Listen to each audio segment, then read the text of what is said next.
blew up, drawing in thousands of comments. Some people cheered him on, while others questioned why he was provoking her in the first place. But Zachary didn't stop.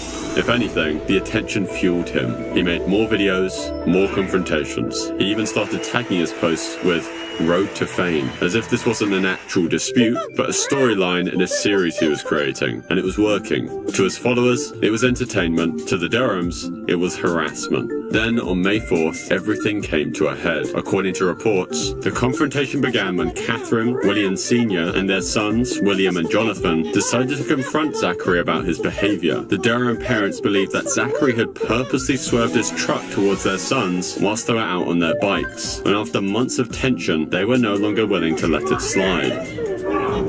You're 18, come on! Get out of his face! Get out of his face! No! Get out of my face! Get out of his face! Oh, did you hit me? Did you hit me? Now! Get over here.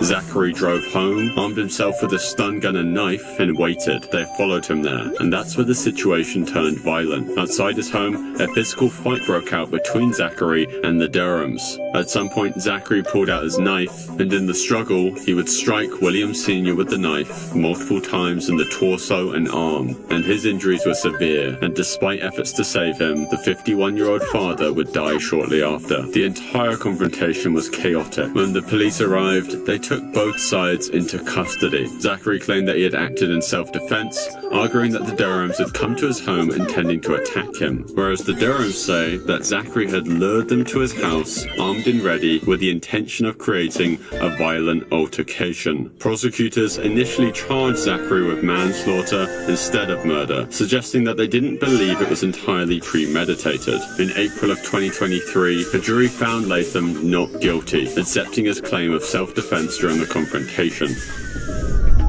If you were scrolling through TikTok a few years ago, you might have come across a creator known as Yandere Freak. With a mix of cosplay and edgy humor, they had built up a significant following. Their real name was Mary Ann Oliver Snow, and they dressed up as popular anime and video game characters, acting out short skits and lip-syncing to dramatic audio clips. As their audience expanded, so did their influence. Yandere Freak became a well-known figure in certain corners of TikTok, amassing hundreds of thousands of followers. What most people didn't realize was that behind the cosplay, a much darker story was unfolding. On the 17th of January 2021, Mary Ann Oliver Snow was hanging out in their home in Houston, Texas, along with several close friends. They had all known each other for years, and it was a kind of casual gathering they had done many times before, drinking, joking around, and just talking. But that night, something was different. At some point during the evening, Mary Ann retrieved a handgun, a Glock 19, which they claimed had once belonged to an ex-boyfriend who had left it behind. According to their later testimony, they believed the gun was unloaded. It wasn't meant to be a threat, it was just a prop in the moment, something to joke about. As Mary Ann showed off the gun, they pointed it at their friend Helen Hastings, who was just 18 years old at the time. Laughing, she started waving the weapon around. It was meant to be a harmless, edgy joke amongst friends. But then, in an instant, the gun went off. A bullet had struck Helen in the head, and she collapsed instantly. The friends scrambled, calling 911, as Mary Ann reportedly broke down, screaming in shock.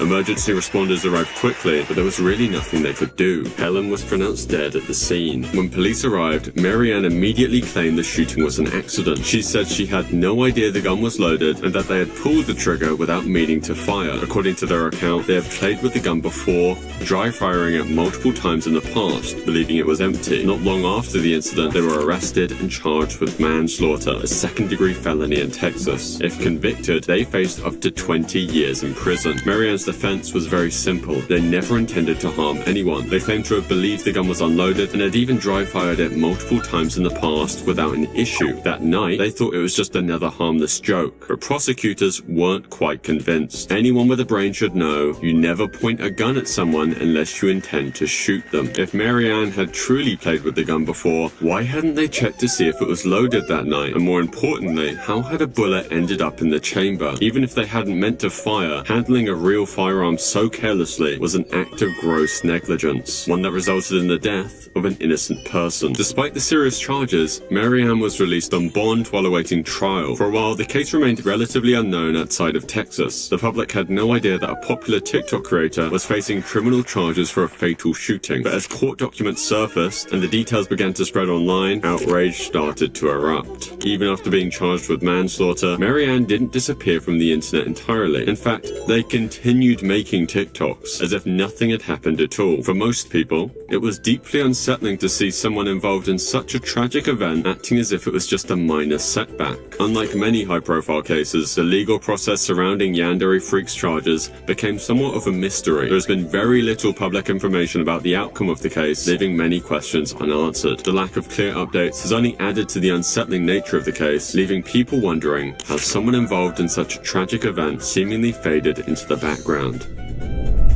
Kira Hart was a 14-year-old girl from Queensland, Australia. Sometime in March 2023, Kira was invited to a sleepover. The girl who invited her, Renisha Gretsch, wasn't a stranger. She was someone Kira knew, a so-called friend. There was no reason to say no. She arrived at the house, probably expecting to watch a film, eat snacks, and laugh with her friends. But instead, the door shut behind her, and the atmosphere changed immediately. What she thought was going to be a fun night with friends turned into something much darker. It started with simple taunting. The girls at the sleepover, the same ones who had invited her over, weren't acting like friends anymore. They surrounded her, making fun of her, and started off just by bullying her. Over the next few hours, she would experience a level of cruelty that's hard to imagine. The betrayal, the violence, and the sheer lack of humanity was made worse by the fact that they made sure to record everything. At first, Kira's friends and family had no idea what had happened to her. When she finally came back from the sleepover, she was barely recognizable. Her face was swollen and bruised, her body covered in wounds. But the full horror of what she endured wouldn't be understood until the footage surfaced online. In the video, Kira is seen cowering, crying, and begging for it to stop.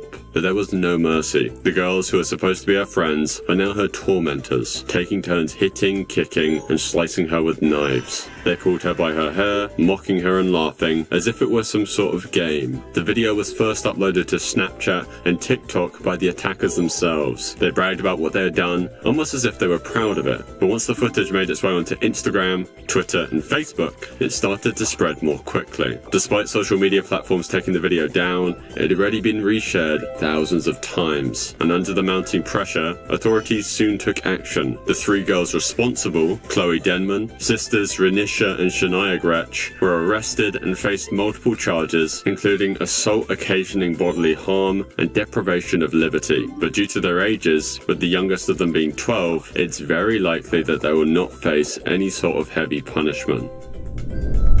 We're now on level 4 of the iceberg. Dino and Zara were one of those couples. Their videos, pranks, challenges, and everyday moments built a loyal audience, with fans calling them relationship goals. But social media often hides reality. On July 4th, 2024, something went terribly wrong. An argument broke out between Dino and Zara, the details of which are still unclear, but it quickly escalated into something far more dangerous than anyone could have expected. In a moment of rage, Dino allegedly pulled out a weapon, aimed it at Zara's face, and fired it. Neighbors and emergency responders rushed to the scene, finding Zara in critical condition. She was immediately transported to the hospital, where doctors worked desperately to save her life. Miraculously, she survived the shooting, but the injuries she suffered were severe. While Zara was in a hospital bed fighting to recover from her injuries, Dino was facing the full force of the law. Authorities arrested him in connection with the shooting, and he was booked into jail.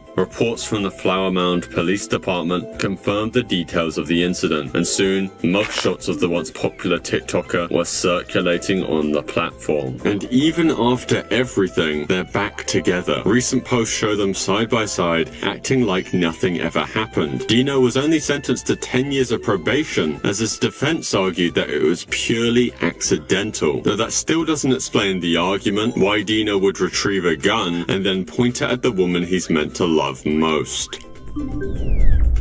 Terion Ishmael Thomas, better known as Mr. Prada, had over 4 million followers on TikTok. Thomas built an audience through comedy skits that often covered very mundane topics like dating, family, and school life, with his expressive delivery making him a favourite for TikTok's For You page. But soon, his name would make headlines for something far darker. On the morning of September 29th, 2024, Louisiana authorities received a call that would set off a shocking investigation. A body had been found dumped on the side of the road in St. John the Baptist Parish, a quiet area just outside New Orleans. The victim was wrapped in a blue tarp, his body discarded as if someone had wanted to make him disappear. When the police arrived, they uncovered a brutal crime scene. The victim was 69-year-old William Abraham, a therapist and former Catholic priest from the area. He had been beaten to death, suffering from severe head trauma that suggested a violent struggle. There were no signs of a robbery though. His wallet and belongings were still intact. Whoever had done this wasn't after money. At first, the investigators struggled to understand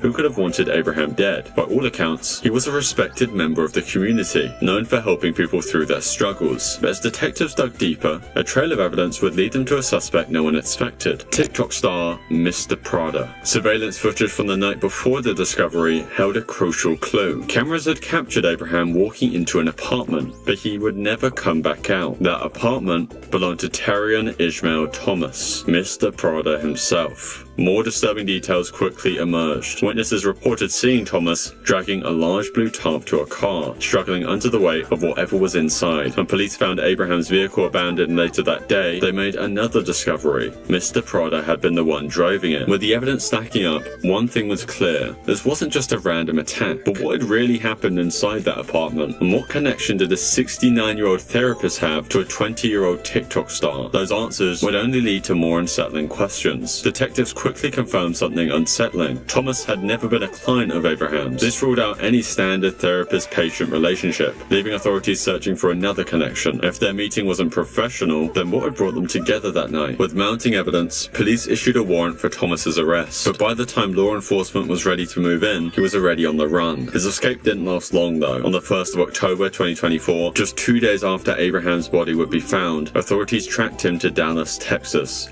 nearly 500 miles away from the crime scene. Police moved in quickly and Thomas was taken into custody without incident. At the time of his arrest, Thomas refused to explain what had happened that night. He didn't fight back, but he also didn't offer answers. What had led to such a brutal killing, and why had he tried so desperately to cover his tracks? Well, we might not ever find out. As of today, Mr. Prada has remained silent, and the authorities investigating the case have yet to reveal any information. Jinkid's real name is Ali Nassar Abulaban, and he was known for his TikToks that you may have actually seen before, where he pretended to be an NPC from the game Skyrim. You try mercenary work? Might suit you. Through these TikToks, he gained around 945,000 followers before his account would be terminated. Outside of his skits, he was just a normal guy. At least that's what it seemed like. He was married to Anna Abulaban, and together they lived in San Diego, California. From the outside, they looked like a normal couple, as Anna would occasionally appear in some of his TikToks. But as much as he gained online, his personal life was spiraling. His mental state was becoming unstable, and his relationship with Anna was suffering because of it. In October of 2021, she told Ali it was over. She wanted a divorce. For Ali, that wasn't an option. Instead of accepting the breakup, he spiraled. He refused to believe it was real. He became obsessed with Anna's every move. He stalked her, tracked her, and listened in on her private conversations. As without her knowing, he installed a hidden tracking device on her iPad. Through it, he could hear everything she said, every conversation, every plan she made, and every person she talked to. It was all being monitored, and in Ali's mind, he was building a case against her, convincing himself that she was betraying him. As the days passed, his paranoia deepened, that he wasn't just her, he was furious. He felt abandoned, humiliated, and powerless. And that's when his obsession took its darkest turn. On October 21st, 2021, Ali was listening in on Anna once again. This time, what he heard shattered whatever was left of his sanity. Another man was with her in her apartment. In that moment, something inside Ali snapped. He muttered to himself, "I caught her. I finally caught her several times. He wasn't thinking anymore. He was purely acting. Fueled by his rage and jealousy, he grabbed his gun and made a decision that would destroy everything. And then just hours later, tragedy struck. Ali stormed into the Spire San Diego luxury apartment, riding up the elevator to the 35th floor, where Anna lived. When he reached the door, he didn't hesitate. He forced his way inside. Inside the apartment, Anna was with 29-year-old Rayburn Barron. He wasn't a stranger. He was someone Anna had known for years. But in Ali's mind, he was the enemy, the man who had stolen his wife. Without words, Ali pulled out his gun and opened fire. The first shot hit Rayburn, ending his life instantly. Anna screamed, but there was nowhere she could run. In the next moment, Ali turned the gun on her and ended her life. It was over in mere seconds. He had taken the lives of the woman he once loved and the man he believed had taken her from him. Ali then got in his car and started driving. Then he made a phone call to his mother. In a matter-of-fact tone, he simply told her,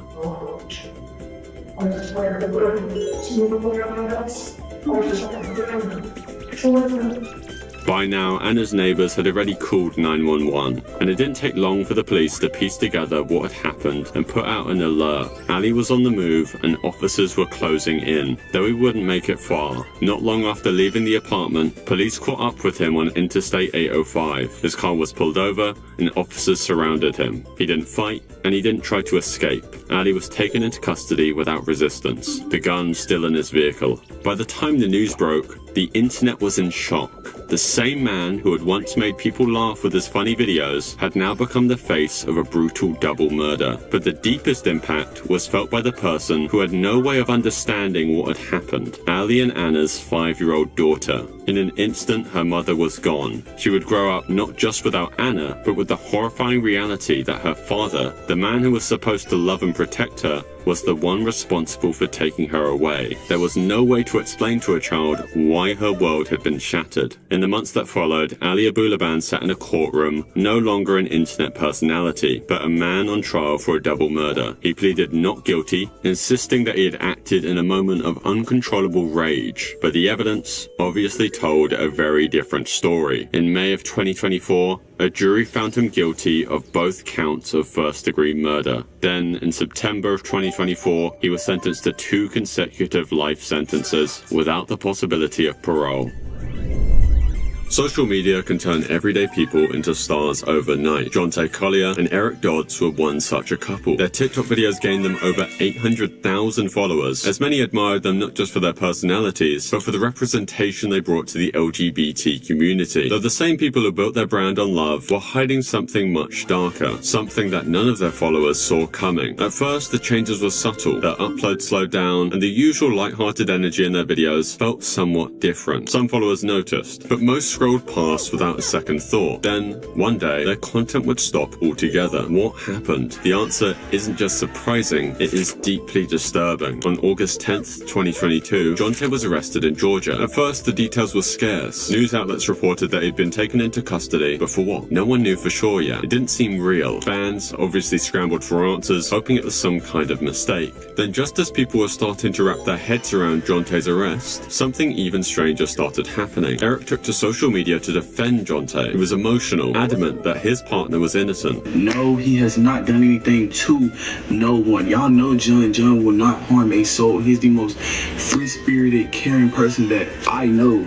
To him, this was just a mistake, something that would soon be cleared up. He reassured their fans that Jonte would be home soon, but that never happened, because just days later, Eric was arrested too. The same man who had been pleading for Jonte's innocence was now in handcuffs himself. 2 arrests on the same case, same sudden disappearance from social media. On August 1st, 2022, in Rossville, Georgia, a man named Dakota Bradshaw had been shot inside his home. Witnesses reported seeing 2 vehicles speeding away from the scene, a red truck and a blue Dodge Challenger. Bradshaw was rushed to Arlington Hospital, but it was too late. He didn't survive. As police pieced together the evidence, their investigation led them to Jonte Collier and Eric Dodds. On August 8th of 2022, a murder warrant was issued for Jonte, and just 2 days later, he was arrested in Huntsville, Alabama. At that moment, many assumed the case was closed, but on August 15th, investigators took it a step further. A second murder warrant was issued, this time for Eric. The very next day, he would be arrested. Their fans were in complete shock. Over the next following months, more details would emerge. While authorities did not publicly disclose a specific motive, the prosecution had enough evidence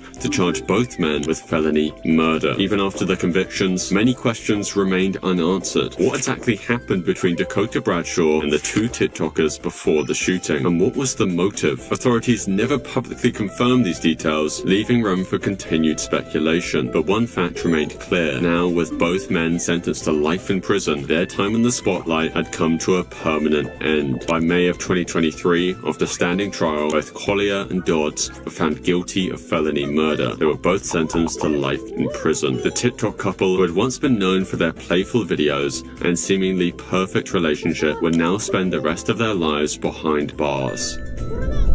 We're now on level 5 of the iceberg. Louise Cam was a successful businesswoman living in Hertfordshire in England. At 71 years old, she had built a comfortable life managing rental properties, including a £1.3 million house in Barnet and a shop with 3 flats in Willesden. That's when she met Qusay Al-Jundi, a 25-year-old chef who worked in a restaurant in Willesden. He was charming, confident, and always had a way with words. He talked about his wealth, his powerful connections, and how he could make things happen. It wasn't before long he introduced Louise to a new business proposal, one that seemed too good to pass up. Qusay claimed to have a wealthy girlfriend named Anna, who was eager to invest in property. According to him, she was ready to buy both of Louise's properties for £4.6 million, offering a fast, off-the-books deal that would benefit everyone involved. Louise had been considering selling, and if Qusay was telling the truth, this would be an easy and profitable transaction. But she wasn't dealing with an ordinary buyer. Unbeknownst to her, Qusay was not the businessman he claimed to be. He had no money, no high-profile connections, and no intention of following through on the deal. Behind the scenes, something much darker was taking shape. To make his plan work, Qusay brought in Mohammed El Aboud, a 28-year-old delivery driver. As a man in a difficult financial situation, Mohammed was willing to do whatever it took to help his friend secure the deal. Together, they made sure everything was in its place. On July 26, 2021,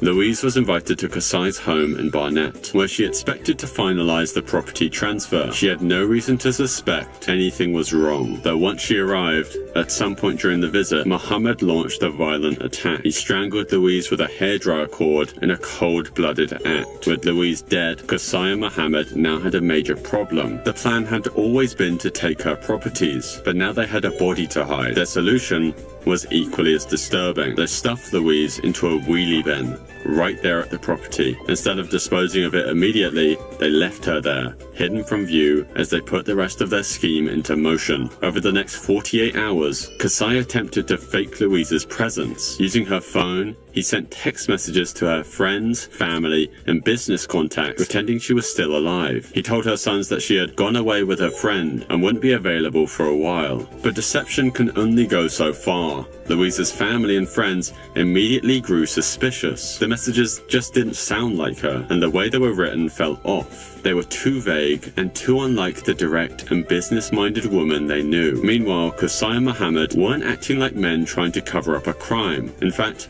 they were celebrating. Rather than lying low, Mohammed filmed himself dancing with his girlfriend in one of Louise's properties and posted the video to TikTok. He had literally just committed a murder, and now he was smiling for the camera. In another clip, he shows off his brand new car, which of course also belonged to Louise. Mohammed was playing the role of a wealthy, carefree young man, pretending he had come into money through legitimate means. In reality, he was flaunting items he didn't have and living on borrowed time. Qusay, meanwhile, was busy trying to secure his prize. Earlier that month, he had convinced Louise to sign a lasting power of attorney document, which basically gives him control over her financial affairs. He also obtained signed property transfer forms, which would allow him to take ownership of her properties without paying a single penny. In Qusay's mind, everything was set, and with her now out the way as they planned, he wasted no time to sell her properties. He contacted an associate, claiming that Louise had already handed them over to him, and began looking for buyers. He thought he had pulled off the perfect crime, but the cracks were already forming in his grand plan. Louise's family was asking too many questions. Her properties were also still legally tied to her name, and the videos that Mohammed was taking in her properties was about to bring everything crashing down. town. On July 28, 2021, 2 days after Louise was last seen, her family had reported her missing. The police immediately launched an investigation, retracing her last known movements. It didn't take long for them to zero in on the people she had last been in contact with, Mohammed and Qusay. When questioned by the authorities, Qusay tried to maintain his facade. He repeated the story he had been pushing through the text messages, that Louise had gone away on a trip and that he had nothing to do with her disappearance. But detectives simply weren't buying it. By this point,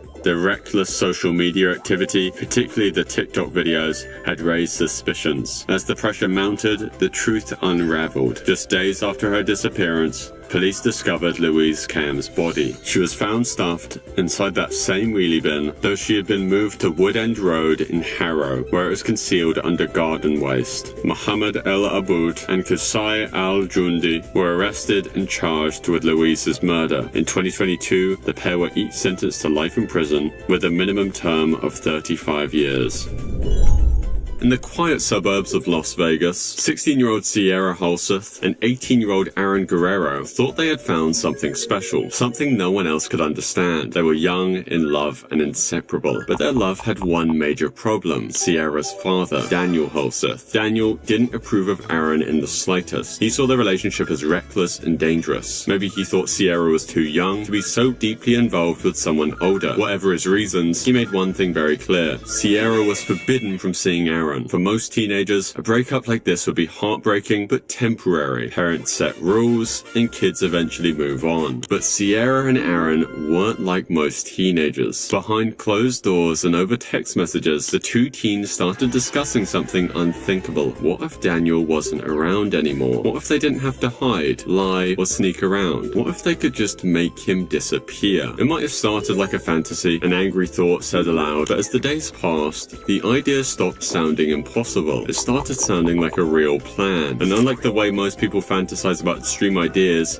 but never act on them, Sierra and Aaron took their dark thoughts one step further. They began researching. They talked about what they would need to do. The planning wasn't rushed, it was calculated. This wasn't a crime of passion, a sudden moment of anger turning deadly. This was something different, something colder. Their plan involved not just killing Daniel, but making sure no one would ever know they were responsible. They would cover their tracks, escape together, and start a new life far away. The details of the plan aren't all public, but what we do know is chilling. They discussed ways to get rid of evidence. They planned how they'd clean up afterwards, and most disturbingly, they talked about what life would be like once Daniel was out of the picture, as if his life was just a problem that needed to be solved. At this point, it was no longer just a theory or wild teenage idea. They had made up their minds, and all that was left was to put their plan into motion. On April 9th, 2021, that's exactly what they did. Daniel Halseth had no idea what was coming. He was at home, likely thinking about everyday concerns, work, bills, his daughter's future. But as he went about his evening, Sierra and Aaron were waiting for the right moment to strike. The attack was brutal. Daniel was ambushed with a knife by his own daughter and Aaron. Reports later revealed that he had suffered at least 70 different wounds. The two teens didn't just kill Daniel, they made sure there was no chance he could survive. The attack wasn't clean, quick, or quiet, but even after the murder, their plan wasn't over. They had another problem: the crime scene. Sierra and Aaron took their next step. They tried to set the house on fire to destroy any trace of what they had done. Flames began to spread throughout the house, but despite their efforts, the fire didn't do enough to cover up the crime. Security footage later captured the teens at a nearby store buying bleach, gloves, and other cleaning supplies, attempting to erase their involvement. But no amount of cleaning could undo what they had done. With Daniel's body lying in his burning home, Sierra and Aaron didn't panic. They didn't break down. Instead, they moved forward with their plan. They emptied Daniel's bank account, withdrawing thousands of dollars to fund their escape. Then they packed their bags and disappeared, thinking they had left no trace behind. But what you're probably wondering is what this has to do with TikTok. Well, what they did next was probably the most disturbing part of the entire case. Instead of laying low, staying quiet, or showing any sign of guilt, Sierra and Aaron did the unthinkable. They recorded a video. In the short TikTok, we see the two teenagers together, smiling and laughing. Day 3 after murdering somebody. Wow! Don't put that on camera. It was worth it. And no bleeding this time.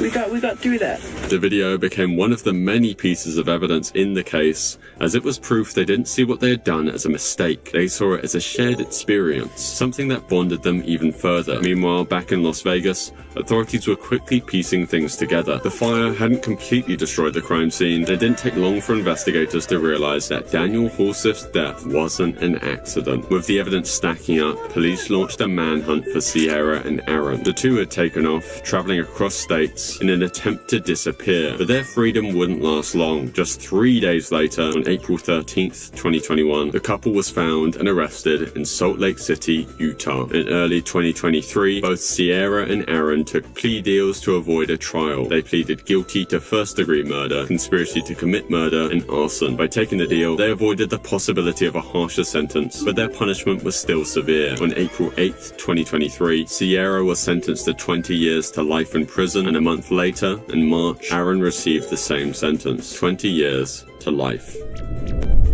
Nicola Priest's TikTok account seemed like a window into the life of a loving young mother. She posted videos that painted a picture of happiness, dancing, smiling, and lip-syncing to popular songs. Her daughter, Kaylee Jade, often appeared in these videos, laughing and playing along, just like any other carefree toddler. But behind closed doors, the reality was much darker than anyone watching could have imagined. Social media is built on appearances. People purposely show the best parts of their lives. But those watching her TikTok videos didn't see what was happening behind the screen. They didn't hear the cries of a 3-year-old being mistreated. They didn't see the text messages she sent to her boyfriend, Callum Redfern, joking about punishing Kaylee Jade when she misbehaved. They didn't know that the same woman filming playful TikToks was also ignoring her daughter's pain. On the night of August 8th, 2020, the illusion of happiness Nicola Priest had crafted online shattered completely. Sometime between the evening and early hours of the next morning, something horrific happened inside her apartment in Solihull, England. Her 3-year-old daughter, Kaylee Jade, suffered fatal injuries. Injuries so severe that experts later compared them to those of a child in a high-speed car crash. At 11:17 a.m. the next day, Nicola dialed 999. Her voice was panicked as she told the operator that her daughter wasn't breathing. Paramedics arrived at the flat within minutes, but it was already too late. Kaylee Jade's body was lifeless, showing clear signs of a brutal attack.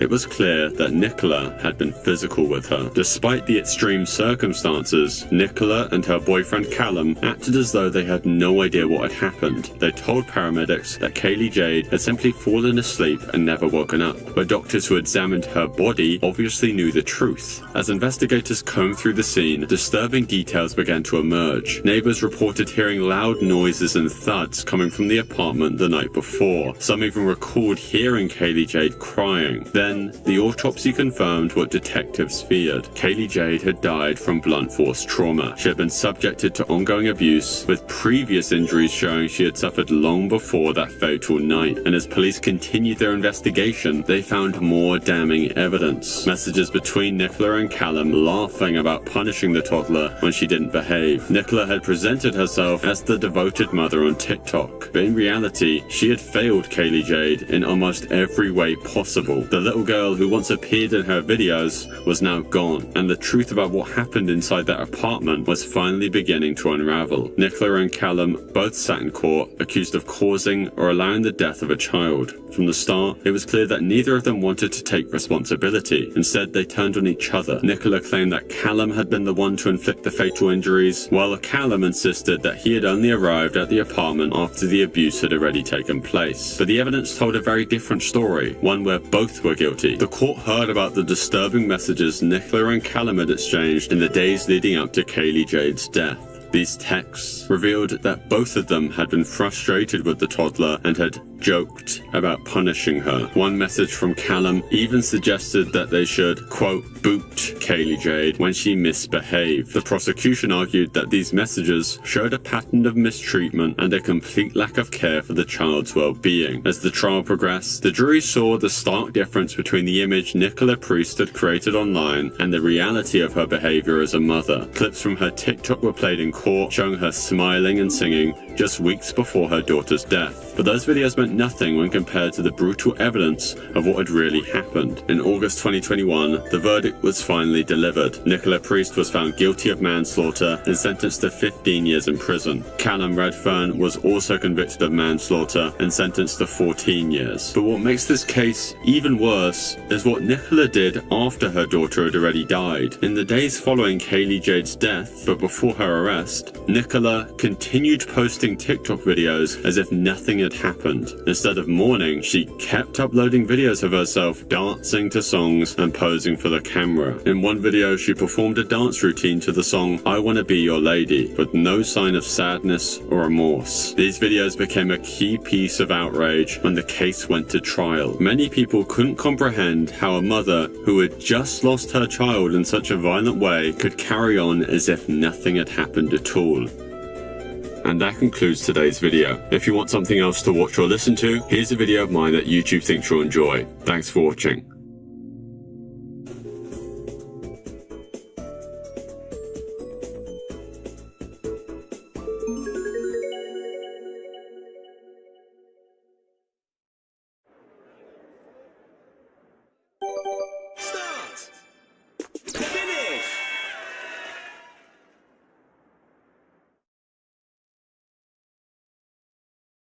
Hey everybody, it's Nikki Blonsky from the movie Hairspray. From the movie Hairspray.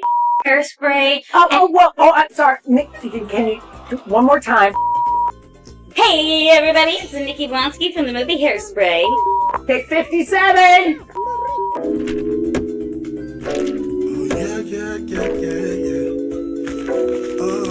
Nikki Blonsky, a person whose name you probably don't remember, but a face that you will definitely recognize. She was the latest plus-size typecast that was TikTok, a place for dances, skits, and some of the most disturbing content ever.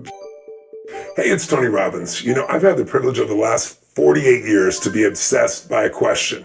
And that question is, what makes a difference in the quality of people? Get the fuck out of here. You're weird. You're weird. You're weird. Cartel TikTok. To be fair, that dude probably wouldn't have recovered. I think you're probably right. The people that are fine and uncancelable on TikTok are like the dudes that are decent looking. This guy stood no chance.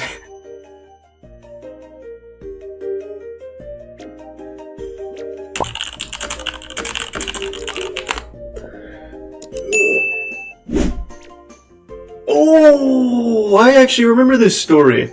I haven't seen his video on it, but I remember this was on Reddit.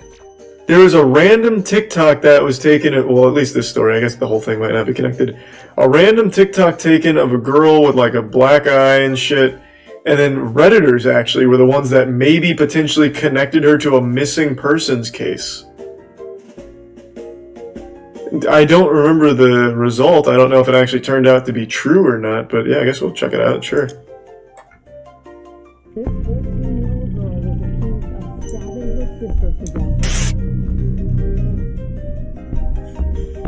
Exit Tier 1 Sam, Tier 1 Pringles, and the resub Brian, and the Prime Brad, Airman, and WQ, and Tier 1 Iron Man. Yeah, someone mentioned the Andrew files earlier. Hey guys, welcome back to another video. Today we're going to be talking about the darkest TikTok iceberg. Now this is a sequel to my darkest YouTube iceberg, but this video is a lot more gruesome. Reason being, because in the YouTube iceberg, we talked about just creepy videos on the website. Now for this TikTok iceberg, we're gonna talk about real world events. In case you guys don't know how an iceberg works, which you should by now, honestly, it's a list that starts at the tip and ends up going all the way down to the dark abyss. As we go down, we begin covering topics that not the general audience knows about, but we're actually switching it up for this video. We're not doing it from most known to least known. We're doing it from most tame to most gruesome. This video gets really dark, and it sounds so ironic because it's TikTok, but you guys were— No, TikTok's a fucked platform. Also, I made this list. Here is the list. If anyone else wants to make a video on it, just make sure to credit me, and you can add on, remove, I don't care, but I made this list because this didn't really exist before. I hope you guys watched the whole thing. By the way, make sure to follow me on Instagram and subscribe to the channel if you are not already. Actually, don't subscribe yet. I'll earn your subscription by the end of this video. Hey. Without further ado, let's head on to the iceberg. The tip of the iceberg. Botting accounts. Like most social media, TikTok has underwhelming. Users that want followers can easily look Everyone up knows how to buy TikTok's TikTok botted the followers fuck. on Google and be met instantly with millions of results. Most being shady websites. I saw some wild stories on that iceberg though. Not only can you buy followers, but you can buy views, likes, and even comments. I don't know how lame you have to be to do that stuff. Hey, fun fact. That's how Travis Scott started. Travis Scott bought all of his followers on SoundCloud when he started. His manager came out and said that Travis Scott, paid him to set up a bot farm for his SoundCloud engagements, and then he was able to pitch that manufactured success to a record label. So yeah, that shit really works. Jail talk is a term used for inmates which have their cellular devices with them and make TikToks. These videos are for the most part innocent and wholesome, with the comment section usually joking about how they can escape. They're not hurting anybody, but there is a reason why they are in jail in the first place, which is why they are on this list at the tip of the iceberg. Fetishization of murderers. TikTok is a place for anyone with any interest. That was big on Tumblr. Some people are interested in murderers. I mean, my whole channel is dedicated to morbid topics. But some people, mainly young teens, push the boundary a little when they begin romanticizing these murderers. Take Cameron Herron, for example. Oh, in Jesus, April of this yeah. year, this 21-year-old man was sentenced to a total of 24 years in prison forgot for about killing that. a 24-year-old mom and her baby during an illegal street race. Yet people on TikTok were begging for his freedom because he is quote-unquote cute. With dedicated fan edits, comments like, chances should be given and he deserves it, and he is innocent, please let him go, or justice for him. They still exist. I see them on Twitter all the time. These comments have no real All the sense of time. murder and have no idea how this affects the family. Hey Emily, just because you sat through the entirety of True Crime on Netflix doesn't mean you have a special connection with murderers.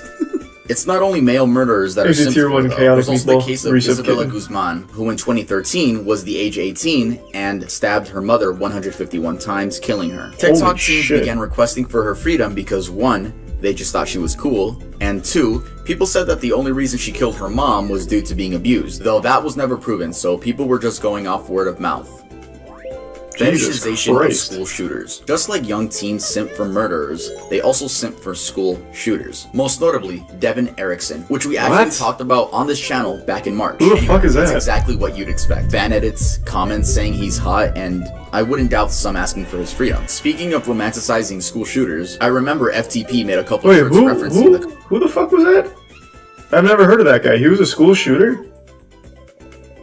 Dude straight up had like cotton candy hair. I guess it's good that I have no idea that dude's name. But yeah, no, I had no clue. I've never seen that guy before in my fucking life. Columbine school shooters, Eric and Dylan, and in one shirt, there's a print of both of them after they committed.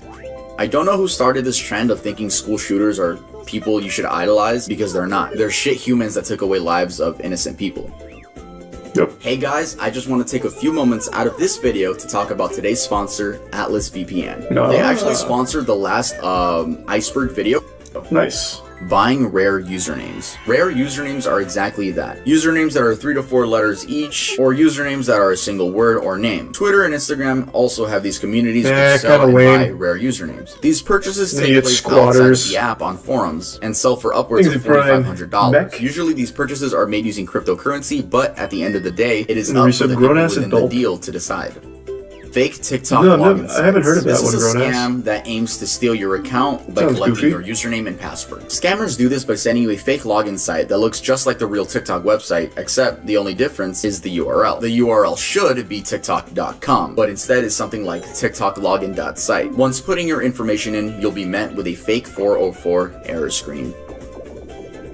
The Surface. Faking disabilities. There was an instance This was last week when big, this girl still on TikTok big. did some detective work and found out that the account at Adopted and Disabled Child was actually a guy pretending to be disabled. For what?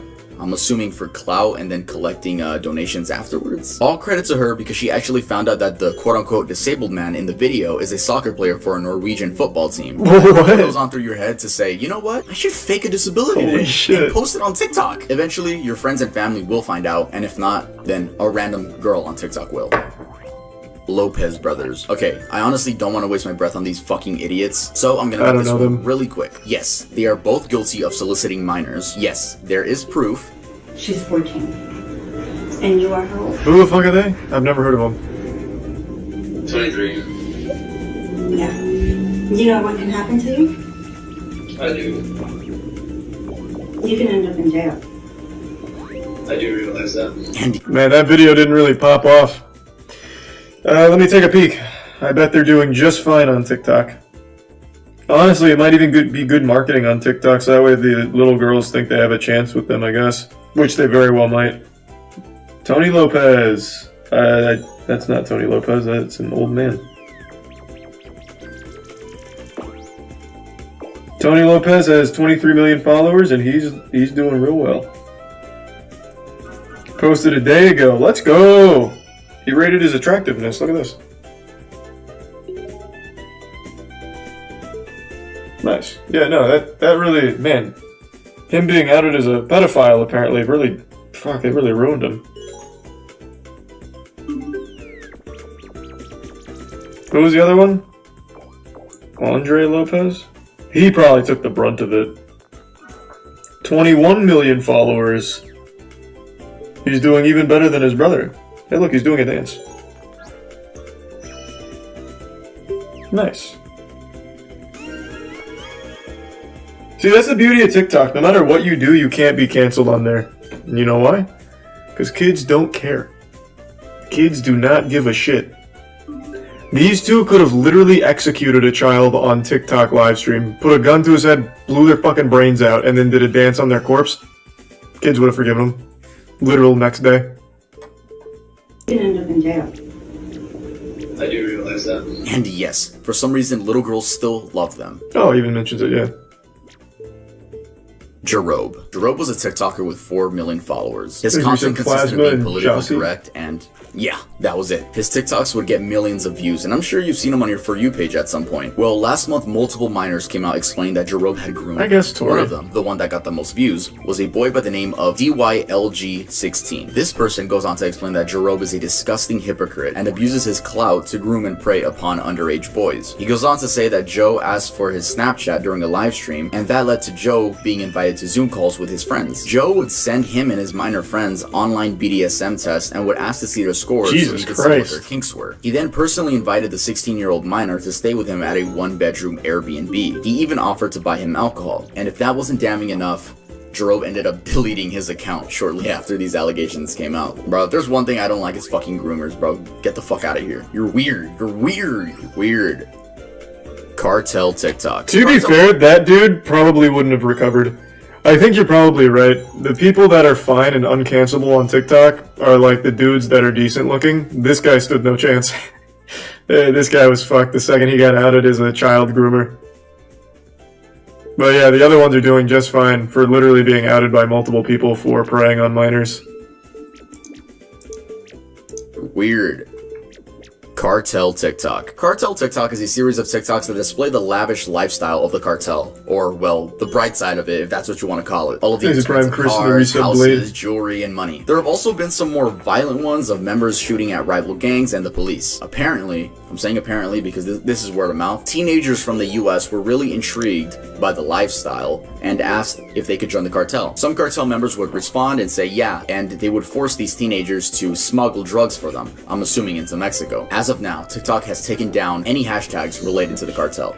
Damn, what a good way of Zombie recruiting. Woman. Zombie Woman is the nickname given to a woman in distress recorded from a neighbor earlier this year in May in Seattle, Washington. Now, I've tried researching what actually is the story behind this video, but there isn't really a solid story. So, I'm just gonna read you guys some popular theories. The first theory is that this woman is a victim of domestic abuse due to dyeing her hair pink and her boyfriend not liking it. Also forgot to mention that in that same theory, the boyfriend allegedly ripped her hair out due to not liking the pink. That's the most I could find for that one. The second theory That's is that probably this not woman it. was just on some type of heavy drug like bath salts. The third theory That's is that more this woman likely. was a victim of human trafficking and she had escaped her abuse. That is Someone possible. said that she was holding a pseudo baby to cope with her real baby being killed. Again, these are just theories. Man, that actually does look like a fucking scene from Martyrs, if any of you guys are unfortunate enough to have watched that movie. That movie's disturbing. This actually does look like a scene from that. So this was real?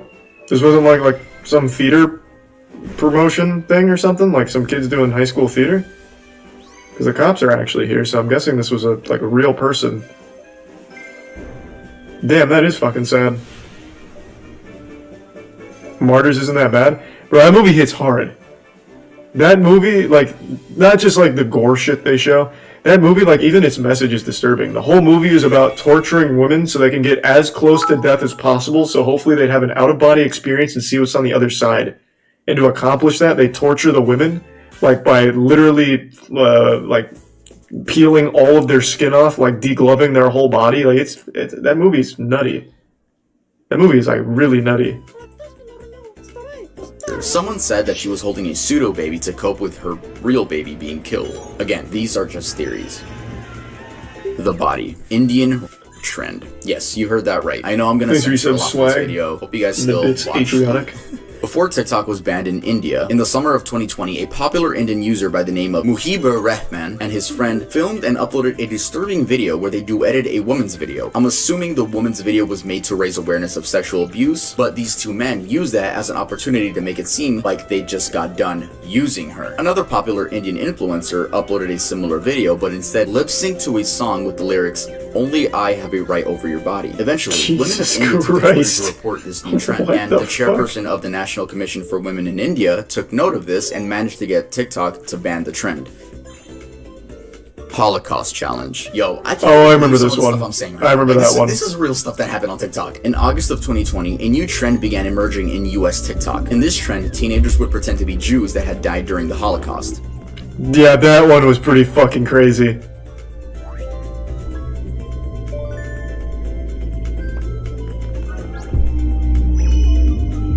Diane Saltzman, the director. One thing I always found pretty interesting about this is, like, what is the thought process here? Like, so they died at Auschwitz and they went to heaven, and yet they're still, like, covered in dirt and, like, hurt and stuff, even while in heaven? Like, that's gotta suck. You go to heaven in the same state you left the world? Like, if you get hit by a fucking train or something, you just go to heaven in pieces? That'd be terrible. What a horrible, like, entrance. Diane Saltzman, the director of Survivor Affairs at the U.S. Holocaust Museum, told Insider, "Imitating Holocaust experiences dishonors the memory of victims, is offensive to survivors, and trivializes the history." I don't know how fucking stupid you have to be to do this shit, bro. That's just weird and disrespectful. Fucking weirdo. I like that I could shit on these people and, like, there's no backlash because they all do stupid shit. Give me more ideas for Iceberg Part 2 for TikTok so I can shit on more people. Ronnie McNutt video. This one, I remember this one too. TikToks would be posted onto the app. Fuck, this one was heavy. Until the TikTok would then cut to a clip of a man shooting himself in the head with a rifle. Well, he actually shoots himself in the face, not like right here. I'm sure you guys have probably seen the video. These TikToks were disguised as your average dancing videos, that was a fucked up trend. Fan cams, and everything else, but were meant to traumatize kids on the app. In case you're wondering exactly who started making these videos, there is no lead, but I'm sure we can all assume it was some edgy teen who just wanted to make some kids' days that much worse. The man in the video is Ronnie McNutt, age 33. A friend of his named John Steen, who was a live viewer of the stream, confirmed that the rumor of Ronnie doing this, quote, because his girlfriend broke up with him, is entirely false. He explains that Ronnie did this due to suffering from PTSD and depression. Oh, yeah, that one was super TikTok sad. beheading video. In the summer of that this was year, really fucking a video sad. began Thanks for circulating Pablo. on TikTok that showed a little girl dancing and then cut to a video of someone getting beheaded. We're assuming it's the Mexican cartel because they are speaking Spanish in the video. Everyone assumed this person in the video to be her. Well, spoiler alert, it's not. They're two different people. It's just a random girl and it cuts to a Mexican cartel video. Like the Ronnie McNutt video, this spread like wildfire. I'm sure people would just post the video itself or like cut the clip into a normal TikTok and trick people into thinking they're watching a normal TikTok, and then it cuts to that clip. Anyway, like I was saying, the girl dancing and the person in the other video are not the same person. That person is a man by the name of Rodolfo Bellucci, which coincidentally has the same body type as the girl. If you're wondering how a tween girl and a grown man were mistaken to be the same person, well, almost all gore videos seem like they're filmed on a fucking Chromebook, so the best you'll get is 360p. True. Cassie Compton. In January of 2021, This one I remember from a video Reddit. posted on TikTok went viral due to showing a woman sitting in the backseat of a car with a black man sitting next to her. She had 2 black eyes and was slumped over staring at the camera, almost silently pleading for help. People compared this woman to Cassie Compton, a 15-year-old who disappeared from her home in Stuttgart, Arkansas on September 14th of 2014. Though, these were later found out to be 2 completely different people. Oh, was it right? The video was confirmed by family to be Haley Grace Phillips. She had been reported missing by a family member who Oh, saw the well, video. it was but right, though. on her own account, had just left home due to a falling out with her father. So, Oh. you know, she didn't think she was missing. She just, like, left home. She went on to host a few Instagram live streams where in the first one she says, "I don't know who this Cassie bitch is," which already gave her a negative look. And when asked about the black eyes, she explains that she had been jumped and robbed by 2 women when leaving the store. And the men in the car were friends of hers helping her track down the attackers. Many were still skeptical to if she was telling the truth or if her abusers were telling her. So Reddit was almost right, So we have kind no of. idea what the actual truth is because she disabled her account and never gave the public any more details. Austin 13. Austin Morosky was a TikToker with many followers who was accused of raping his 5-year-old sister. Yup. You heard that Jesus right. So basically, Christ. there is no hard evidence that I could find to this case. It's all just word of mouth from people that went to high school with him. So the story goes that he allegedly raped his little sister of 5 years old when he was 9, and then was sent off to a juvenile detention center during high school. Yes, during high school, which is already weird as part of the story because to enter juvie, there's not like an age limit. You could be 6 and be in juvie, so theoretically, he should have gone to juvie right when he did it, not during high school. Or maybe the story is that Thanks, Arisa the Venom. information got leaked while he was in high school. But again, this is all word of mouth. Anyway, people on TikTok started rushing to spread awareness about this guy. He eventually ended up releasing an apology. Hey everybody, my name's Austin Morosky, and the reason I'm making this TikTok is to educate my followers, friends, and family. Regardless of the lack of knowledge, this He's reading like a serving my life report. and my Book report. family, I, as a TikToker and a man, will continue to make my fans happy and entertained. I just want my true supporters to know that if you happen to get in the same scenario like myself, don't beat yourself up. Let this be a lesson to my followers and whoever's watching, that words will and can affect someone's life along with the cyberbullying. Which, by the way, is one of the worst apology videos I've seen. What? It's right up there with James Charles and David Dobrik. You'd expect them to be like, "No, I did not rape my sister," or "Yes, guys, I did." Holy but shit. He just dodges the question. He acknowledges nothing. He tells his supporters that words can affect you and to keep your head up during hard times. He victimizes himself. I'm assuming this is why people think he's 100% guilty. Though we'll never really know because those juvenile records aren't available to the public since they're minors. What Lady the fuck? Cat Killer. Wait, what the fuck? That was actually like his response? I imagine he's doing just fine on TikTok. He probably didn't even need to do that for his TikTok followers. They don't give a fuck. What was his name? Austin 13.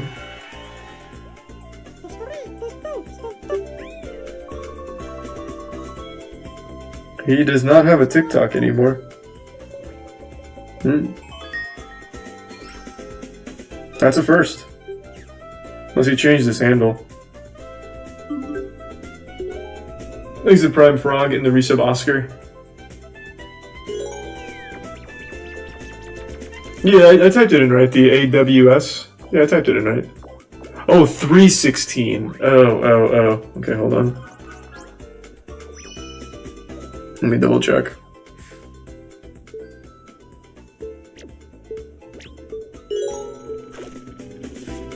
No, still not. And it was Austin 13. Man, fuck you guys making me think I was wrong. Thanks to resub AV. Yeah, it looks like he got banned. In 2020, there was a person that would go on Omegle with the tag furry, from Stone 12 Cold to 2 Oh, a.m. you and son would of show a off bitch. skinned and burned cats, I cat see. skulls, and other things of that nature. Even though this happened on Omegle, the quote-unquote lady would post on TikTok, which is why it's on this iceberg. If you were on TikTok I at the see. time, you might remember the amount of people that were talking about this. Shout out to the Netflix documentary, Don't Fuck With Cats. I love that. I love that film. That was cool. It was never proven or not as to if she was the person on TikTok, considering many accounts were made due to getting banned. But whoever was on the account seemed to be trying to pull off the "you'll never catch me" scheme, which no, it was 2020, your ass is gonna get caught. And actually, law enforcement did get involved, and it is most likely that this person was tracked down and charged. Though we'll never have any confirmation because we don't know the cat killer's name, which means we can't look it up on public records.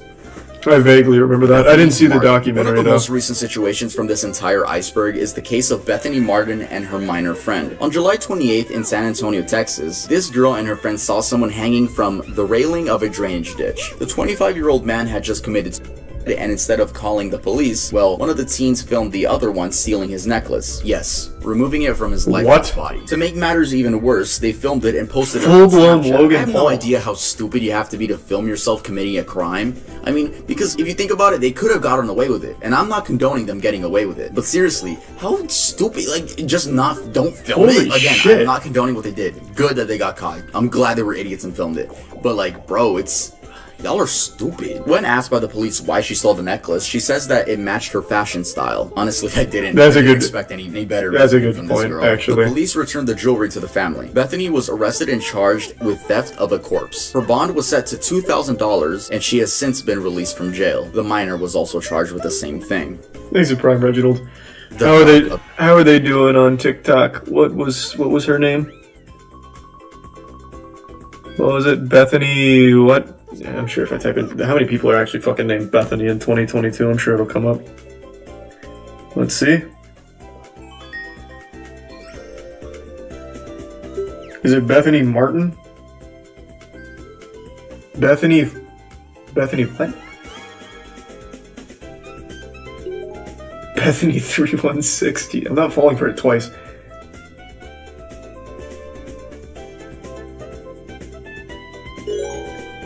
Okay, I guess it's this one then.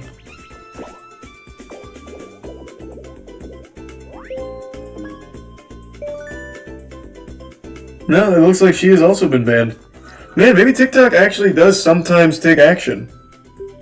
Then why not for the other, like, predators?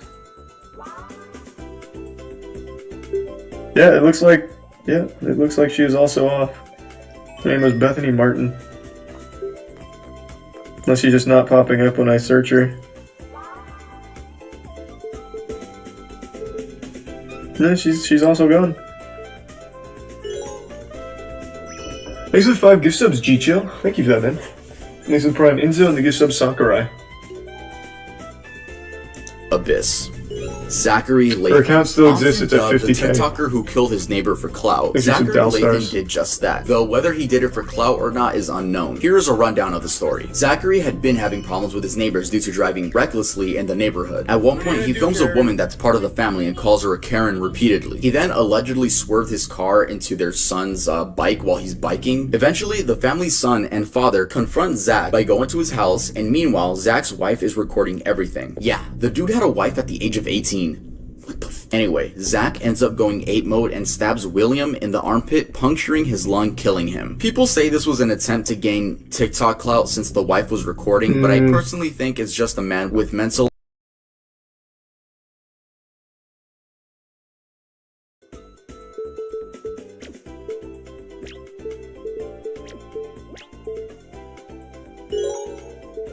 and anger issues, not knowing limits. Also, Jesus. the argument that he did it for clout is odd considering the dude he killed came up on his property first. You would think that he would go to the neighbor's house, kill him over there. But no, the people came up to his side, and I'm not defending it again, that kid's a fucking idiot. But yeah, rest in peace to that man.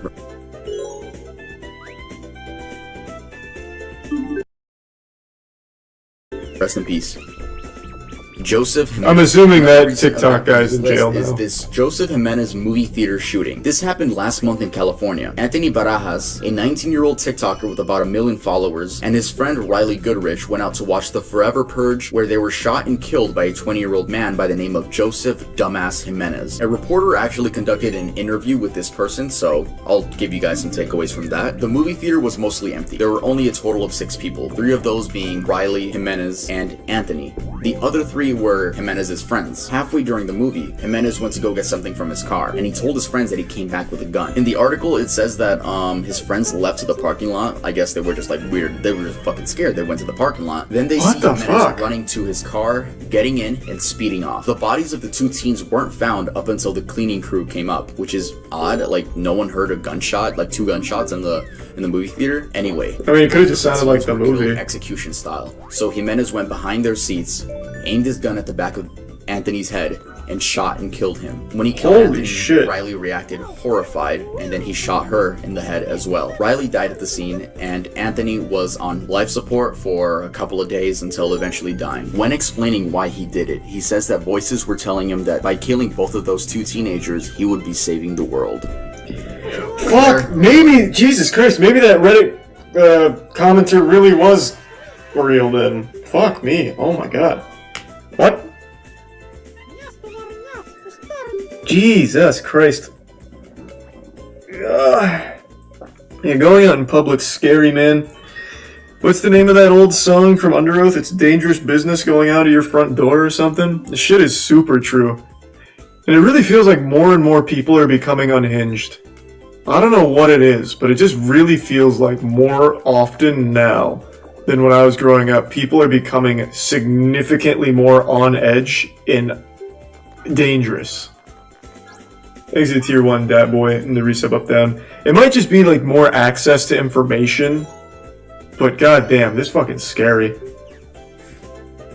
Claire Miller is a 14-year-old girl that murdered her disabled sister, Helen, that had cerebral palsy, a disorder that affects a person's posture, muscles, and balance. We actually covered this topic on the channel when it happened back in February, and I also remember that this was an interesting case because there wasn't really like a reason. You know, there wasn't really a reason, so I'm gonna let my past self explain to you guys that. At 1 in the morning, the police got a phone call from Claire herself saying that she had just murdered her older sister. Her older sister, it was 19 years old and she was wheelchair bound, so she had a disability, but it doesn't really say what disability she had. So it says here that Claire hysterically called 911 and just admitted to murdering her sister, and when the police arrived, they noticed that she had tried washing the blood that was on her hands in the snow on the ground. So I guess there was just bloody snow everywhere. And they had found a knife inside of the older sister's neck. The name of the older sister was Helen Miller. I don't want to just like not mention her name. And since this happened in 1 in the morning, it says here that the parents were asleep. I don't know how you could sleep through a murder. You know, we don't know that many details, and I honestly don't really want to cover an update. They are charging her for murder as an adult. She's not being charged as a minor. She's being charged as a full adult. So that's good news. Consequences, bro. She's probably gonna get like life in prison or 100+ years type stuff. It's obviously that this Claire girl has a mental disability. Like, no one just murders out of nowhere. Even in her mugshot, like, she looks like she's not fully there. Okay, cool. Let's head on to the next topic. God damn. Nicola Priest. This is by I think as TikTok continues to grow, pretty much every criminal ever is going to be able to be traced back to a TikTok account. So literally every criminal from this point forward, I imagine, will be able to watch TikTok videos of them doing the Doja Cat dance or some shit at some point. Because it's just everyone has one now. So literally every single murderer is also going to be a TikToker by extension. That's a pretty wild future. One of the worst things I'm gonna talk about on the channel. So this woman from the UK named Nicola Priest would post TikToks mourning her dead daughter. Her daughter seemed to be like about 2, and I'm sure when people saw this on their For You page, they would, you know, leave loving comments like, "Oh no, you're strong, you're gonna be strong." Come to find out, this woman actually murdered her own kid and then went on TikTok post mourning her own daughter. People found this out because you can actually search her up on public records, and it says there that she murdered her kid. She only got 15 years in prison, which is so fucking weird. Why? So yeah, when that information came out, it flipped the story on its head. Now people see this woman as a demon because that's what she is. And if you go back and watch some of the videos, her account is still up, by the way. If you go back and watch some of the videos, it's so fucking creepy seeing, like, just no. Why is her account still up? Acting like she didn't fucking kill her own daughter. What? What was her name?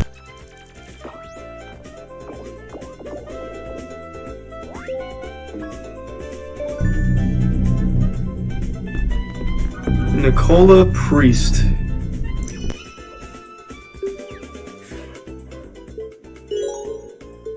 Let's see.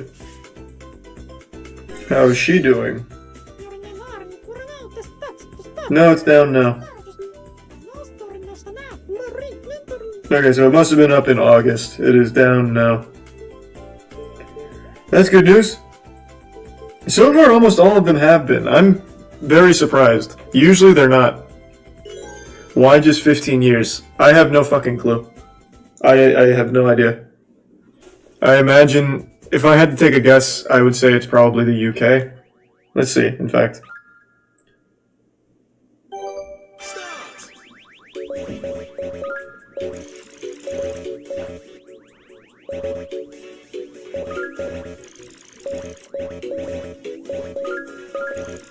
Mom who killed 3-year-old for interrupting her having sex posts what? Posts apology to her parents. And yes, she was from Solihull, England. She made a fucking YouTube apology video for killing her 3-year-old daughter. She was having sex with her boyfriend and got interrupted. And so she killed her daughter. What was the thought process? It's not like she was going to go back to getting laid after committing a murder in front of the boyfriend.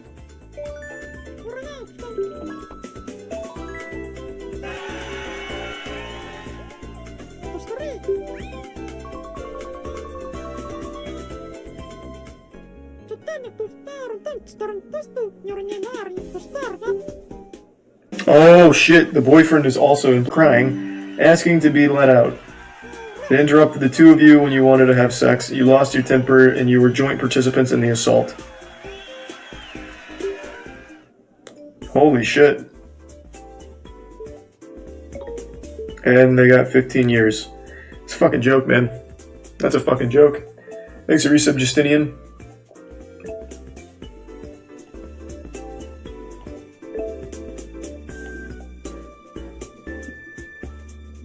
Yeah, so they beat the kid to death. Yep, that should be life for both of them, I would say.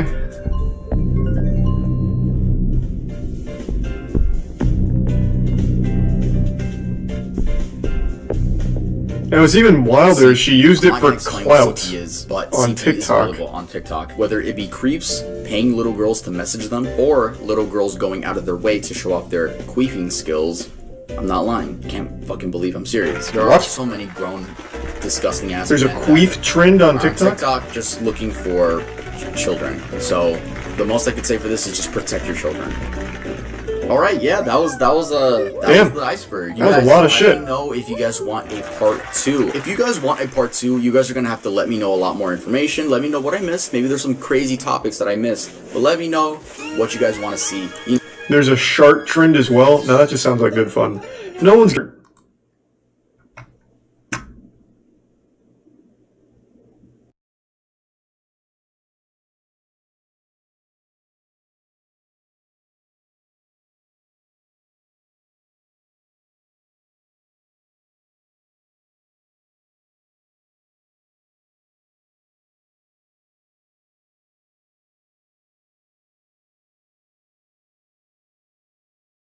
Damn. Yeah, that was a lot of shit I'd never even heard of. Thanks to the Prime Chicken Lay. Watch part 2. Maybe a different day. Let's save it. And there's a part 3. Jesus Christ. We'll save them.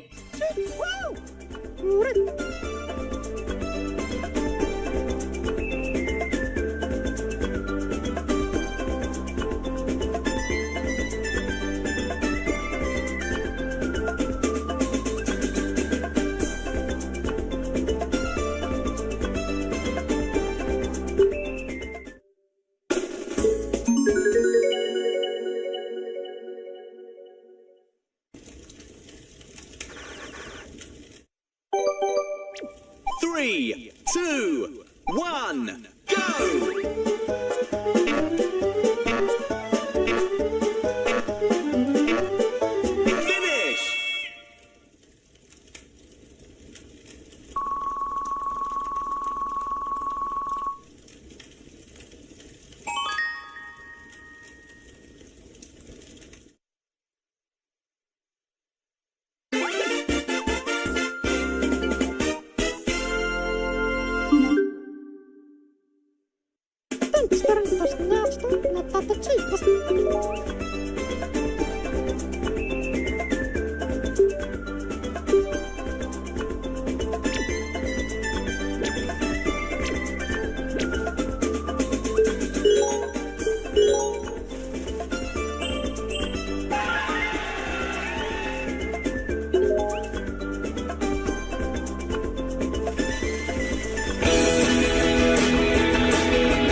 get the lead if they did get, you know, a search warrant for your phone.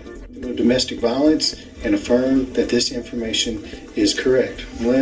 Welcome, internet detectives, to a story so twisted, so unhinged, it could only be born in the lawless wilds of TikTok. This is the tale of Callie the Flower Girl, Lily to her legion of followers, a name that's become synonymous with chaos, deception, and a level of online infamy that's earned her a permanent spot in the TikTok Hall of Fame. Over the past 8 months, she's gone from a quirky cleaning video creator to a digital pariah, accused of swindling tens of thousands of dollars from her trusting fans, all while entangled in a relationship so toxic it's practically a psychological thriller. And trust me, you're not ready for what's coming.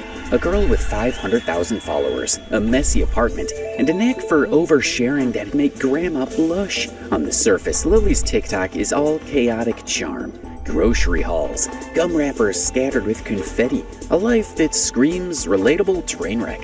But beneath that curated mess, a labyrinth of lies, scams, and a shadowy figure pulling strings, or so the internet believes. This isn't just a story about a TikTok star gone rogue, it's a descent into a digital rabbit hole where nothing is as it seems, and everyone's got an opinion louder than the last. It all started innocently enough. About a year ago, Lily was just another face in the algorithm, charming her way to viral fame with videos of her trashing her place and cleaning it up again.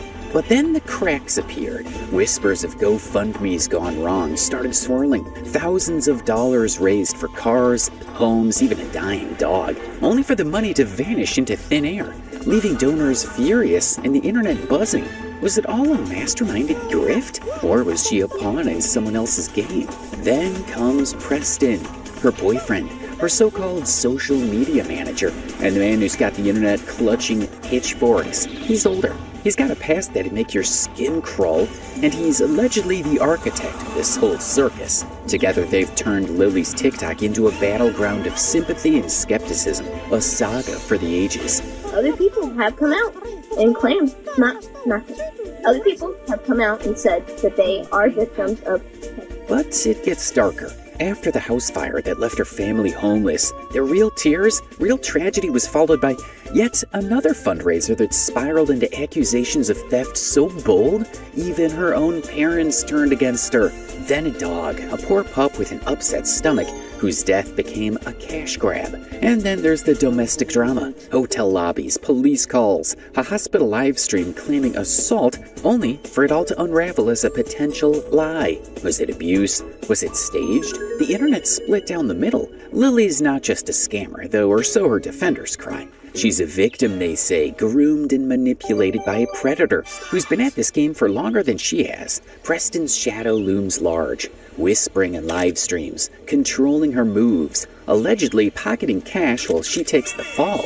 But Lily's no saint either. She's lied, she's begged, she's played this sympathy card so hard it's worn thin. Fake pregnancy tests, cryptic apologies, a life that flips between tragic and trollish. She's a walking paradox, and the internet can't look away. This isn't your typical influencer expose. This is an odyssey of raw, unfiltered madness, pieced together from TikTok clips, Reddit threads, and a collective outrage of a betrayed audience. As of March 2025, Lily's still out there, still posting, still stirring the pot, and we're diving head first to figure out what the hell's going on. Is she a mastermind? A puppet? A mentally ill kid caught in a nightmare? We've got the receipts, screenshots, videos, first-hand accounts, and we're laying it all bare. Get ready to be shocked as we delve into the unbelievable story of Callie the Flower Girl, the TikTok star who rose to fame through scams and deception. Starting from the very beginning, we'll explore how a 16-year-old girl's encounter with a 21-year-old on Snapchat transformed into a multi-million view empire and ultimately led to its downfall amidst a storm of controversy. This is a tale of manipulation, deceit, and the dark side of social media. Before the scams, before the screams, before the internet turned her into a punching bag and a puzzle, Callie the Flower Girl, Lily, was just another TikTok hopeful, a teenage girl with a messy apartment and a dream. 8 months ago, she was nobody special, just a chaotic speck in the algorithm's infinite scroll. but something about her clicked. Maybe it was the rawness, the unpolished edge of her videos, or maybe it was the train wreck appeal that kept eyes glued to their screens. Whatever it was, Lily's rise was fast, feral, and looking back, foreshadowed by darkness that would soon consume her entire online existence. Let's rewind to late 2024. Lily's TikTok was a shrine to controlled chaos. She'd post videos where she's sorting groceries with a whirlwind of energy as she slammed canned goods onto a counter, mustering about her love for the word groceries while chewing gum like it was her last meal. Her apartment was a disaster zone. Half-eaten apples rotting on the floor, gum wrappers littering every surface, a vibe that screamed, "I'm a mess and I'm proud of it." It's like my messy-ass apartment. I destroy it every night. I don't mean to, but I've been in an episode for a while, which hopefully explains the half-eaten apples, if even that, and all of the gum wrappers. I went through 35 pieces of gum yesterday, an entire huge pack, as you can see. All myself ran in a week. Dramamine. Yeah, shit's difficult right now. Metaphobia's got me in a chokehold, but fuck it. Anyways, my cat does end up in jail in this video, and I'm sorry about that. She was beating up the Altoids that fell on the floor while I was trying to sleep, and she knocked some stuff off the fridge, so I put her in timeout. Sorry about that. I put the cans in the sink this time, I'm sorry. I did. She'd trash the place nightly, then film herself cleaning it up later, all with this manic charisma that hooked viewers. "Clean My Messy-Ass Apartment," she'd titled them, admitting to episodes that left her spiraling. 35 pieces of gum in a day? Sure, a prehistoric heating system and roach droppings in the pantry? Why not? It was unhinged, it was relatable, and it worked. Within months, she'd racked up 500,000 followers, a loyal army eating up her every move. But every villain needs a catalyst, a spark to ignite the infamy. And for Lily, that spark had a name, Preston. Enter a man who'd become the internet's favorite villain, a 21-year-old with an anime girl profile pic and a Snapchat history that'd make your stomach turn. Their story starts in the murky depths of 2023, when Lily was just 16, a vulnerable kid oversharing her life online. Preston, 5 years her senior, slid into her DMs, a move that'd later raise every red flag in the book. Snapchat, that cesspool of fleeting secrets, was their playground. What started as messages morphed into something far uglier, a power dynamic that'd define Lily's descent. By the time she turned 18, Preston wasn't just her boyfriend, he was her social media manager, a puppet master whispering in her ear, steering her TikTok empire toward chaos. The internet didn't notice Preston at first. Lily's fans were too busy vibing with her cleaning rants, her quirky oversharing, her cries for attention that felt raw and real. But then the cracks started showing. Old allegations surfaced like ghosts from Preston's past. Screenshots, blurry and damning, began circulating on Reddit and X. Messages from Preston to girls as young as 15, a pattern of predatory behavior stretching back years. Victims, plural, came forward, some with photos proving they'd been close to him, others with tales of manipulation that chilled the spine. His profile pic, always that same creepy anime girl, a digital mask for a man the internet would soon dub a piece of. Lily wasn't his first target, they claimed, just his most successful one. And Lily was aware of all this. By 2024, as her fame swelled, so did the whispers about Preston's shadow over her account. She didn't hide him, not entirely. She even made a song about him, a bizarre overshared anthem that's since been scrubbed from TikTok but lives on in infamy. Fetish and a 17-year-old went really close for less, she crooned. Lyrics that'd make you cringe and question everything. Was it a cry for help? A troll? A love letter to her manipulator? No one could agree, but it was the first sign that Lily's TikTok wasn't just chaos, it was a stage, and Preston was directing the show. 22-year-old with a foot fetish, and I'm a 17-year-old who went really manic. I bought a ton of clothes from Ross just for less. I made him drop all his toes, I was the youngest yet. He never. This isn't just for me. This is for everyone who ever doubted me. And the millions of SoFi members who defy financial doubts every day. Because when you earn more money, save more money, and have a game plan for your finances, there's no stopping your generational ambition. Celebrate financial independence with the official bank of the NBA. SoFi, get your money right. The real tipping point came when Lily turned 18, and Preston's influence went from subtle to suffocating. That's when the money started flowing and vanishing. 2 GoFundMes popped up, one to help Lily move out, another to buy her a car. The internet, ever eager to save a damsel in distress, poured in $21,000. Cash meant to liberate her from the troubled home life she'd hinted at in earlier posts, but 95% of that money didn't go to Lily. It went to Preston. The car, it's titled in his name.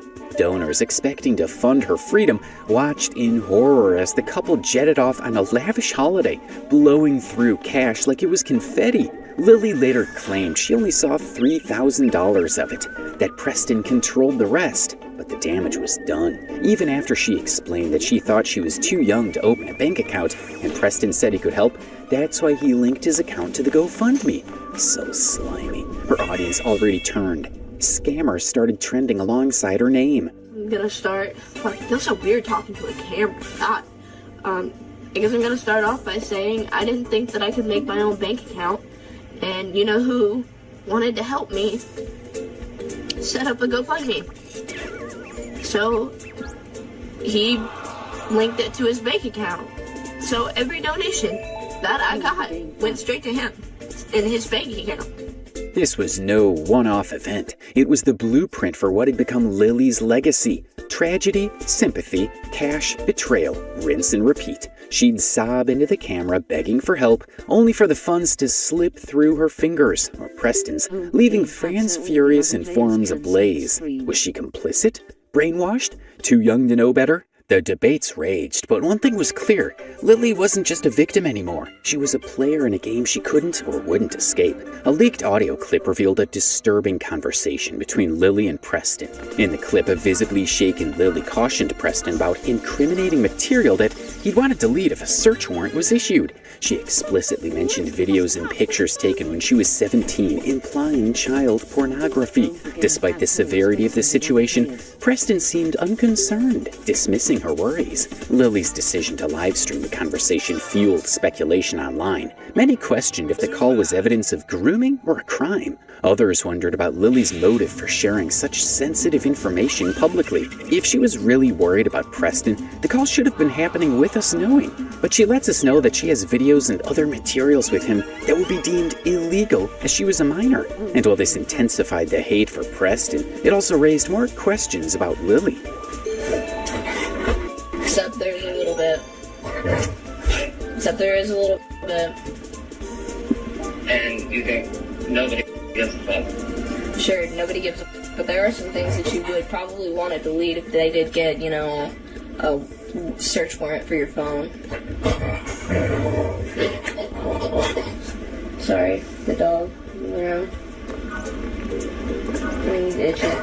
This was the moment Callie stopped being a quirky TikTok star and became a full-blown figure of fascination, disgust, and endless speculation. Preston's past, Lily's pleas, the missing money, it was a perfect storm, and we were all caught in it. But this was just the beginning. They would come to see that the scams got bolder, the drama darker, the lies wilder. The truth remains elusive. Is Lily a manipulative fraud, secretly reveling in her deception? A vulnerable child exploited by a predator? Or perhaps something more nuanced, too unpredictable to define? The search for answers continues. The second Callie the Flower Girl crossed the age of consent, the game changed. What started as quirky cleaning videos and overshared chaos morphed into something uglier, a grift so blatant it'd leave the internet reeling.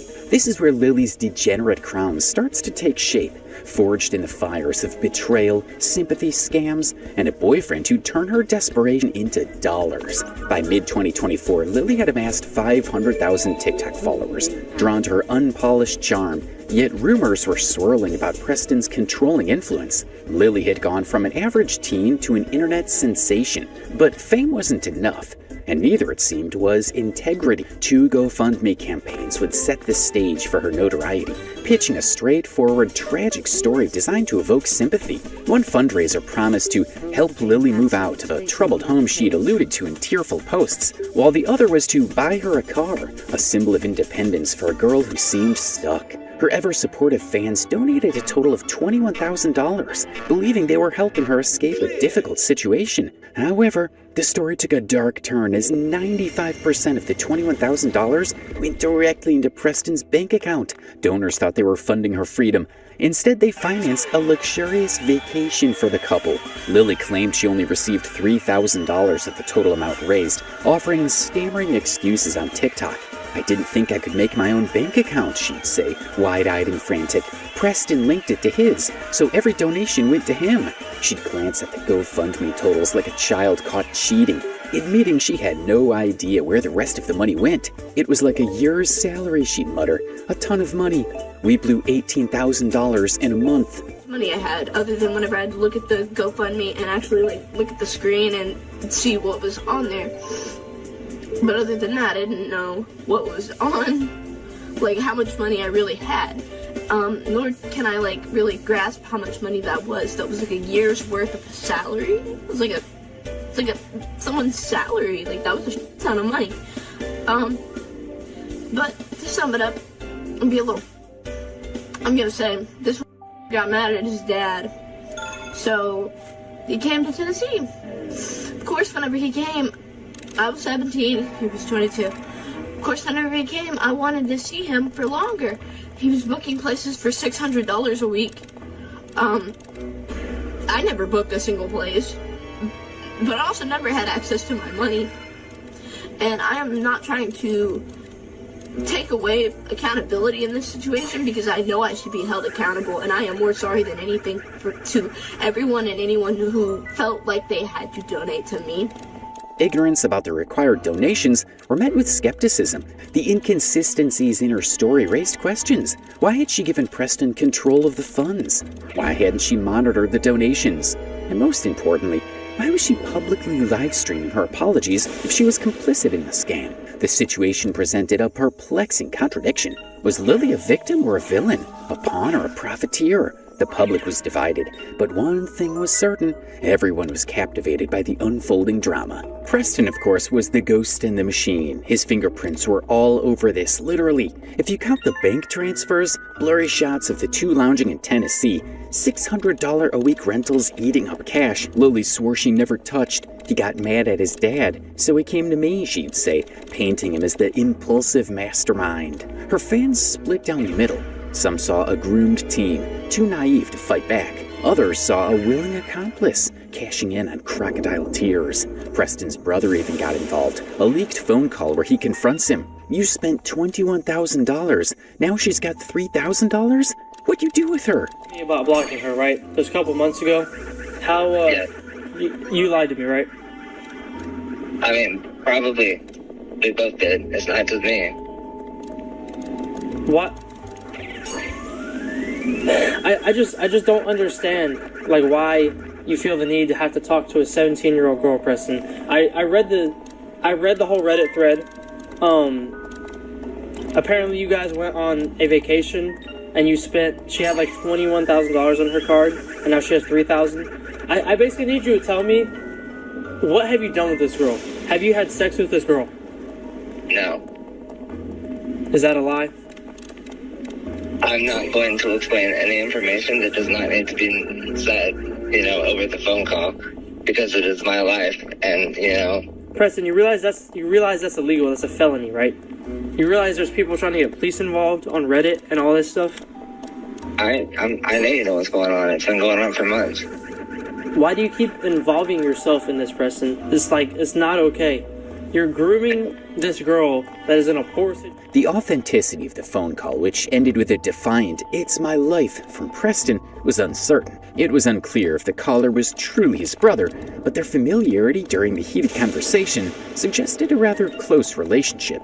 This lack of accountability was a recurring pattern for Preston. In response, Lily intensified her content creation, subtly incorporating requests for financial assistance into her cleaning videos. Preston's demands for her to blast the GoFundMe were often captured in the background noise. "If I didn't, he'd get mad," Lily would later confess, her voice trembling with fear and exhaustion. "He'd say I wasn't doing enough." The internet lapped it up, a twisted spectacle that garnered a mix of pity and mockery. Her TikToks became a bizarre form of performance art, a cycle of chaos, sympathy, and cash. A bunch of people think that I manipulated others out of money. I hope you know that the only time that I mentioned my GoFundMe, and every single time that I mentioned my GoFundMe, not to make him look bad, although the only times that I ever mentioned my GoFundMe was whenever I was being told to blast that. In every cleaning video, I was being told, hey, make a cleaning video today, and on that cleaning video, you have to talk about the GoFundMe. You have to talk about the GoFundMe, and if you don't talk about the GoFundMe, then this is going to happen. Nobody's going to see your GoFundMe. You're not going to get anything. Oh, and another thing about the GoFundMe, if I wasn't making enough money on the GoFundMe, he'd get mad at me. He'd be like, you're not doing a good enough job making a cleaning video and blast the GoFundMe, and I'd be like, I'd be mad as shit. I'm like, bro, why do you only give a... Meanwhile, Preston remained hidden, his online presence masked by an anime avatar, a digital grin that concealed his manipulation. He reveled in the attention while Lily bore the brunt of the criticism.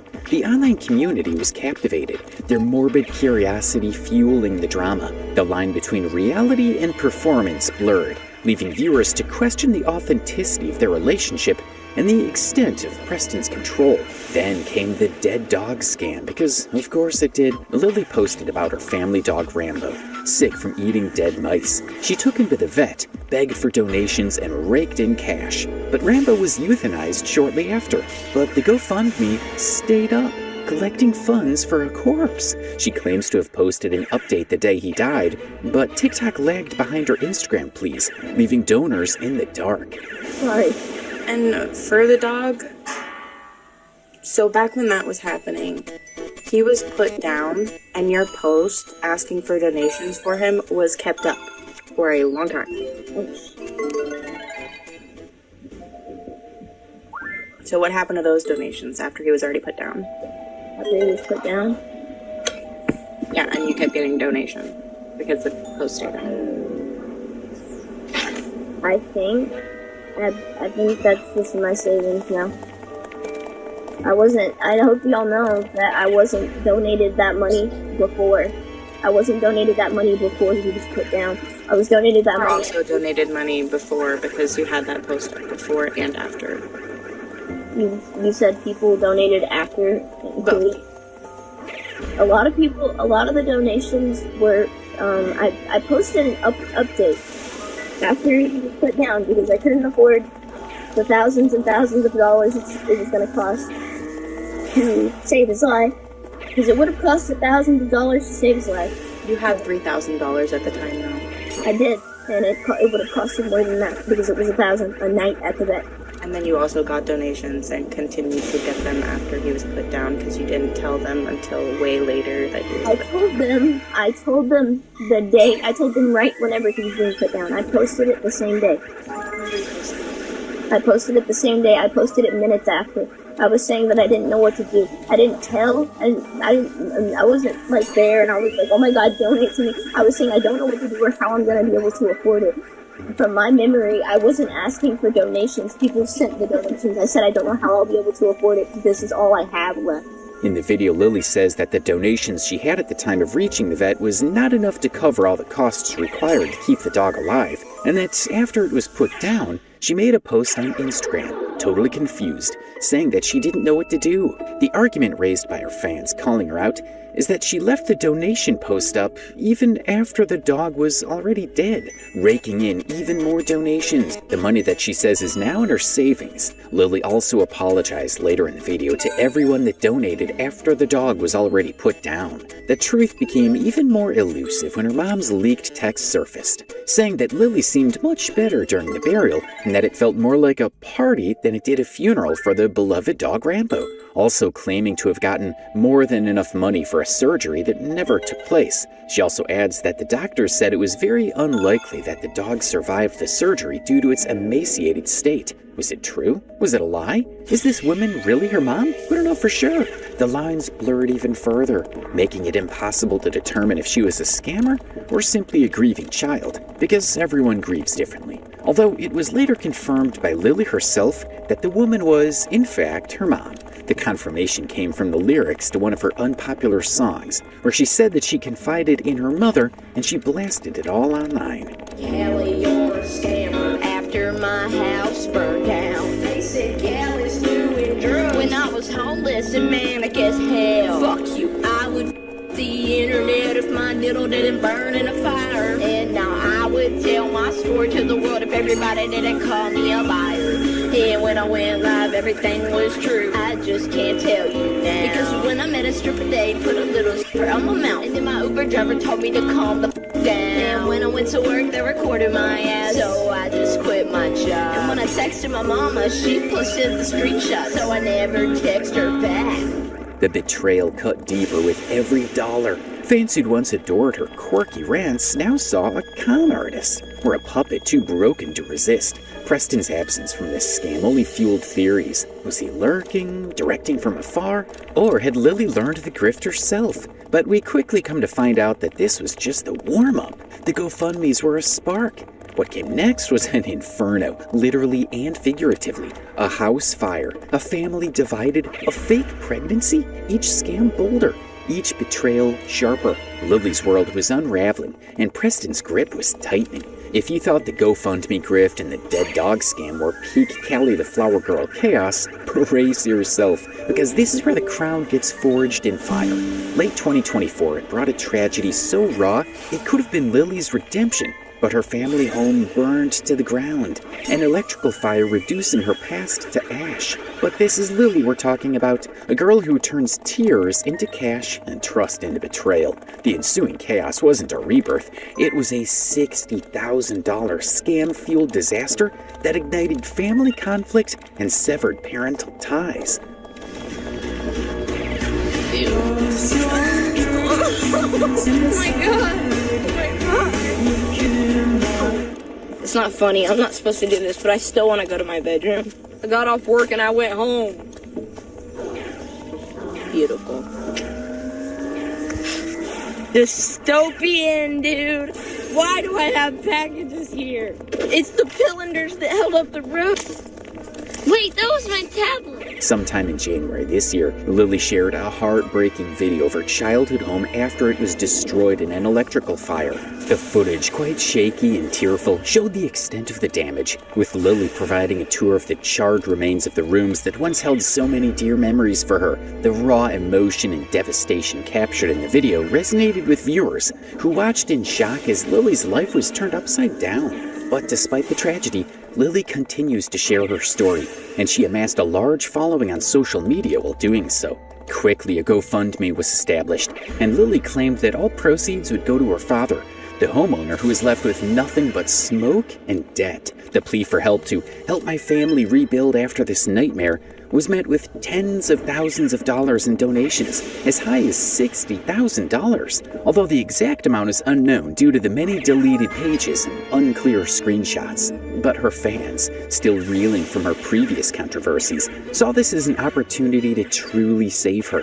However, given Lily's recent history, this goodwill seemed to be misplaced every time. It was soon revealed that said money didn't reach her dad. It went to Lily, or so the story goes. And what happened next turned a tragedy into a battlefield. The first red flag? Her parents' response. Lily's dad and his girlfriend didn't just sit quietly. They started their own GoFundMe, a separate cry for help, signaling a bombshell narrative that Kai was not trusted with the funds. Withdrawals, they claimed, were inconsistent, trickling in sporadically or not at all. Lily's own flesh and blood called her out, painting her as a thief in the ashes of their home. And in a flash, TikTok imploded, with more people turning against Lily, some going as far as calling her out to be reported to the authorities. Lily fought back in the way that she could by posting cryptic defenses. "The money's going to my dad, I'm just holding it," she insisted. She adds that everybody that requested refunds have been refunded anyway, but the refund claim was a lie,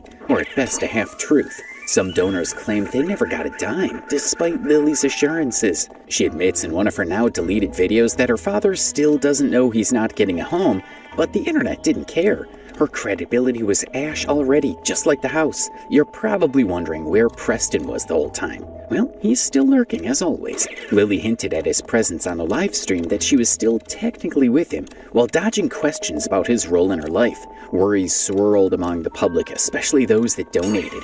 They wondered if he siphoned the funds, like he did with the car scam. Was he whispering in her ear again? turning tragedy into profit? No hard proof pinned him here, but his shadow loomed large. Fans pointed to her previous cleaning videos, where his off-screen demands echoed, asking her to blast the GoFundMe, and she'd obey. The house fire cash could have been his latest heist, or maybe Lily had graduated from pawn to player. But once again, we cannot exactly tell what happened with both of them. The family fallout cut deeper than the flames. Lily's mom, a figure as unhinged as her daughter, leaked text to Reddit, spilling private grief for the world to gawk at. She wrote that Lily sang songs on her new guitar while the dog was buried, adding that Lily shrugged off Rambo's death with cash in hand. True or exaggerated? Who knows? But the oversharing was generational, a twisted legacy of airing dirty laundry. After the house burnt down, her mom kept up with posting spats with Lily to a subreddit dedicated to her downfall, in an effort to paint her as callous, rebellious, and untrustworthy amid the tussle of GoFundMe accounts. The audience lapped it up, some saying if her own mom hates her, maybe she was the problem. But no one asked why a parent would blast this kind of negative info about their child to hundreds of thousands of strangers on the internet. Lily's TikToks from this era felt like a fever dream. Half of the time she was apologizing. The other half, she's in defiance. She said that she didn't trust Preston, yet she stayed. She claims to be stranded with no vehicles, no family, and no shelter, begging for cash for Airbnb while admitting to having savings from past GoFundMe scams that were currently inaccessible to her. But then her fans and audience are skeptical about trusting her this time, and there is a cloud of doubt around them. Some say that she has money already, she just wants more, while others saw a broken girl that was too lost to escape. The house fire wasn't a scam, it was a fracture. Family against family, fans against Lily, reality against her endless lies. And now still no evidence proves she kept it all. The $60,000 figure floats in Reddit communities, backed by rage, not receipts. Her still active Cash Apps and Venmo accounts linked to her bio fueled suspicion, so they wondered, if she's not scamming, why is she still begging? But hard proof for any of these suspicions are elusive. Fans struggle to believe her now, in what seems like an actual dire request for help because of her worrisome past. $21,000 vanished, a dog's death monetized. These events cast a shadow too dark to ignore. It's the typical story of the boy who cried wolf, and internet logic assumes one is guilty until proven otherwise, and Lily's proof was ashes, literally. Still, this inferno wasn't the end, it was a midpoint. The fire exposed her, broke her family, and fed the internet's obsession. But the spiral had more to give. Domestic violence claims, a fake pregnancy, a life teetering on collapse. It seemed like Preston was tightening his grip, or was Lily actually clawing her own downfall? The house fire was a major turning point, but subsequent events transformed Callie the Flower Girl into a target of intense anger and disbelief. By 2025, Lily's TikTok was no longer just a platform for cleanup content and scams. It had become a battleground for accusations so shocking that they divided her audience. This is where the narrative takes a dark turn, and the truth becomes obscured by a number of conflicting accounts. It started with a literal bang. In January 2025, Lily and Preston's tumultuous relationship reached a boiling point, leading to a chaotic incident in a hotel lobby. The hotel's staff were forced to call the police due to the couple's loud argument, which was disturbing other guests. Following the incident, Lily took to social media, live streaming her distress and pleading with her followers for financial assistance via Venmo. She claimed that her savings were inaccessible until Monday, and that she needed money to escape the situation and retrieve her cat Twinkle, which she alleged Preston was holding hostage. This public plea left her online followers wondering if this would be the catalyst for Lily to finally end the relationship. Cause when you live in New York, you cannot come and get me. And I can't go to New York with my family having their issues right now. How much do I need? I'm not sure. I don't know. I'm sorry, Twinkle. It's gonna hurt, man. Don't you have 9K? Yeah, my savings in an account that's locked, and I need to go and get unlocked. But I can't do that till Monday because, banks are closed, and I tried to fix that today. That's what I've been trying to do, so that I can afford rent, so that I can live somewhere. That's what I'm trying to do.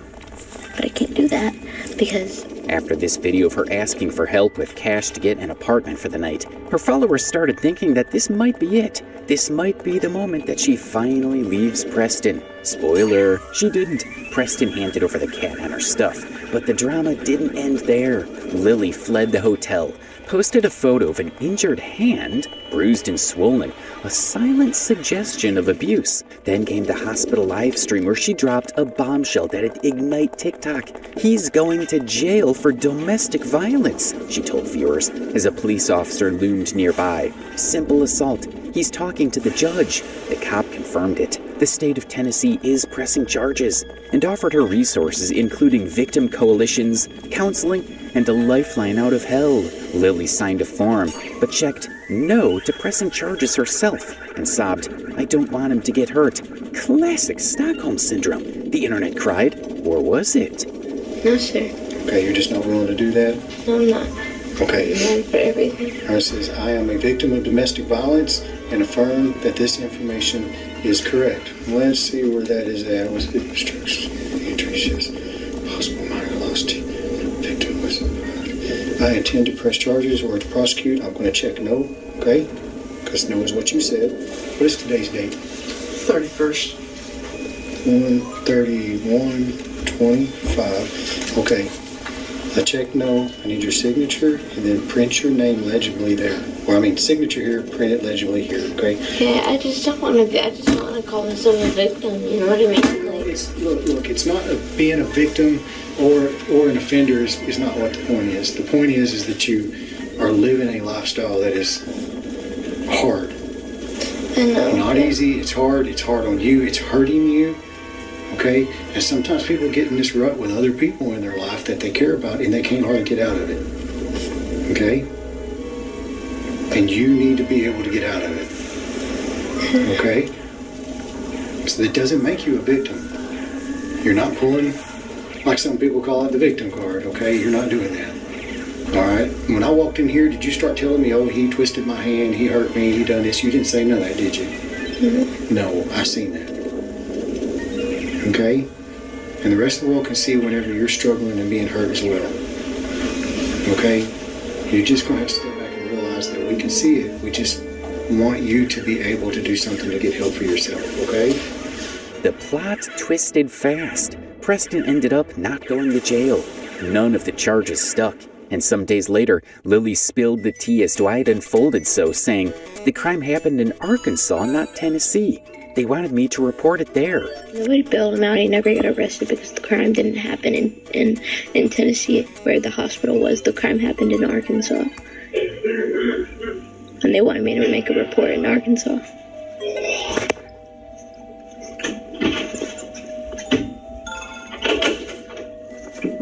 But I fuck up. Lily's fans reacted strongly to the hospital video, some enraged and others sympathizing with her apparent fear and injury. Despite her visible distress and injured hand, Lily refused help from her fans and drove her scooter back to Preston. Staying in an Airbnb, she claimed she was no longer with her alleged abuser, but background car horns in a video suggested otherwise. This led to online speculation about whether she was a victim of abuse or if the situation was staged for sympathy. No, I'm not with them anymore. So I'm all alone in Memphis. No car, no house. It's also worth noting that after the fire, Lily had a brief redemption arc where she finally decides to go get an actual job as a cleaner. The arrangement was allegedly put together by some of her followers, and the job included a provision for a place for her to stay, but the terms was that Preston would be left out of all of this. Her boss allegedly dropped a bombshell comment on her live saying, "I offered her an apartment, furnished it, everything. She Ubered to me, then left with him." Now, is this true? Maybe. There's no definitive proof it's really her boss. For all we know, it could be a TikTok rando with a grudge.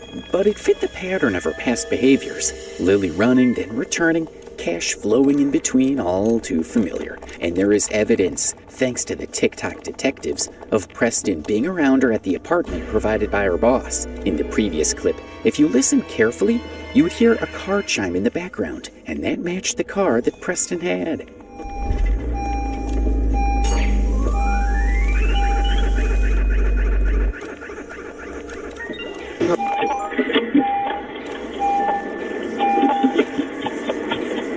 She begged for Uber money after the hospital trip.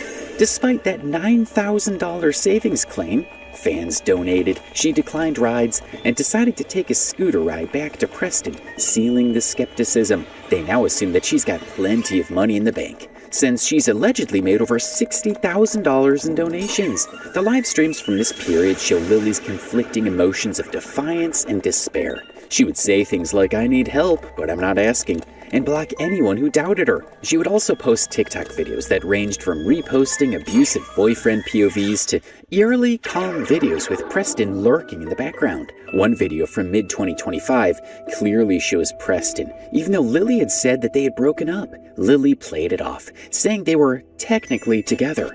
Preston is very clearly right there. And then here's the video itself slowed down where Preston is soon to him. There he is, peekaboo. By the way, I was so caught up by that genuine moment of... The police were called to their new apartment multiple times. In one leaked video, an officer tells them to stop whatever they're doing on TikTok because the police keep getting called there. Lily is slurring, and Preston admits she had been drinking. The officer then checks her arms for bruises but doesn't find any. In another video a few weeks later, Lily says Preston tried to suffocate her and she ran away. Preston isn't in the video, but Lily's fear seems real. People online were divided in their opinions. Some pointed to videos where Lily mocks Preston and said she wasn't really scared. Others focused on the age gap and power imbalance between them. There was no arrest after Lily's suffocation claim. Because of Lily's history of lying, people didn't believe her. She had lied about being pregnant and getting refunds. Some people accused her of romanticizing the situation, and she laughed off a rash she said was from stress. Preston's role remains unclear. Was he the abuser who hurt Lily in the hotel? Was he the mastermind behind the whole situation? Or simply a creepy bystander? Lily's plea to not hurt him raises questions about whether it was motivated by loyalty or fear. His past comments add to this suspicion, but the violence in this instance seemed personal and unscripted, until it didn't. The scooter ride back, the boss rant, and the casual return to chaos all seemed staged, a desperate attempt for attention. Now it is a confusing mix of truth and lies. The police found enough evidence to file a report, but nothing came of it. Lily's tears and bruises seemed real, but her actions suggested a scam. Her fan base was divided. Some believed she was lying, others believed she was trapped. No one knew for sure. Her fans decreased, her haters increased, and the pressure intensified. By March 2025, Callie the Flower Girl's TikTok was in ruins due to scams, controversies, and accusations of violence. Lily, however, wasn't finished yet. She had one last trick up her sleeve, and it began with a shocking revelation. Lily broadcast a live stream, clutching a pregnancy test as if it were a sacred object. 2 lines, she murmured, her voice quivering from shock, fear, or superb acting. "I'm pregnant." The chat erupted.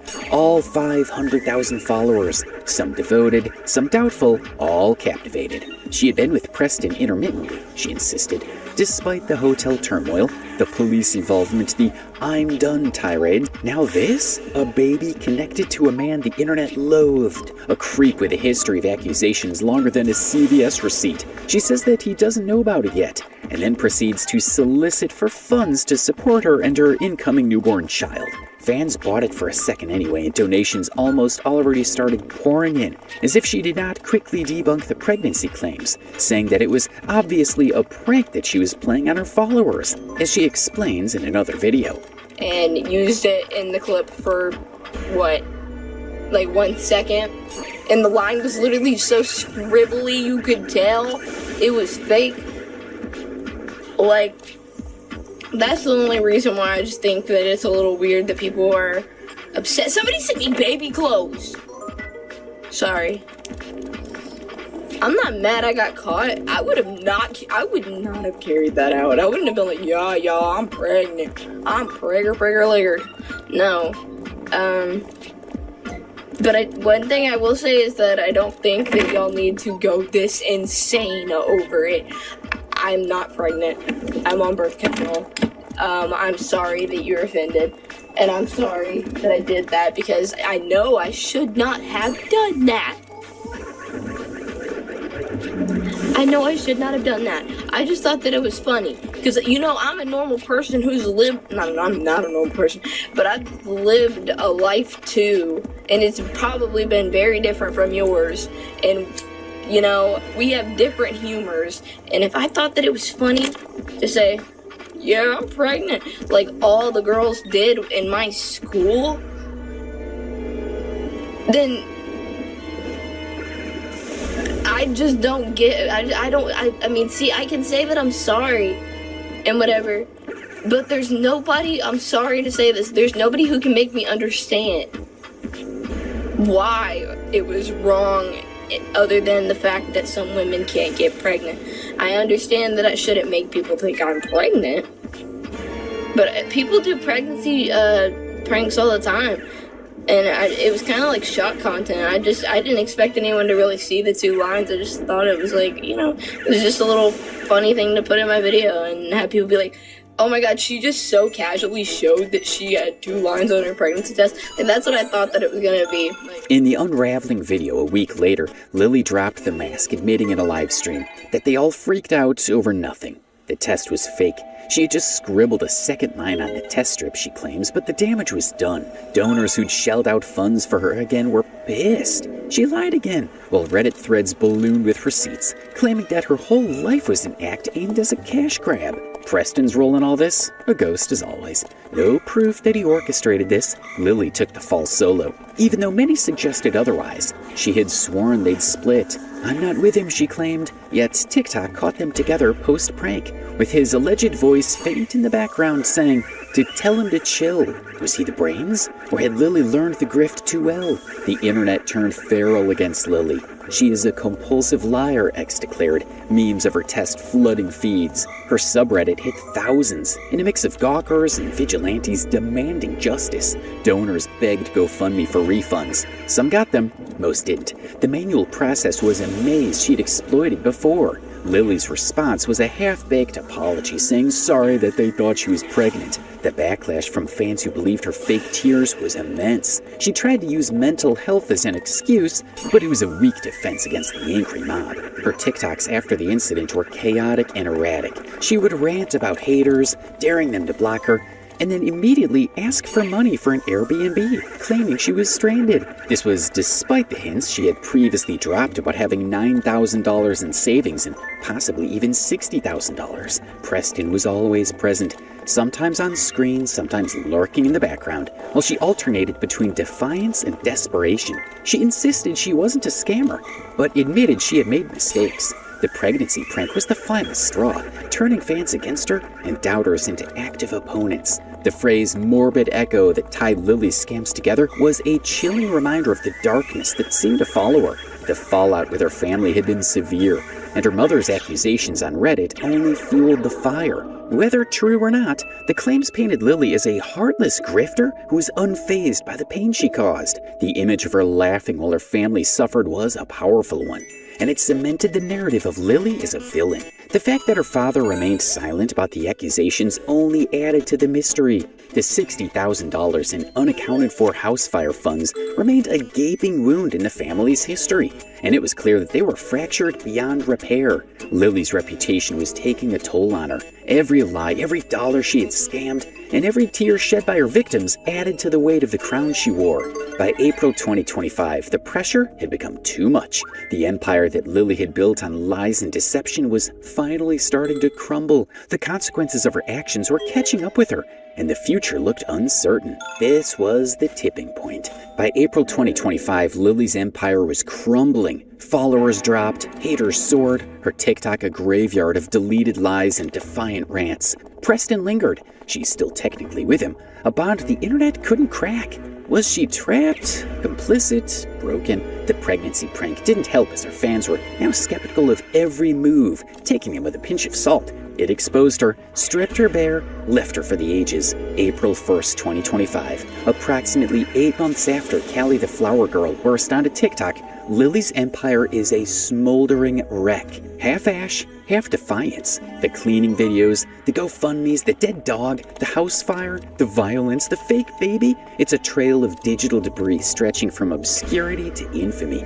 She's still here, still posting, But the girl who once charmed 500,000 followers with gum wrappers and grit is a shadow of her former self. Lily's TikTok today is a ghost town with a pulse. She's down to a fraction of her peak, with somewhere around 200,000 followers, though the count's a moving target, aggressively bleeding fans daily. Her more recent posts includes cleaning rants, same as ever, sweeping a floor littered with roach droppings, gum wrappers back like a grim signature. "I'm still here," she captions, voice hollow, a forced laugh cutting through the static. Preston's there too, sometimes a shadow, sometimes a voice. The apartment's a dump. No smoking ashtray overflowing, a prehistoric heater humming, proof the $60,000, the $21,000, the untold thousands never built her a better life. The money's the million-dollar question, literally. Reddit pegs her haul at over $100,000 across scams. $21,000 for the car, $60,000 from the fire, and an alleged $20,000 for the baby. Plus Rambo's vet fund and endless Venmo drips. Hard proof of these claims are scarce. Deleted GoFundMes, murky Cash App logs, her own I blew it confessions, only to come back and say she's got savings. She also teased $9,000 was locked in her bank account after she switched banks, she claimed. Yet she's begging for Airbnb cash, Uber rides, cat food. Stranded, she cries, but the scooter rides back to Preston, the holiday splurges, the guitar from Rambo's grave, they all paint a different picture. Did she squander it? Did Preston pocket it? Or is it stashed as her nest egg for a rainy day? The internet's got no receipts, just rage and theories. Her fans, or what's left, cling to scraps. Some still defend her because she's a victim that was groomed at 16 and trapped by him. The age gap, Preston's creepy past, those leaked Snapchat screenshots. Girls as young as 15 keep that narrative alive. She's mentally ill, others, they argued, pointing to her episodes, her spiral from quirky to unhinged. The rest? They're done. Alleged that she was a compulsive liar, as X brands her. Memes of her fake test and refund lies flooding feeds. Her subreddit is a war zone with pity and scorn in equal measure. Preston's the wild card. He's still around. No jail time from the domestic violence claims. No charges sticking despite police visits. That hospital live stream where Lily claims that he's going to jail fizzled into a case of wrong state. Whoops. His past still haunts him. Victims come out to tell their tales. But he's untouchable, a ghost in Lily's story. Is he the mastermind? Siphoning cash? Scripting scams? Or just a leech riding her chaos? Her family's a faded echo. Dad's silent, $60,000 unaccounted for. His home is still ash. Mom's Reddit rants have cooled, but the rift's permanent. Most recently, when a YouTube creator who goes by Danky Jabo posted his video about Lily a few days ago, a YouTube account that the internet has now come to know as Lily's mother responded to some questions that have remained unanswered. Firstly, in the case of her outing her daughter. Lily's alone now. No family, very few friends. Just Preston and a cat named Twinkle, the one constant inner storm. The legacy, Callie the Flower Girl's a cautionary tale, a TikTok Icarus who flew too close to the scam sun. She's the girl who turned oversharing into an art, then a weapon, then a noose. Cleaning videos birthed a grift empire resulting in $100,000 plus worth of loot. If the whispers hold, only to collapse under its own weight. Rambo's death, the house fire, the fake baby, each a brick in her monument, a testament to chaos monetized. Yet there's pathos here. Was she a kid ensnared at 16, molded by a predator into this mess? Her early TikToks, gum-chewing, messy charm, hint at innocence lost. Episodes, she'd confess, a mental health thread the internet half believes. Or was she always this? A grifter born, not made, laughing behind the tears. The haze blurs it all. Victim, villain, or a tragic mix, too broken to name. She's made mistakes, yes, but the scale? Tens of thousands of dollars. A family shattered by greed. It almost defies forgiveness. As of today, she's not gone. She's still posting, still begging, still spiraling. But the algorithm's cruel. Views dwindle, haters drown her out. The internet watches, less to save her, more to gawk. She's a relic now. A name whispered in scam lore, a warning to influencers and fans alike. Overshare at your peril, grift at your doom. So what's next? Will she fade? A TikTok ghost haunting dead links? Will Preston drag her deeper?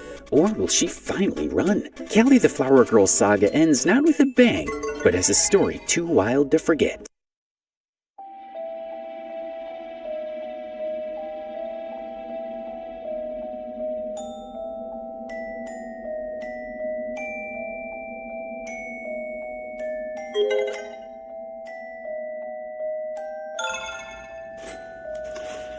Does your child struggle to remember what they just read? If your child... On December 2nd, 2019, just days after celebrating Thanksgiving with family, Christine Holloway and her 14-month-old daughter, Vanessa, went missing. Parked on the street outside her apartment was Christine's new car, but she was not answering the door. Despite the freezing conditions, 2 windows were sitting open. The door was locked, but a light remained on. When officers forced entry, they made a horrific discovery. Oh, fuck. Dude, hush. Holy. You have to be here. Holy. The investigation into what happened to Christine and Vanessa began.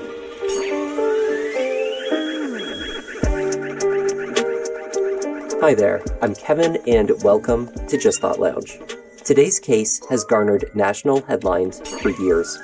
There's a lot that has been uncovered in this tragic case, and still, unfortunately, a lot left to question. Let's take a look.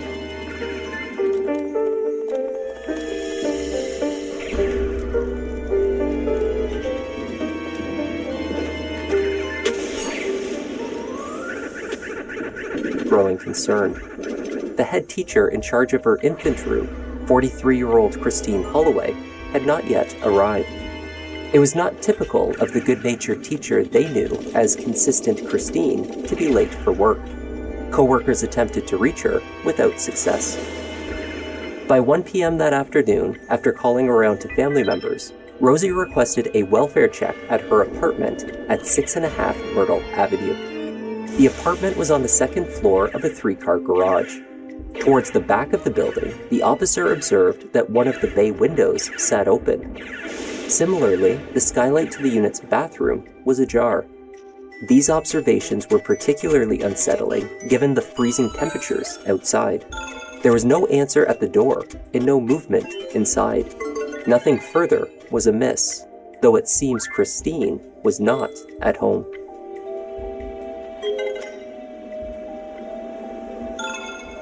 Christine was the mother to 14-month-old Vanessa, whom she shared with boyfriend Jose Morales. Jose had informed Christine's brother and sister-in-law that he saw Christine that morning around 7 a.m. as she left for work with Vanessa. Her work at the daycare meant that Vanessa could stay with her every day. She would not have made other arrangements for her care. Christine had met Jose on an online dating app. He had 2 children, Isaac and Isabella, from a previous relationship, who lived with him throughout the week in his mother's basement in Fairhaven. On the weekends, Jose stayed with Christine in Ansonia. Armed with these pieces of information, Officer Smith and Sergeant Guerrera of the Ansonia PD gave Jose a call. A girl here that's saying that she's the sister of Christina Holloway? Alright. Is that Christina your girlfriend?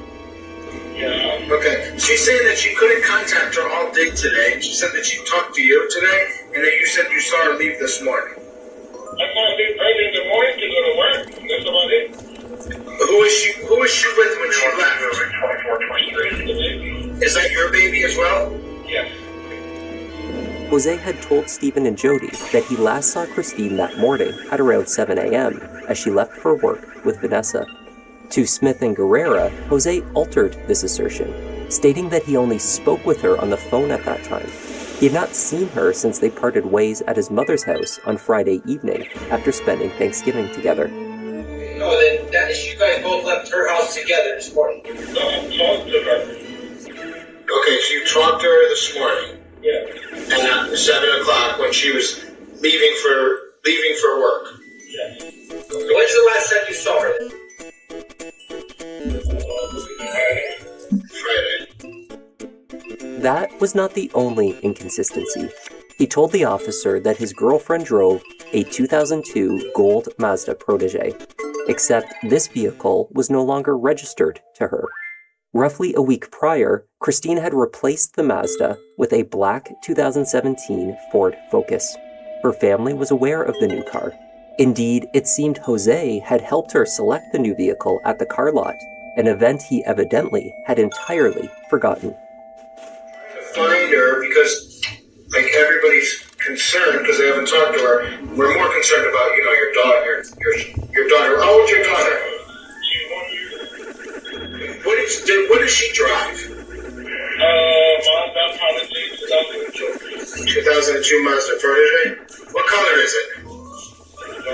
Gold. Yep. Who has the Ford Fusion? Do you know, or the Ford Focus? No. Does she have another car, a black car? No, not that you know of. The conversation with Jose Morales was concerning. Officers returned to Myrtle Avenue and again knocked repeatedly on the door with no answer. While assessing the state of the apartment, officers canvassed the neighborhood, hoping to find someone who had seen Christine and Vanessa. No one reported seeing them recently, though someone had spotted Jose leaving the apartment earlier that day. They came out, they said no car was in the driveway, no car was here. She's a mother of a 1-year-old. She's always shows up at work, she always contacts us. We haven't heard from her. This is really, really bad. We have a bad feeling. Talked to the boyfriend says I haven't seen her. I haven't talked to her lately. I talked to her in the morning, but I haven't seen her. We just get to the house now. There's a couple windows open on the second floor, which is really odd because obviously it's freezing out. I had him do a neighborhood canvas. One neighbor said, "Hey, I saw him driving her car out of here this afternoon. I can't get into the house. I'm gonna kick in the door in a minute." Taking everything into consideration, officers opted to force entry into the home. We're gonna attempt to make entry.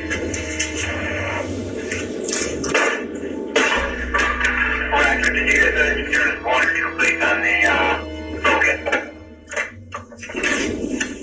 Police department. Sure.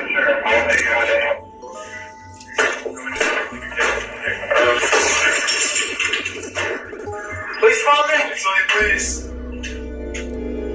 Police department.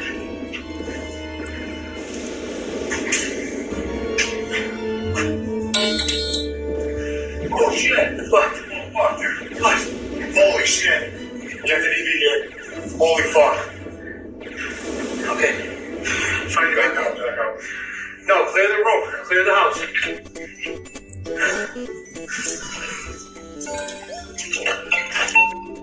430D2, I'm gonna need you here. Christine was found clearly deceased in the bathtub. Officers secured the scene and searched for baby Vanessa. She was not in the apartment with her mother. Vanessa was still missing.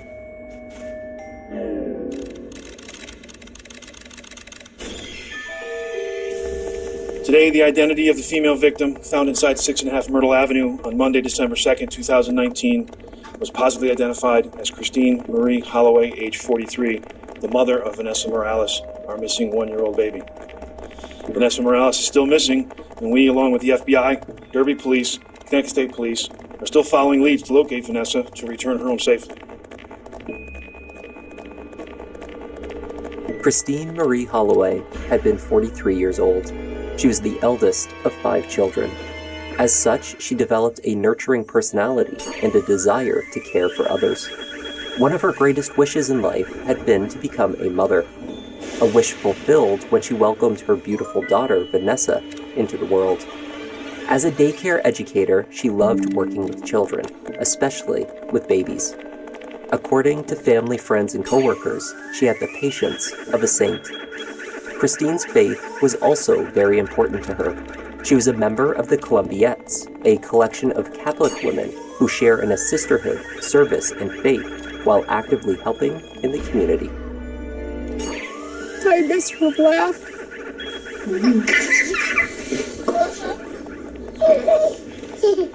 When I have to remove the pictures to clean, I break down. Because I should be holding them and not their pictures. Christine's autopsy found that her death was caused by no less than 8 blows from a blunt object. A hammer was the most likely implement, though the murder weapon was not found in the apartment. She appeared to have been attacked and left to pass away on the landing, only feet from Vanessa's crib. Later, someone had undressed Christine and moved her into the bathtub where officers would discover her. By that time, she was visibly deceased. A lieutenant on scene described seeing an internal organ removed from her body and lying near to the tub. The mother's time of death was estimated to be between late Saturday and early Sunday morning. There were strands of hair found in her hand, most likely pulled from her killer as she fought for her life. Inside the apartment, investigators noted, with the exception of the bathroom, that it was clean and neat. Scented candles had been lit. But when forensic teams from the Connecticut State Police began processing the scene, they found indications of blood on the walls, on the rugs, and many items centered around the area where Vanessa's crib was kept. The rocking chair, stuffed animals, and containers full of children's toys likewise tested positive for blood. A single infant-sized pink crock was found amongst these items. The matching shoe was missing. There were obvious signs of a cleanup. Discolored wet rags were located in a bucket under the kitchen sink.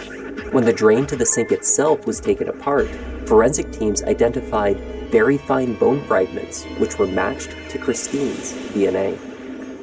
Also curious was the overflowing recycling bin full of empty cans sitting on the porch, while inside another full bin was emptied onto the floor. It contained over 12 cans of beer, amongst another dozen water bottles. There was no alcohol found to be in Christine's system upon her death. The teacher and mother was not a drinker. As the swabs from these stained items were tested, a definitive DNA match could not be obtained, though logic dictated that Christine was at least one of the contributors to the samples taken. There were no matches to little Vanessa. The family would like to thank all the law enforcement agencies involved with searching for my baby niece, Vanessa Morales. My name is Anna. I'm Vanessa's aunt. We, the family, would like to ask for everyone in our communities and beyond us to help bring baby Vanessa home safely. Anyone with any information on her whereabouts, we beg of you to please contact Ansonia Police Department or call the FBI tip line 203. The man who used the garage level of 6.5 Myrtle as a workshop reported hearing loud noises and voices from the upper level apartment on Friday night, sometime between 4 and 5 p.m. He heard a male voice, perhaps some hammering into a wall as though they were building something, and what he thought could have been furniture being moved around. When he left the building that night, the bay window above the garage was open to the winter air. Another neighborhood witness reported spotting Jose outside of Christine's apartment on the morning of November 30th, the Saturday. He was fitting a car seat into a black Ford with a little girl, presumably Vanessa.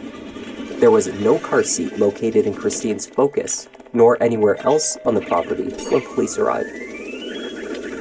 Neighbor George O'Mara had not seen Christine in days, but he had seen Jose leaving the building on Monday afternoon, not long after police had first responded to the welfare check. This sighting was later confirmed by surveillance. It showed Jose leaving the home and driving away in his Nissan Sentra at about 2 p.m. The car is distinctive. It has a low-sitting muffler that is also defective. It can be heard as well as seen.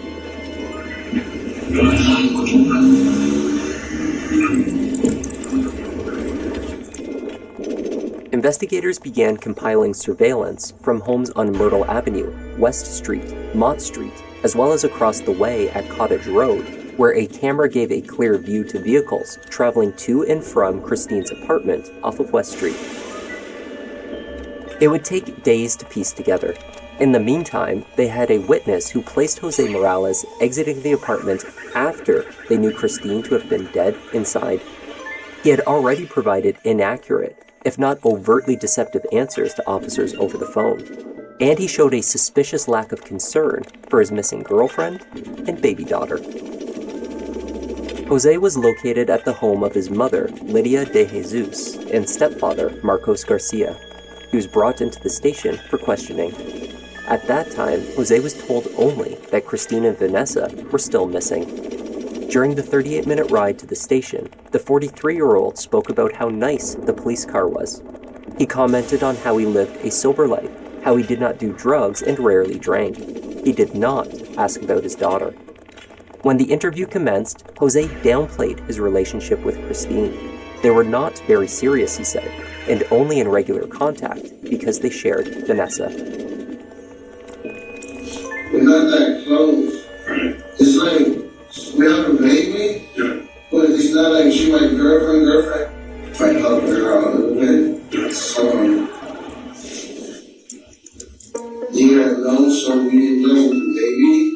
Some parent come over and stay over our house and holiday and things like that for see the baby. So you do all that for Vanessa? Yeah, it's not for Christine. It's not for Christine, it's for Vanessa. It's not for so your family likes it. He stated that he last saw Christine and Vanessa on Friday night when they left his mother's house after staying there for a few days over Thanksgiving. From there, he went to the home of a friend named Hector, and they traveled to Bridgeport. Initially, at least, Jose was unable to provide Hector's last name or his address. Over and over again, Jose insisted that he had no idea what had become of Christine or their daughter. He became indignant, questioning why Christine's family was not also at the police station undergoing questioning. I mean, someone came to my house and said, Vanessa's missing, and it's not the 20-year-old daughter. I'm worried. That's why I keep trying to call. My kid. It was there a whole right here, talking about everything but her. A whole right here, you two talking about a 1-year-old daughter that's missing. I don't get that. And the only reason you're here is to find her. Is to help us find her. Alright, so where is she? I don't know. Do you know where your daughter is? No, I don't know. My daughter is with Christine. So where's Christine?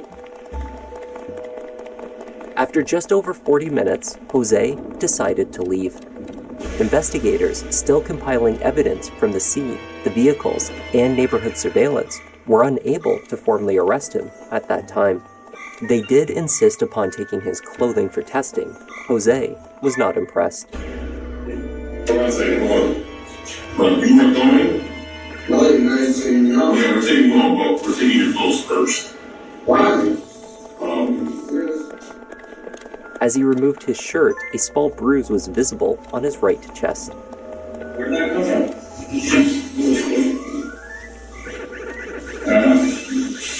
What about that? Where'd that start from? Detectives also noted abrasions on the knuckles of both of his hands and faint scratches on both arms. His face appeared swollen and red on the right side. On the black sneakers Jose had worn to the police station, they identified staining, in addition to a tissue-like material which was set for testing. He left without providing any useful information for the search for Vanessa. He had also not been informed at that point that Christine had been found murdered.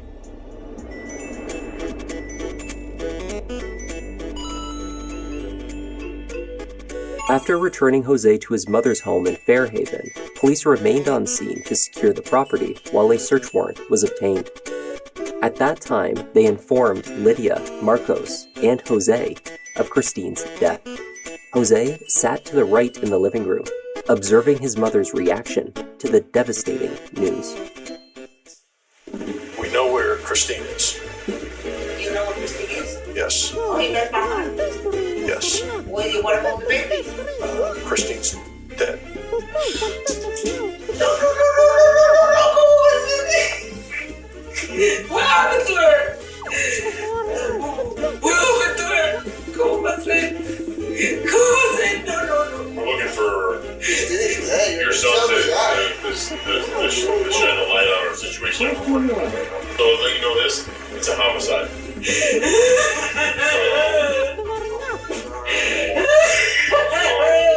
We are looking for all the help we can get. The search for Vanessa was time-sensitive. Law enforcement used what was at their disposal to pressure Jose for information. In this case, that pressure came from his parents. We can't find the car that he says she's always driving. But we know where the car is that you say she got. Yeah. What's up? When I asked you about her buying a new car, you said you knew nothing about it. No, I know about it. Well, why did you say you didn't know anything I about it? know about it. So, Jose, where you was today? Jose, we also just took your car. 4. The car is gone? Yep. Marcos then began asking Jose directly where his daughter was. Displaying little emotion to this point, Jose then began to insist emphatically that he had no idea what happened to his girlfriend or their daughter. I don't know, but you want me to come up with an idea, make something up? What you want me to do? What you want me to say? To just invent a situation? I don't know. What were you doing? have to break the door in there to get in? You broke the door to get in? Why don't you tell us the story if you want to say something? Investigators learned from Lydia and Marcos that Jose left their home on the Friday evening at the same time as Christine, she in the Ford Focus. He was driving his Nissan Sentra with the loud muffler. Jose claimed he was not with Christine, but with his friend Hector. At that point, his mother reminded him that he had a FaceTime video call with her that weekend from Christine's home on Myrtle Avenue. At first, he claimed he was using Hector's phone for this call, then corrected himself. He made the call with his iPad, he said. 4. How was Hector? Wait. How does he not know where he was yesterday? It's not even 24 hours later. How does he not know that? I say I was at home with Hector. No, you weren't, because you were leaving the house at 1:49. We have him on video leaving the house, and we also have a witness saying he was there. Today? Monday. I was at his house. On Monday. I was with him. On Monday. The weekend. No, Monday. But you just said you were with Hector on Monday. You said, I don't remember when I was with on Monday. I was with Hector on the weekend. When about Monday? They asked me about Monday.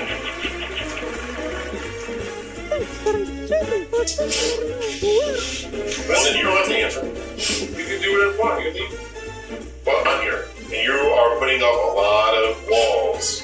It's not that a lot of walls. Yeah, maybe my brain is messed up. Maybe I'm not clear-minded person. Okay, I can understand that. You have a lot of stress in your life? Yeah, I have no job. Okay, so I'm broke. I live with my parents. And you got 3 kids, and you're trying to support the 3 kids. I can't. Yes, that's not easy. That's not easy. Yeah. You should be the one supporting your parents, but you can't right now. That's how hard it is. You just lost your job a few months ago. I understand all that. That puts people in the wrong set, the wrong mindset. Right? No, He does. Yeah, he does. Sometimes you don't think clearly about things, right? You know, No, I FaceTime you from Hector's house, make you believe that I was with her. Did you see her? Did you see anything in the back when you saw my face on FaceTime? I was making you believe that I was at Christine, because I didn't want you to think that I'm out with my friend partying. So what were you FaceTiming with? What phone were you FaceTiming with? With Hector. Do you have your phone? Yeah. Okay, so then you should have Hector's contact. No. You should have Hector's contact. No. I was FaceTiming with the...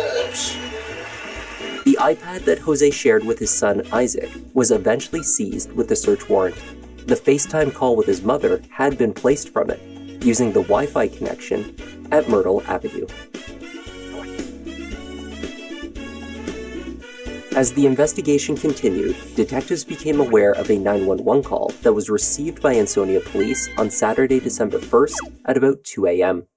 The call was traced back to Jose Morales' cell phone, and it connected through a tower 1 street over from Christine's apartment. It lasted 1 minute and 14 seconds. On the call, a male voice, slurring, stated the street name Myrtle Avenue. Much of the speech was muffled and incoherent, but a female voice was also heard coming in and out in the background of the call. Once enhanced, that voice was heard stating, "Stop, hang up, who are you calling?" The line disconnected and the operator was unable to reconnect after multiple attempts. Officers were sent to Myrtle Avenue to check if anything was obviously amiss, though they did not have a street number and found nothing of concern when driving by.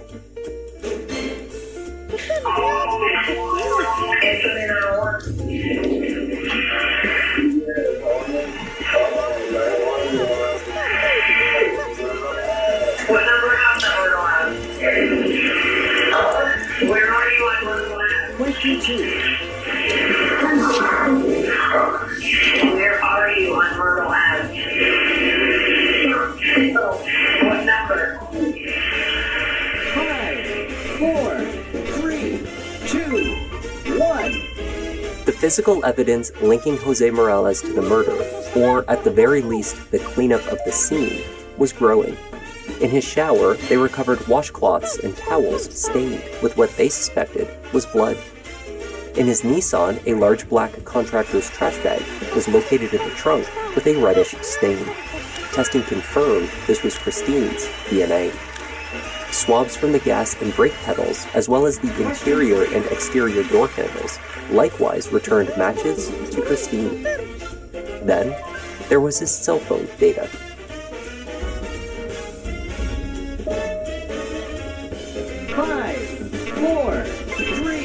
Police eventually tracked down the friend named Hector with whom Jose claimed to have spent the weekend. The friend was identified as Hector Rodriguez of New Haven. Cell phone data confirmed that the two had indeed been together in Bridgeport on Friday evening, just as Jose had claimed. Initially, Hector told police that they were together all weekend. Later, he admitted that Jose had asked him to say that, but it wasn't true. His friend actually came and went throughout Saturday and Sunday, but mostly spent his time elsewhere. Jose's cell phone, alongside surveillance cameras from the neighborhood, supported that narrative. Video surveillance showed that at about 6 a.m. on Saturday morning, roughly 4 hours after the muffled 911 call, Jose's loud Nissan left the area of Myrtle Avenue and drove towards Derby Avenue in the direction of St. Michael's Church. Less than 15 minutes later, he drove to a Shell gas station on Main Street, where he entered the store and attempted to purchase cigarettes. His debit card was declined. A second trip towards Derby Avenue was made later that day, this time driving Christine's Ford Focus. It again returned to the apartment. Christine's cell phone made this trip as well. By the afternoon of Monday, December 2nd, both vehicles were parked in front of the apartment. They were captured by Officer Kelly's body camera as he performed the first welfare check that day. Jose Morales was almost certainly inside the apartment at that time. So was Christine, though investigators believe that she had been dead since Saturday night.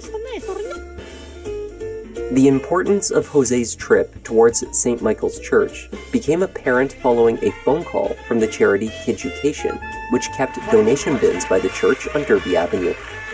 On December 5th, an employee of the nonprofit emptied the donation bins and found bags full of items that were covered in a blood-like substance. Supervisor Mary Tuttleback observed the contents and discovered amongst the toys, articles of clothing, and various baby items was a collection of letters. These were addressed to Christine Holloway at 6.5 Myrtle Avenue. She Googled her name and then immediately called police. They arrived within 5 minutes. What police found in the donation bags was disturbing. Some of the items included a diaper genie pail, an infant's pillow, toy radio, baby clothing, toy blocks, stuffed animals, and a bloody towel. Mixed in were several pieces of Christine's mail. They pulled out toy blocks, books, puzzles, and more stuffed animals. There were also multiple items of adult clothing, male and female, the man size XXL.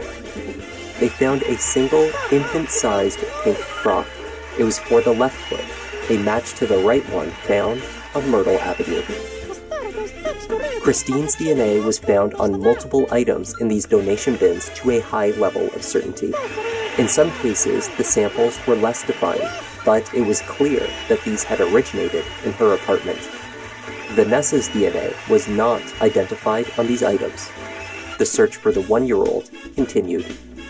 None of the items that Christine was known to have used regularly for her care, a polka dot comforter, a gray diaper backpack, and a Greco car seat, were located amongst the items retrieved in the donation bins. They were not in the apartment either, nor found in Christine's car.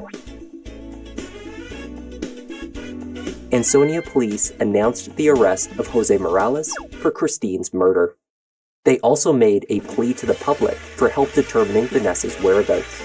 The FBI offered a reward of $10,000 in exchange for information leading to her location. These items may be with Vanessa, or they may have been discarded at some point. If any of the items are located, they should not be touched, and a phone call should be made to the Ansonia Police Department. Hopefully these pictures on this side can help us jog someone's memory. They may have seen something they didn't realize it was important.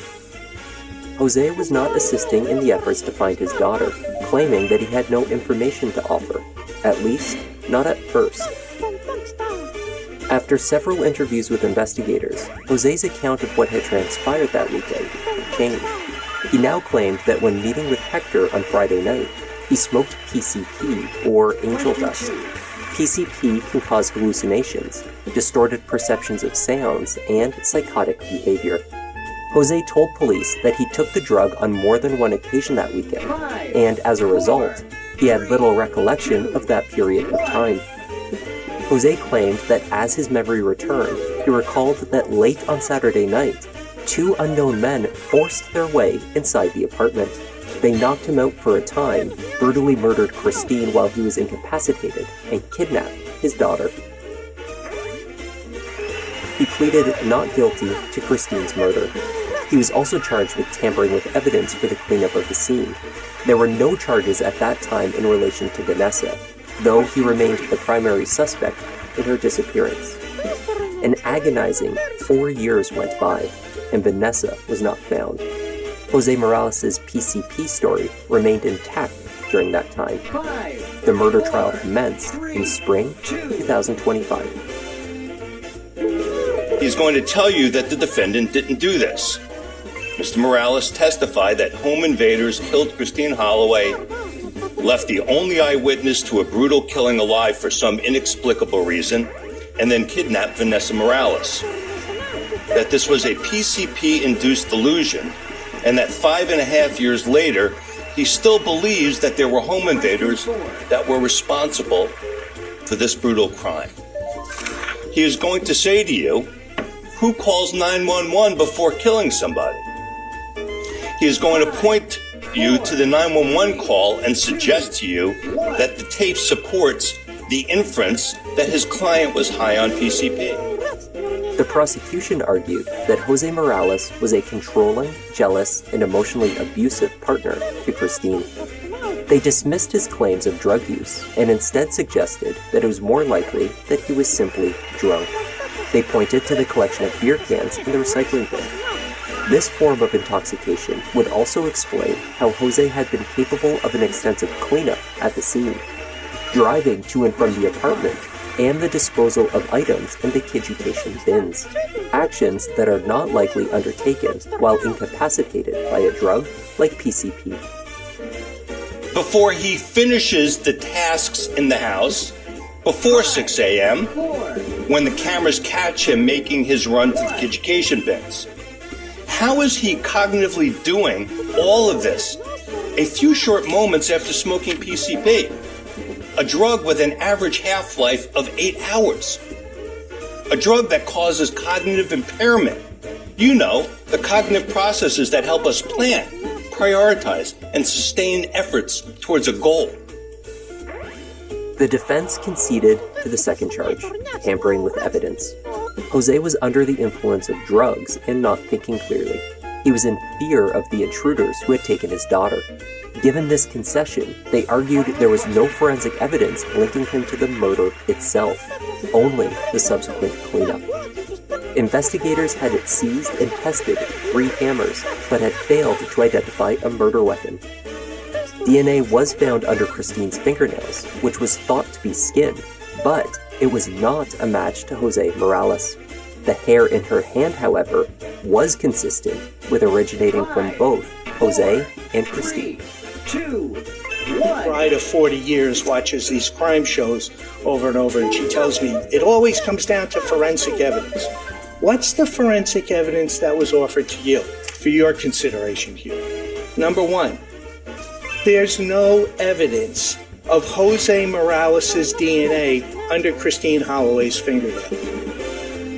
Jose took the stand to tell the jury about the intruders who killed Christine and took Vanessa. The story he told on its surface seemed to account for everything.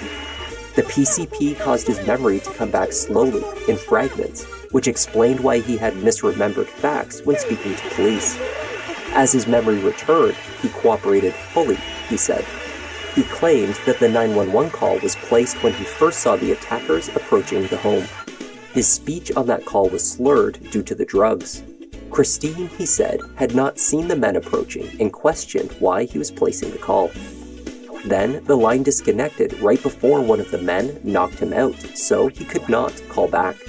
Jose used a diagram of the apartment as an aid as he explained to the jury how he saw the men approaching the house while he was in the bathroom. I tried to work my way out the bathroom to close the front door, but because I was so intoxicated, I couldn't really move. So I made it to where the bureau is at, around that area, in the little kitchen area, right in between. I made it to like right here, right in between we have to put this on the record, Mr. Morales. Yes. Because I was so intoxicated that I couldn't do what I really wanted to do. I went in my pocket, I grabbed my phone, and I dialed 911. Okay, let's just stop there. So I called 911. I don't know how much time went by. Seconds. I felt hit. I got hit on the right side of my face. I lost my balance. I already had no balance to begin with. I lost my balance. I fell. I tried to lean on the little kitchen island. I couldn't get to it because I was not that close to it. So I fell. I got on my floor, on my knees and my hands, and I got hit right around my chest area. I stood there, laid out on the floor, high. Despite his intoxicated state at the time of the murder, Jose was able to recall events moment by moment. He specified the movements made by Christine, those of the intruders, as well as himself as the attack occurred. At the same time, I'm listening, but I'm on the floor and I can hear that there's a struggle going on in the bed area. There's a fight. I hear screams. At the same time, I hear that somebody leaves the apartment. I see that somehow Christine got away from whoever it is that she was fighting with and tried to run out the apartment to go after the guy that left the apartment with Vanessa. The guy that she was struggling with was chasing her. Can you put the diagram? Yeah. What do you want to say? The one inside the apartment. Running towards the outside of the apartment, she either tripped or collapsed. By the half of her body is on the towel, the other half of the body is on the carpet. I tried to do something, but I can't because I'm stuck. I'm PCP and I'm stuck. He looks at me, he points at Christine with the crowbar, and he said, Objection. Being offered for the effect it had on the jury. There's an exception. Objection, Your Honor. It's self-serving. Completely self-serving. Objections by the state were prevalent throughout Jose's testimony.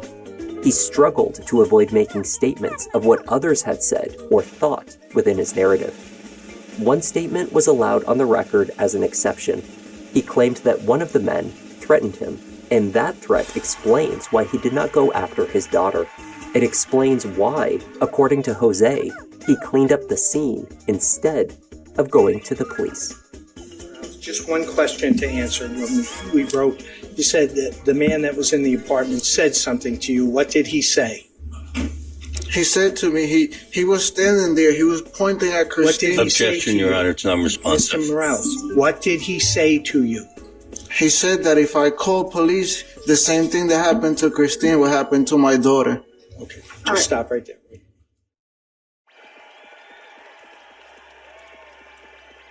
The jury deliberated for about an hour and a half over 2 days before returning their verdict. Find the defendant as to the crime of murder.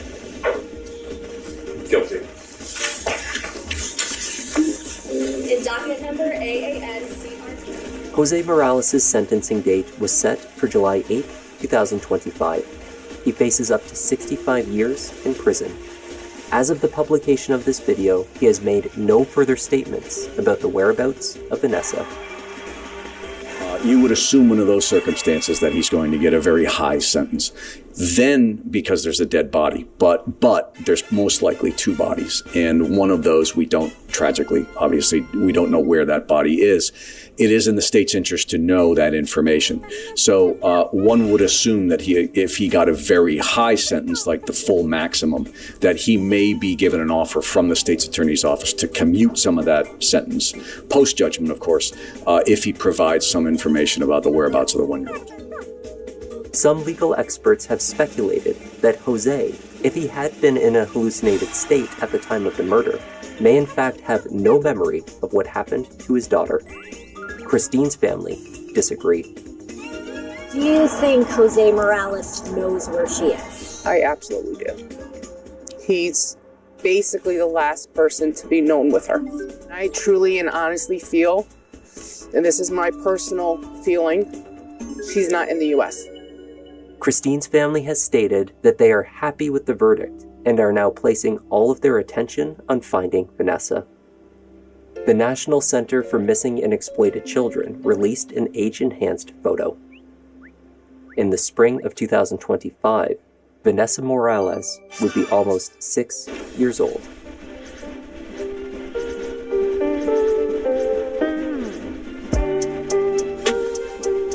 Thanks for joining me, and my thanks once again to CyberGhost VPN for sponsoring this video. Don't forget to click on the link in the description to get the special discount CyberGhost is offering JTL viewers. It will protect your data while you browse and give you full access to all blocked content. In August 2017, police in Farmington Hills, Michigan responded to an emergency call in a wealthy neighborhood. They were told that a mother of 3 had been the victim of a horrific accident. Except, when they arrived, it did not appear to be an accident at all. As investigators began to look around and ask questions, a devious plot emerged, one that suggested that the crime had not only been staged, but also caught on camera.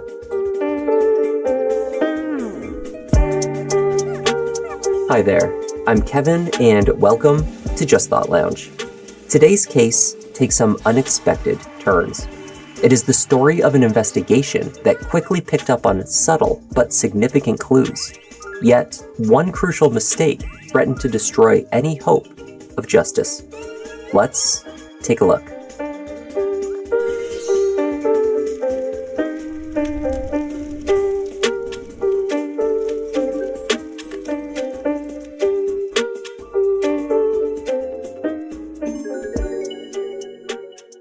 It was just past 6:30 a.m. on an August morning in 2017.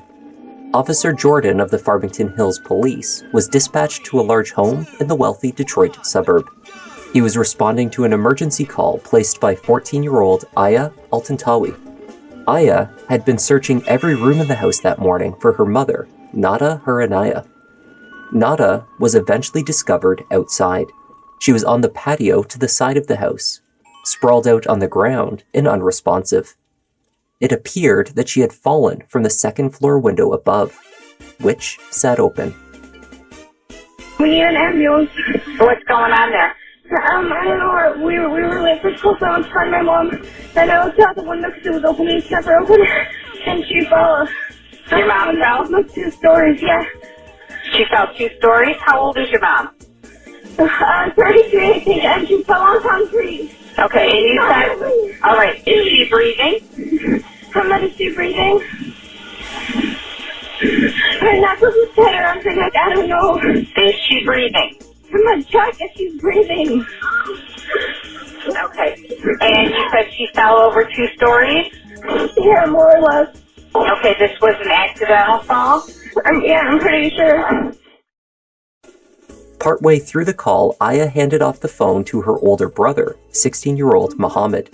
He began CPR on their mother, who remained motionless on the patio ground. 9, 10, 11, 1, 2, 3, 4, 1, 2, 3, 4. You have to pick up the pace. Okay, 2, 3, 4, 1, 2, 3. So what happened to your mom there? Looks like she fell off the building. How did she fall? I didn't go to the room. I just scared and she just screamed. I couldn't look. Okay, do you know how she fell or what she was doing? Yeah, she was on the top floor. She was washing or cleaning the windows. She was cleaning the windows? Yeah. Officer Jordan was waved onto the property and led to the side patio by Aya. When he approached, he found Muhammad attempting to perform CPR. The officer took over. Unfortunately, after paramedics arrived, it was confirmed that she had no pulse. The Oakland County Medical Examiner's Office took custody of Nada. She was declared dead at the scene of yet unknown causes.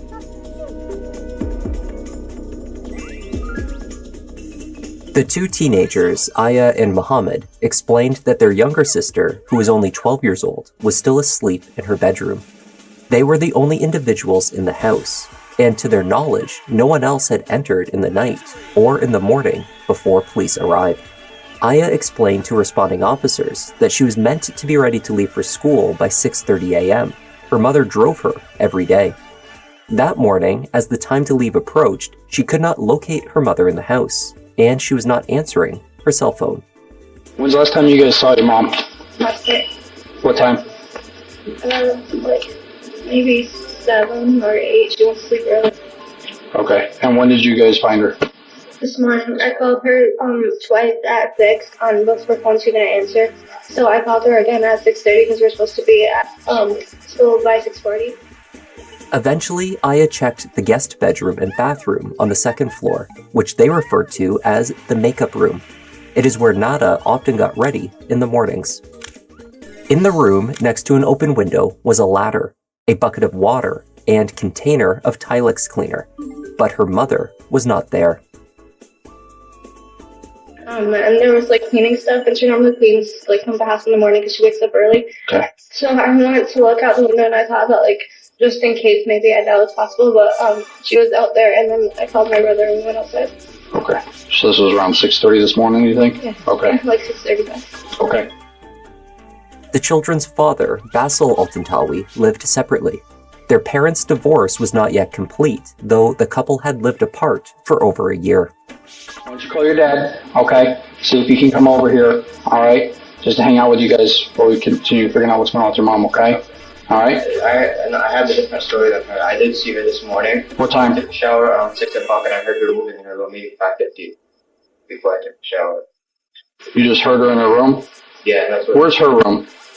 Downstairs. She has all her makeup upstairs as well. When Basil arrived at the house, sergeants with Farmington Hills PD formally informed him of his wife's death. Basil fell to his knees, overwhelmed with shock and grief. The scene of Nada's supposed accident troubled investigators.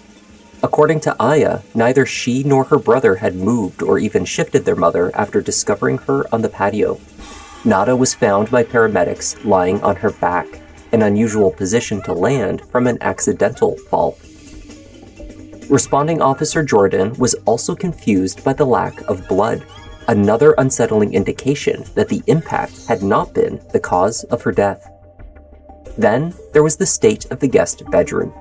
A bucket at the base of the wall below the open window was undisturbed. So too was the ladder on which Nada had apparently been standing when she fell. The bottle of cleaner on the top step also remained in place. A band-aid was stuck to the bottom window ledge that appeared to have been torn off when the fall took place. What was described as opaque dried spray was observed on the outside of the closed window to the left. Investigators deduced that the Tilex cleaner had been sprayed onto it, leaving streaks from the top to the bottom. Tilex, of course, is not a window cleaner. A printed towel was next to Nada on the patio. It had a chemical scent similar to a cleaner, or perhaps something much stronger. The towel was taken as evidence for forensic testing. There were no signs of forced entry into the house. Investigators did find that cameras were set up around the exterior of the property. Basil informed detectives that he did not believe the DVR system even worked, and that he was uncertain how to access it. Nonetheless, he gave them permission to take a look. It seems that the cameras were functional, and one of these cameras was positioned just outside the side patio.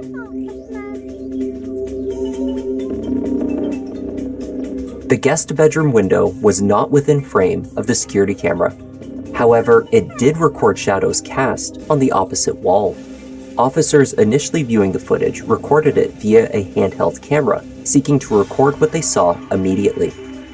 Later, a better quality copy was downloaded and analyzed. At 5:53 a.m., the light to Nada's makeup room, the guest bathroom, was turned on. The shadow of a person appeared and opened the window. It is obvious that two individuals are inside the room. Moments later, a figure is seen dragging Nada towards the window. The figure lifts her from the floor and appears to hoist her to the ledge. Nada is pushed from the window. Above her, the shadow is captured, standing for a brief moment, perhaps peering below before the individual is seen moving about the room. The light is briefly turned off and then back on again. It appeared to investigators that the ladder was moved to the window at that point. The killer was staging the scene. When the medical examiner completed the autopsy, the results confirmed what the camera footage showed. They concluded that Nada's cause of death was asphyxiation. She was dead before she was pushed from the window. Indeed, she was killed long before, likely hours before she was pushed out the window, later to be found by her children. 35-year-old Nada Huranaya had lived her life for her children.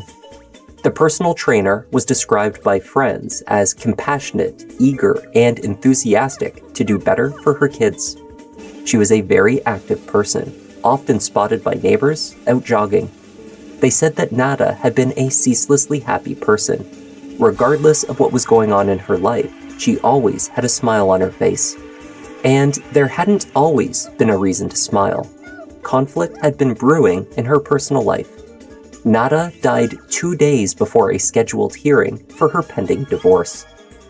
Her marriage to Basil Altantawi had lasted nearly 20 years.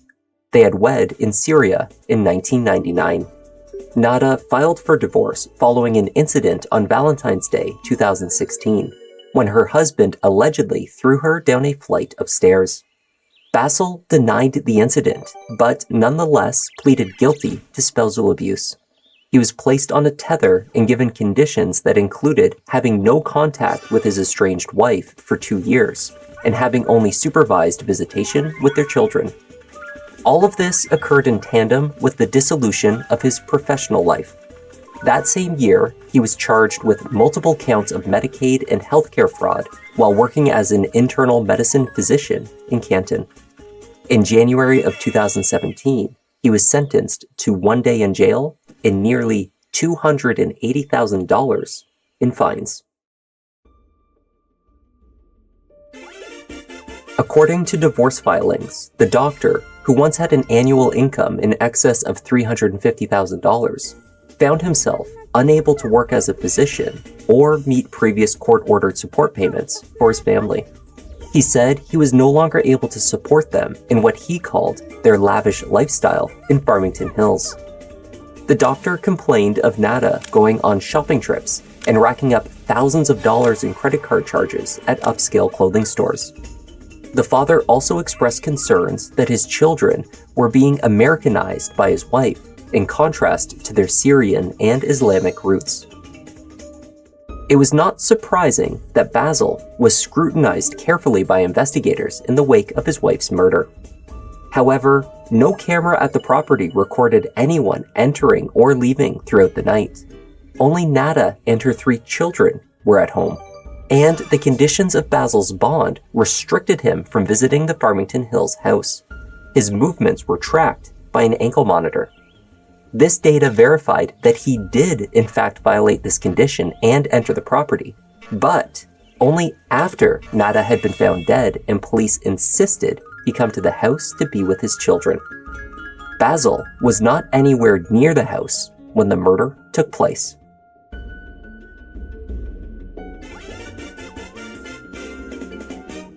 Less than an hour after the fall, Aya and Muhammad found Nada and placed the call to 911. The camera captured Aya handing the phone to her older brother to perform CPR. She ran back and forth from the scene to the end of the drive, where she was flagging down emergency services and leading them around the side of the house to assist her mother.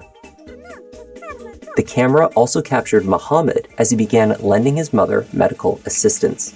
Or rather, it showed him either pretending to perform CPR or doing so extremely poorly. The 16-year-old did not appear to be applying any pressure. Investigators aligned the security camera footage of Muhammad while he was on the patio with his mother to the 911 call audio. They found that on 2 occasions, while speaking with the operator, the teenager took notable breaks in his CPR efforts. What he did not do was verbally stop counting the compressions. It sounded as though he was diligently fighting to save her life, even as he paused and simply sat next to her. As Aya and Officer Jordan approached, he was captured, beginning to push harder. The officer recounted, however, that when the teen first came into view, it appeared that he was holding his cell phone in his right hand and simply tapping on his mother with his left. 3, 4, 1, 2, 3, 4, 1, 2, 3, 4. 1, 2, 3, 4. 1, 2, 3, 4. 1. You're doing really good. Keep going. 4, 1, 2, 3, 4. 1, 2, 3, 4. 1. A cursory search of the home had been conducted on the 21st, the day Nada was found. Later, Farmington Hills police returned with a search warrant and performed a more thorough inspection. That morning, they had observed a number of items in a front-loading washing machine that was flashing an error code. Through the glass door, a tan bath mat was visible. In the dryer, a pair of Muhammad's blue jeans and a shirt. It was not a full load of clothing. Small white-colored flakes had come out in the water, likely the coating to the bath mat. This mat, along with the chemical-scented towel found next to Nada and others located throughout the house, were taken in for analysis. It was speculated that one of these had been used to kill Nada, perhaps soaked in a poisonous liquid that had incapacitated her. There were certainly a variety of possible poisons. Throughout the house, in the garage in particular, were containers of weed killer, insecticides, and rodent poisons. Searchers found bottles of antifreeze, bleach, and various paints. All of these were collected for testing. After viewing the camera footage, detectives returned to the house and requested that all family members attend formal interviews at the police station. Basil refused. However, he left the detectives in the house while he collected Aya from the school library. He gave them permission to speak with Muhammad in the house alone. So what time does she normally go to bed? Normally I'd say around 10, maybe, late 9:30. 9:30 or 10? Do you recall what time she went to bed last night? Around late 7, maybe early 8, I think. You know why she would go to bed 3 hours earlier, or? No. Like I said, we didn't really talk much yesterday, so. Right, yes, you mean Sunday night? Sunday night, yeah. morning to Monday. Okay. How are you? Do you and your mom get along well? Yeah, I mean, we're pretty normal. We've been pretty normal for like a while. Like the only time I told you this morning, we kind of had issues, you could say, is at the beginning of like the divorce case, but that's about it. How long has that been going on? Nearly 2 years, a year and a half now. Mohammed told an officer at the scene that he woke that morning at 6:30 a.m. To detectives, he said he was actually awake earlier at 6. He stated that he remained in his room from the time that he went to bed until Aya began calling for him the next morning. Did you get up at all during the night? Were you walking around anywhere? Nothing. So you go to sleep at 11:30, you don't hear anything, don't see anything, don't come out of your room. Get up at 6:30, 6-ish, and you go into the bathroom, you take a shower, you're getting ready for school. Yeah. Okay, and then your sister, how should she knock on the door? She call you? What happened? I heard her scream in the makeup room, and then I ran to her, and she ran to me, and just like, I'm on the phone, we have to do this, and then I'm like, okay, so I'm outside. Okay. Detectives informed Mohammed that the cameras around the house were functional, a fact that the teen was previously unaware. He was also told that they caught something, or rather, someone, at the window with his mother. Detectives suggested multiple times that what they saw could still have been an accident. Perhaps Mohammed was assisting his mother with her cleaning when she tripped and fell.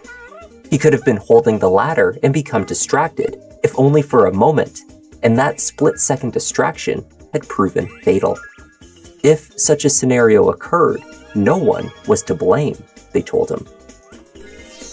No, we noticed that, there's a security system here. Do you know how that works? No, I wasn't even aware of that. We had more cameras in the back of the house. We want to get a resolution to this. I know you do too. Yeah. The accidents happen all the time. Somebody could be helping somebody with something, holding a ladder or something like that, and something happens. That's why we need to know what happened. And that's why we're looking to you, because you're the oldest, and we've watched the video.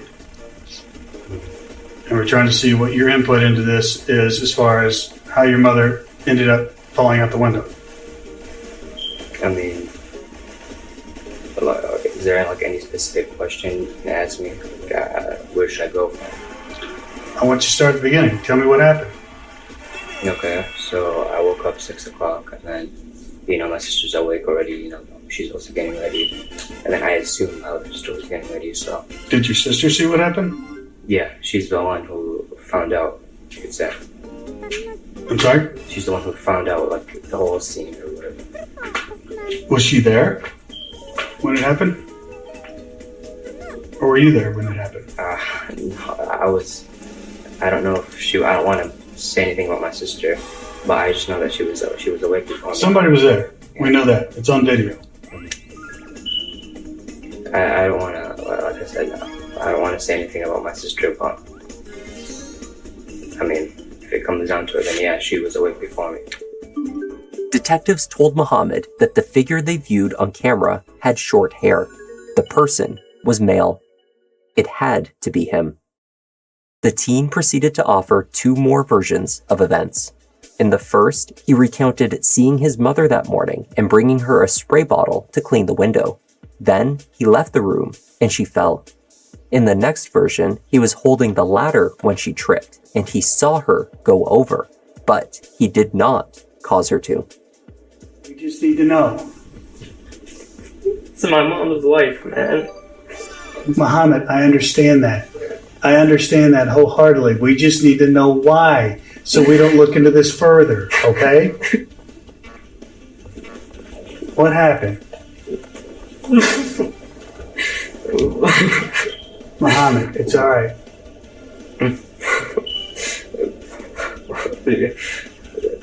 Okay, so when I woke up, like I told you, she was going upstairs to clean the window and stuff like that.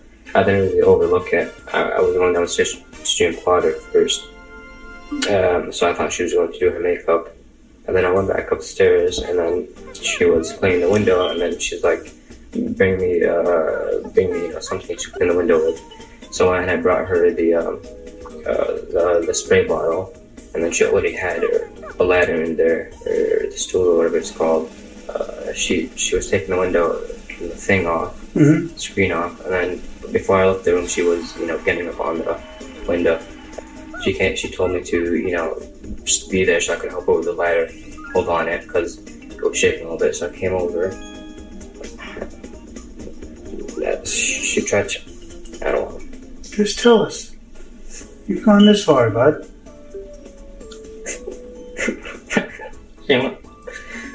She went on the ladder. She sprayed it already, and then she tried to lean over. I was standing there, holding the ladder, just looking around. Not really. I mean, I'm holding it. I don't think I'm supposed to look at it the whole time. And then she leans over and she trips, and then something got stuck on.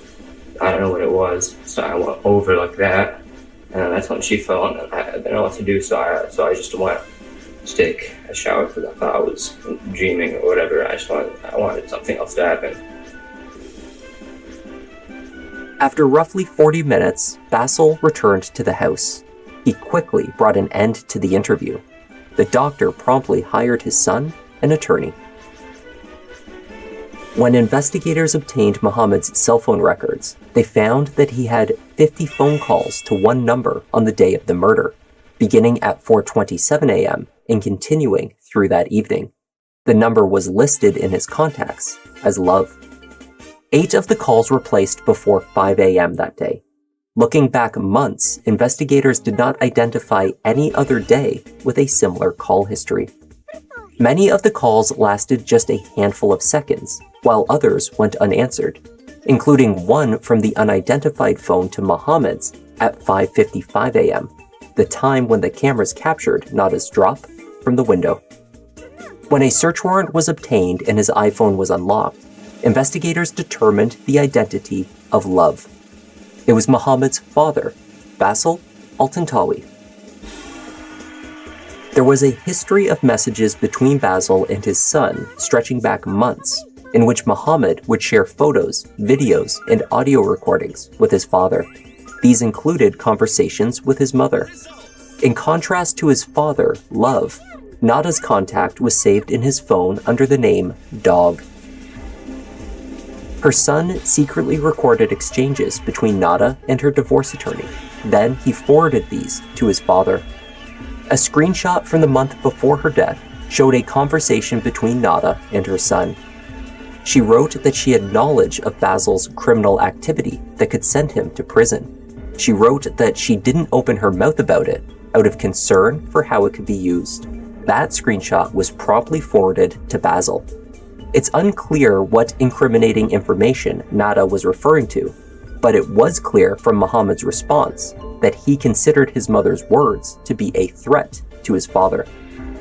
One particularly disturbing photo was sent to Basil 3 weeks before the murder.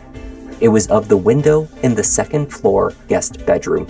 An undated search was conducted for how to remove a window screen. Investigators also uncovered a search at 8:10 a.m. on the morning of her death. While responders worked to secure the scene, Mohammed searched how to erase a computer.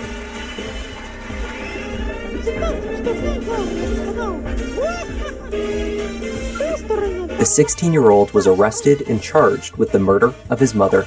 Police released little information about the role played by his father, stating only that there was not enough evidence to bring charges against the elder Altantawi. The case against young Mohammed was a strong one.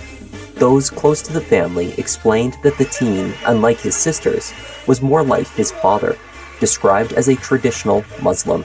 While his sisters were happy to go shopping with their mother and generally embrace American culture, Mohammed, apparently, was not.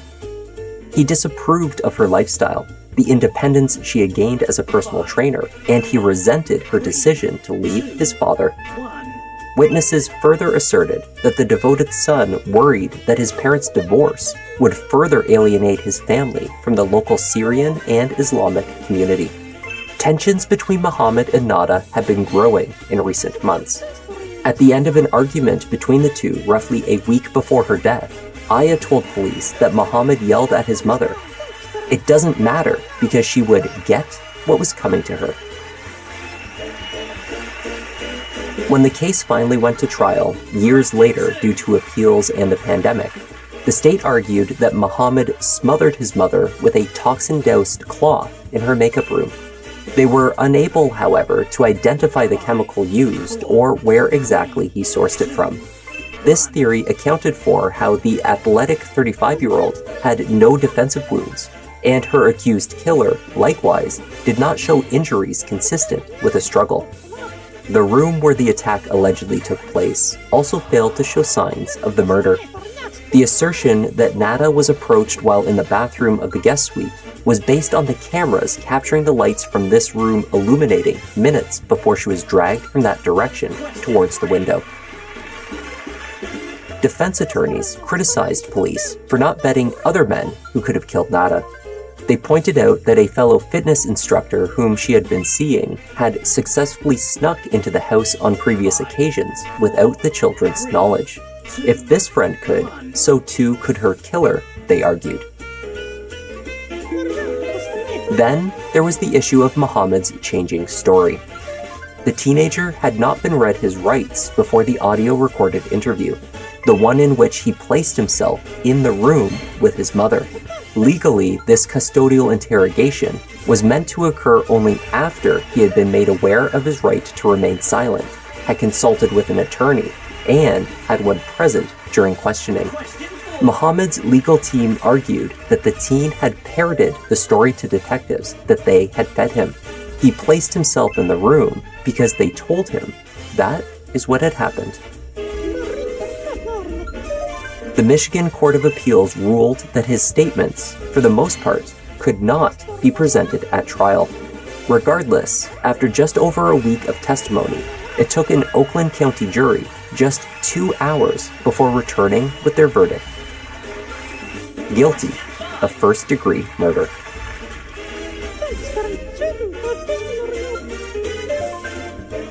Muhammad was 20 years old by the time he came before Judge Martha Anderson to be sentenced. The convicted murderer was representing himself at the hearing. He spoke for hours in what has been described as a senseless rant during which he forcefully maintained his innocence. 5 years ago, I got arrested for, as I said, the worst crime imaginable. MDOC's requested sentence for 40 to 80 years. I don't care. Oh man, and for her to die at 35 years old, a terrible death by any means, I wish I could change. Oh man. His mother wasn't taken away, she wasn't killed. He murdered her. He murdered her. When Basil Altantawi stood to make his victim impact statement, Judge Anderson lost her patience. Instead of speaking about his wife and the loss of the mother of his children, the disgraced doctor chose to speak in support of his son, who he characterized as another victim. He's been convicted, wrongfully convicted, also that impacted me and his sister. That's not what the victim impact statement is about. He was a loving, and he's still a loving, caring, supportive human being. I want you to be quiet. You are not the victim. He, I said he, not I. But if he's talking about you, sir, he's referring to you as a victim. You are not the victim here. When Basil was finished speaking, his daughter Aya was forced from the courtroom. She was yelling at her father in a rage. Aya had grown estranged from both her father and brother. She believed they were both guilty of murder, but only one of them was paying for it.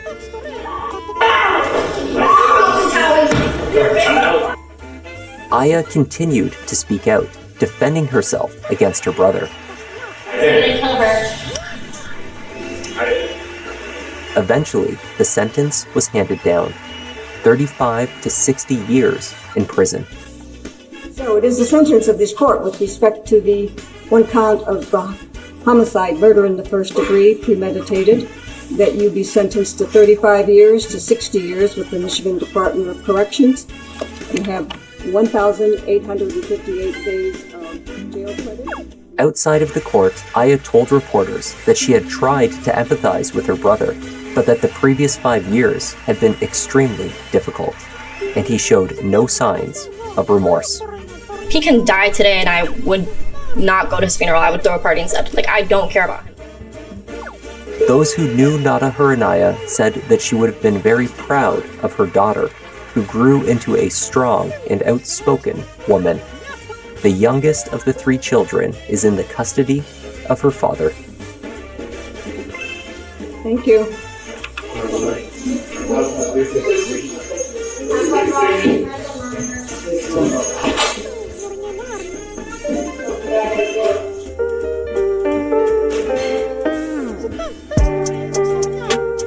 That was the tragic case of Nada Huranaya.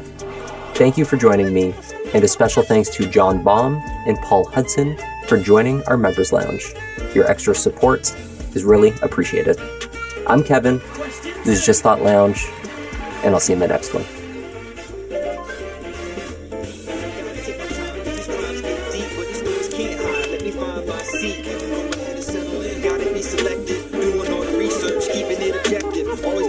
They say he got a knack, pick of the litter. You see how Newton got his back. Yeah, the content that you need is could be a new song.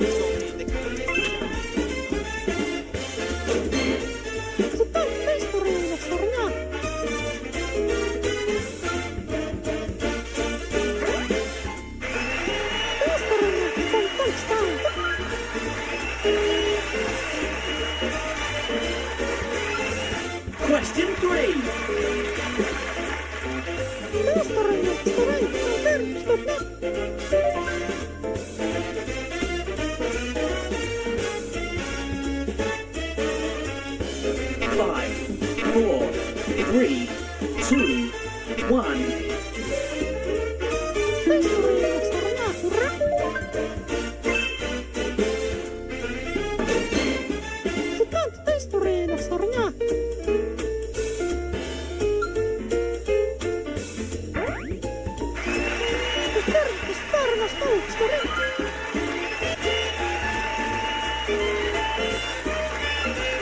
Question 4.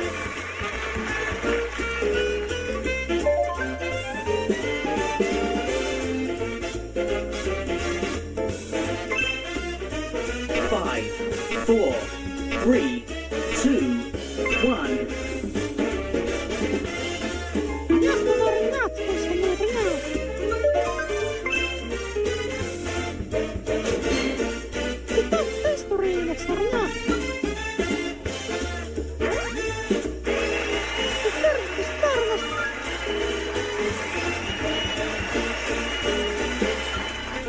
Question 5.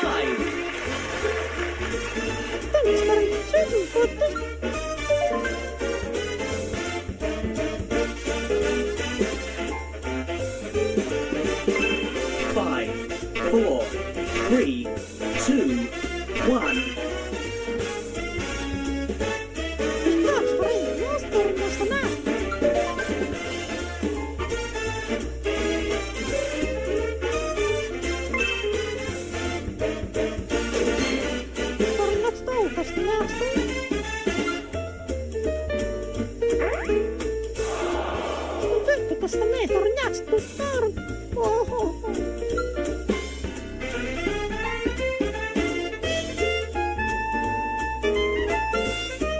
Final question.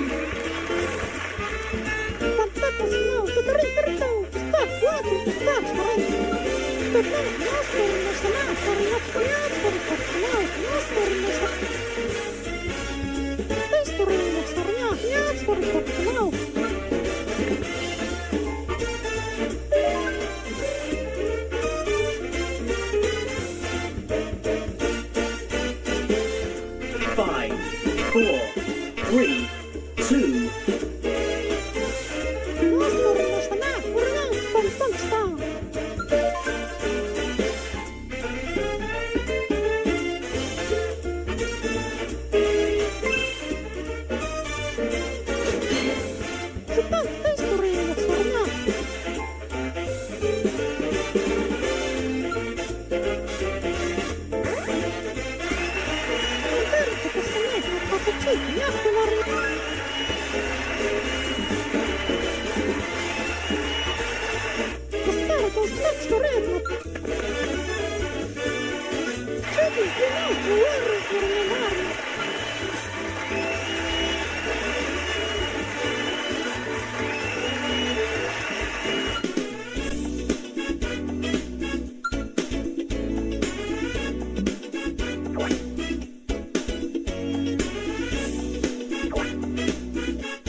Question 1.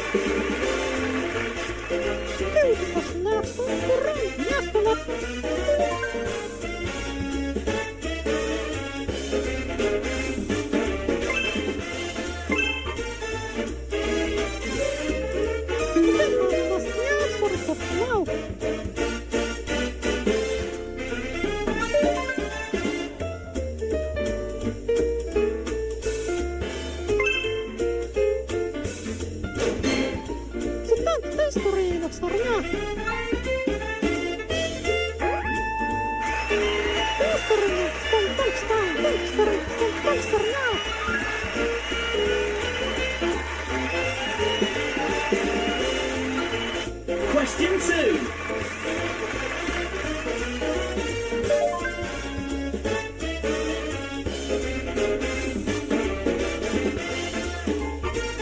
Five, four, three, two, one.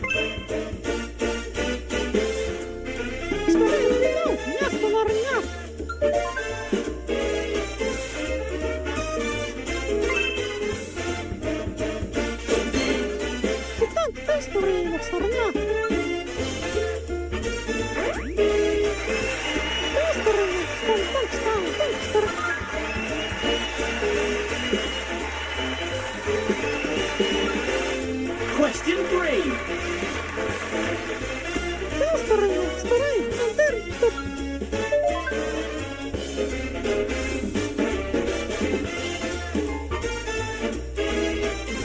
Five, four, three, two, one.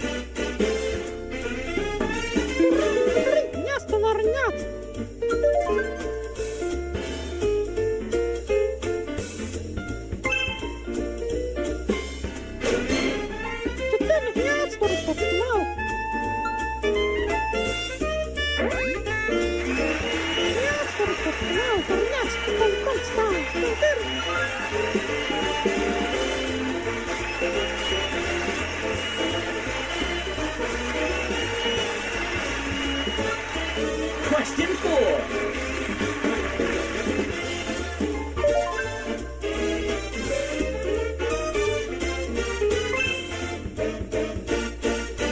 Five, four, three, two.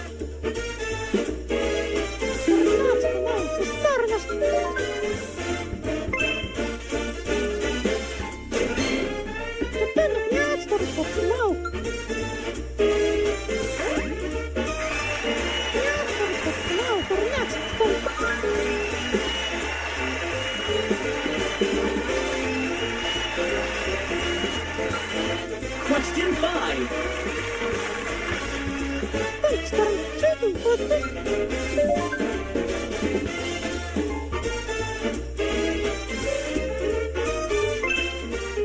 Five, four.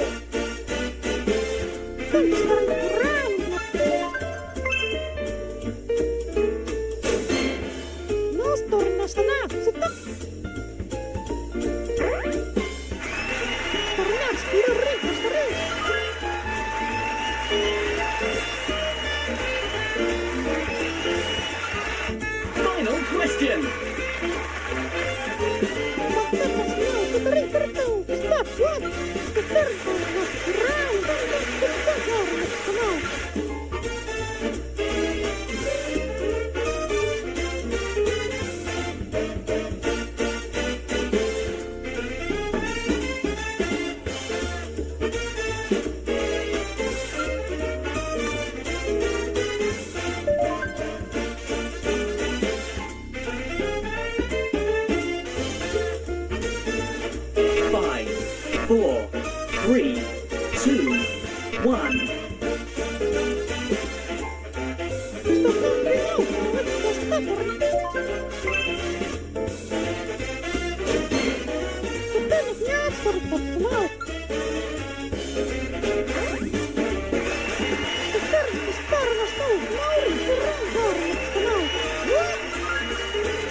Three, two, one.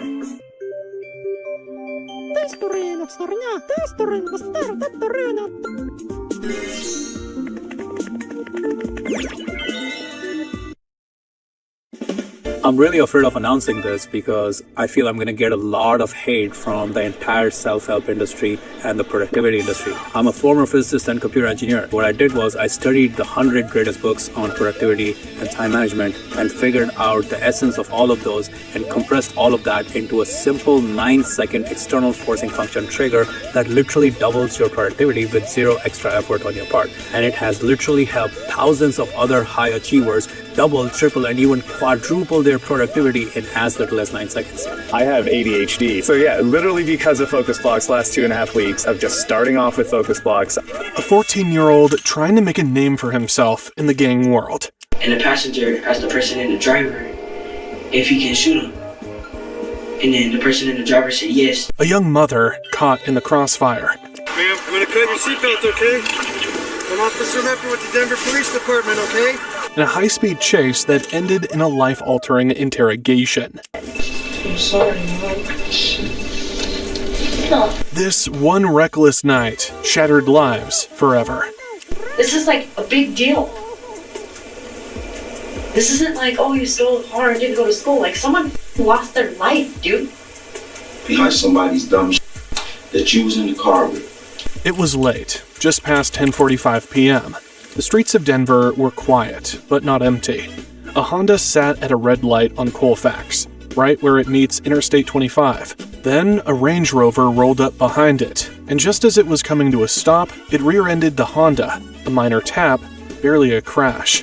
Then a dark-hooded figure stepped out of the Honda, gun in hand. No hesitation. He fired 15, maybe 20 shots, straight into the Range Rover. Then, as if making sure the job was done, he climbed back into the Honda, aimed out the window, and fired 2 more shots at the Range Rover before speeding off into the night. Jaden was on her way home that night, just another routine drive through Denver. She didn't think much of the red light at Colfax until the gunfire started. Pop, pop, pop, pop, pop. At first, it didn't register what was happening until the cars in the 2 lanes next to me started going. Sharp pops cut through the air, one after another. Cars in the lanes next to her started rolling forward. That's when she knew something was happening. And then I realized I said, oh, shit, something's happening, and I ducked down, and several more happened. More shots rang out. When she finally lifted her head, he caught a glimpse of the scene. And I pulled next to the car, barely got a glance. It looked as though the window was either rolled down or shot out, but I believe that the window was out. I didn't look at the windshield or see inside the vehicle. She couldn't see inside, couldn't tell who had fired the shots. And then the car that was in front of them sped off. I went behind them, but pretty far back because they went pretty quickly, and got off on Federal. Jayden didn't follow. She took her own turn, distancing herself from whatever had just unfolded. At that moment, she didn't know exactly what she had witnessed, but she knew it wasn't good. Got off on Federal, and I didn't obviously see what occurred because the car was obstructing my view, so I didn't know at the time if the shots came from the car in front or inside the vehicle, but that's what I saw. Jayden hadn't counted the shots in the moment, but she guessed there were 5 to 7 at first. I'm gonna call it 5 to 7, perhaps.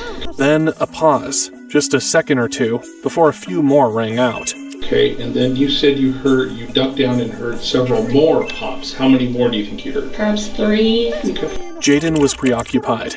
She was driving home from an appointment. And you never saw anybody get in or out of any vehicles?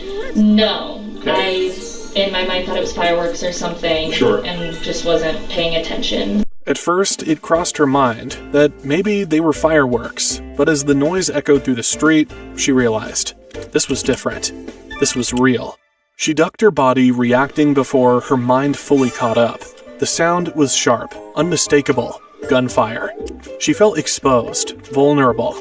She ducked lower, hoping she wouldn't feel the sudden, searing pain of a straight bullet. I recognized the sound of gunshots, and I thought perhaps one was going to hit me. Fear didn't hit her right away. It was more of a delayed reaction, creeping in after the moment had already passed. But the thought stuck with her. If she had been just a little closer, just a little slower, maybe things would have turned out differently. Jayden wasn't the only witness. Many more experienced the same terror. Alex Martinez had been on his way home from a soccer game when the gunfire shattered the night. At first, he wasn't paying much attention. His music was up, drowning out the usual city noise. But then, flashes of light. His stomach dropped. That wasn't streetlights. That wasn't fireworks. Cesar Millan, turn your dog into a super agent. Let's go, Sophia. Good girl. Hey, Cesar Millan. I'm a big fan. Can I ask you a question real quick? Yes, of course. So I've got an older dog who's been slowing down lately. Any advice on what I should do? Well, there's a lot of things you can do to keep your dog happy and healthy, but in my experience, the best thing you can do is so simple and so easy that most people don't believe it.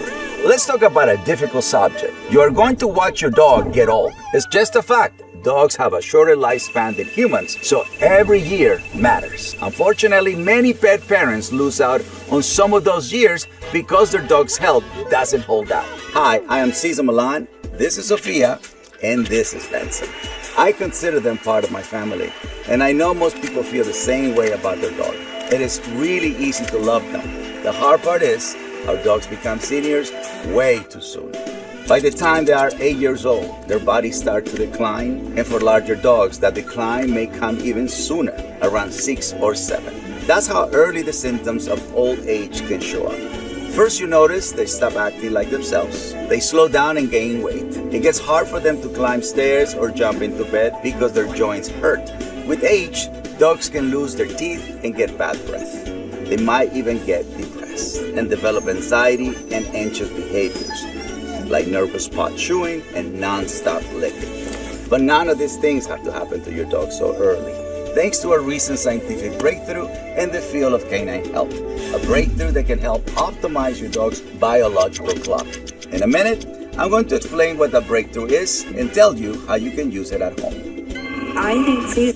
I did not physically see the weapon. Okay. I seen the light from when you shoot the gun, and you have the light and the sound. Okay. So that's what I heard. Unlike Jaden, Alex actually saw the shooter. When he got out, he had his hoodie on, and he turned to face towards north, and all I see is the side of his forehead. So literally right here. The figure turned just enough for Alex to catch a glimpse of his forehead. He wasn't tall, maybe 5'6" or 5'7". Then he lifted his arm, partially hidden by the roof of the car. Alex didn't need to see the weapon to know what was happening. The gunshots told him everything. 6 flashes, 6 sharp bursts of light, each one sending a wave of adrenaline through his body. The Honda was already speeding off, disappearing into the night. Alex didn't stick around to see where it was headed. He just kept driving, pulse hammering, knowing he had seen something he wasn't supposed to. Meanwhile, first responders rushed to the scene.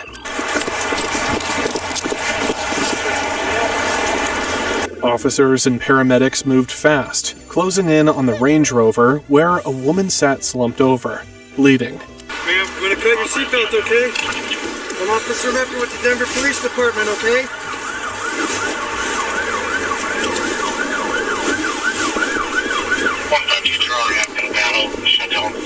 An officer pressed down on her wounds, trying to slow the bleeding. There were multiple shots, some to her face. It was bad. I'm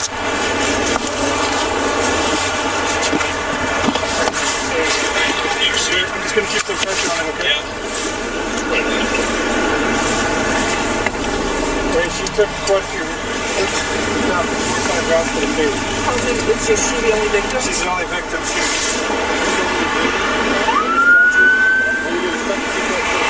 They worked quickly, checking for an ID, searching her purse. See if I can find an ID in her purse. Yeah. I don't know how you want to do this. You want to put the seat back so we can get to her? One of them called out, trying to get a response. Nothing. What's your name? Can you tell me your name?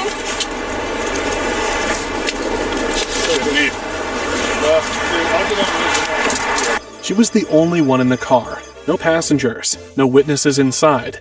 Just her, barely hanging on. They tried adjusting the seat to reach her better, fumbling with the controls. Every second counted. Hey Scott, hold that seat. Is there anything behind the seat? No. Call electric. Hang on, I got it. But the truth was already sinking in. This wasn't just another traffic stop gone wrong. This was a hit, and whoever pulled the trigger was long gone. An officer stepped around to the back of the SUV. Glass crunched under his boots, the rear window was blown out. The front of the car was no different. Bullet holes tore through the glass. He counted them, one by one. I counted 8 shots. 8? Yeah, there's one right above the left windshield wiper. So that's 2 out of, like right there. License plate, that's probably hers. That's the same one as the one on the back. Okay, that's probably hers. 8 shots, just in the windshield alone. Another officer searched the purse again. Nothing. No ID, no wallet, just an empty bag. Whoever she was, they had no name yet. Another officer called out for gloves. Hey, you got gloves? Nitrile gloves? I got one. There's one here, pick it up, and there's one over here, pick it up. Are you okay? What's your target? I photographed it. Evidence needed collecting. Shell casings, bullet fragments, every piece mattered now. Finally, an officer found something in the car with her name on it. Might be a Pamela. Yeah, I'm trying to find an ID. Is there more than anybody else? No, it's just one person. Can you hold that open while I look through it, please? The ability to pass a gigantic amount of really rich context with the phone call is a huge benefit that comes along with WebRTC. And so I think it sort of, DTMF starts to pale in comparison. For example,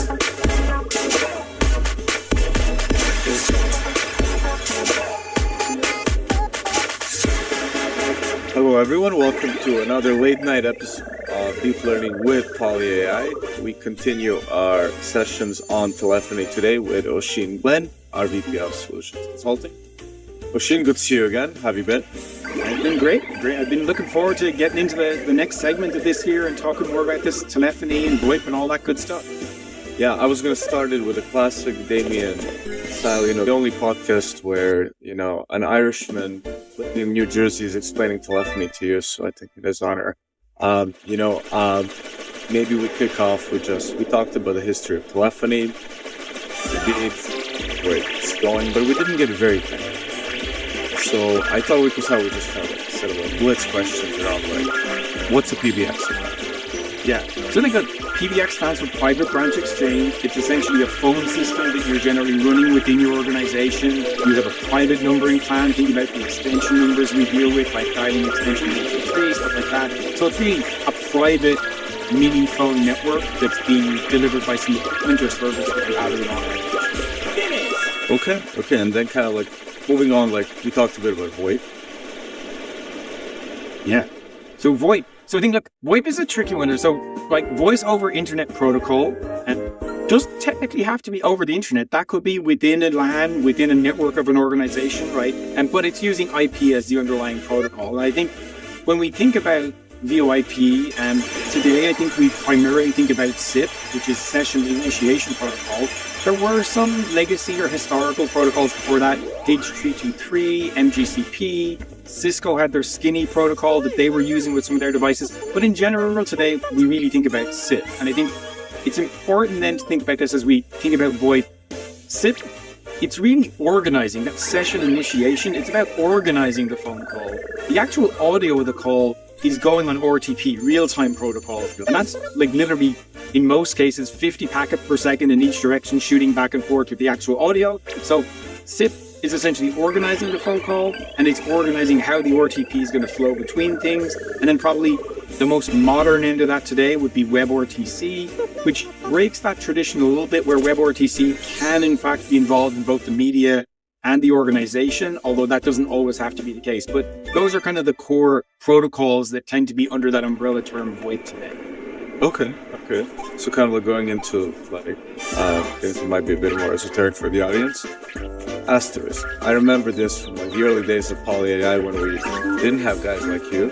And I remember distinctly that I was fascinated because it was the first time in a while that I saw two of our engineers with a book, a hefty, that just said asterisk on it, right? And they spent a lot of time with that thing as they were building out everything and stuff. So it was at that point that I realized that there's a relatively small number of people on this planet who know telephony really well, and that knowledge is not as easily commoditized in that you don't just go on Stack Overflow and paste a bunch of code. So can you tell me a bit more about Asterisk and just the history of that thing? I mean, so you're totally right. I think, first of all, Asterisk and some of the things that came along, whether it's OpenShips, OpenCirc, Amilio, FreeSwitch, the open source movement there really did bring a democratization to all this, because it was super close. Before that, when you were in the TDM world with PRIs or T1s, Q93 would, you literally had to be in at this deep protocol level, and it wasn't running over a more open network like an IP network. So Asterisk started, I think I looked it up and made sure to check the date because I felt like I might have given an erroneous date last week. 1999. And then I think FreeSwitch started around 2006, and FreeSwitch was a fork from Asterisk. But essentially, Asterisk started with, this idea of building something where it could be an open source PBX. I think, open source has been big in the web all that time, right? You had things like Apache. Open source was really powering the web, but it wasn't at all powering telephony. I think this created, an ability to do these things in an open source fashion, and then they were generally very extensible. There were modules you could add to Asterisk to do additional things, and I think all of those other open source things have really gone along that road, whether it's things like Camilio today or FreeSwitch. There's the ability for people to extend and use their imagination and create things either that are very specific to themselves or that become very reusable over time. And I would say at the start of it, Digium and others, so Digium wrote a pretty big sponsor of the Asterisk project in particular. there was an avenue here where you still probably needed to connect this to more traditional stuff. So there were cards that you would connect either like TDM phone lines to other things. So there was a bridge between this open source IP world and some of the old school TDM analog world. And these things were quite good at creating that analog world, right? Like, what were the feuds? What were they? Look, there was huge proprietariness, right? I mean, if you go down to the very lowest, also POTS, because we love the acronym, so plain owned telephone service. So think about the two wire analog phone in your house. If I'm saying two wire, like that's obvious, not everyone realizes there's just two wires needed to make that work. But essentially, that was probably the best standard. When you went up a level, so the analog phone would be the most basic thing. Up a level, you had what people called back in the day pre-VoIP digital feature phone. Yeah. Every brand had their own protocol into that. Like if you took a phone from an Avaya, it wouldn't work with a Nortel, it wouldn't work with a Mitel, etc. And then as you kind of went up along, so these were proprietary ecosystems, and so there was a lot of value in adding features or doing things like this, but it was lock-in. There was a huge amount of lock-in, and I think we talked the other day, like at the very beginning of this, maybe only your national phone company could even sell you with PBX. So there was a lot of lock-in, a lot of value protection that was going on, and it very much wasn't open. And I think Asterisk, other things like this really created that path towards openness. Yeah, so I mean, like, maybe taking a quick detour, right? But when you mention like kind of like national carriers and things, I mean, there are things like codecs and things that are different around the world, right? I know that in many of our deployments, we get like multinational, multi-continent, you get like different performances, speech recognizers and things, depending on exactly how like the audio is transmitted or just how many times it goes through. Whether you test through like VoIP as in do something like Google Voice or I don't know, Viber or whatever, it can make a very meaningful. It can lead to a meaningful degradation compared to just calling on the phone from a network that is national. How did that come to you? How did it get? Like, does it still exist? I know that in places like Japan, it's still branded. Yeah, so this is a great point. So, and I'll use SIP as the reference for maybe some of this because I think it's an easy way to get. So this XSIP, the Session Initiation Protocol, within that there's something called SDP, Session Definition Protocol, and that's where all of this happens. And it's a negotiation. So if I'm calling Nicola, hey, Nicola, I'd love to have a conversation with you, and here are the languages I can speak. And among them, and this is going to be a very limited, my set of languages is going to be the limiting factor here because Nicola speaks a lot more languages than I do. So I'm going to say, hey, I speak G7. How's your Irish? How is your Irish?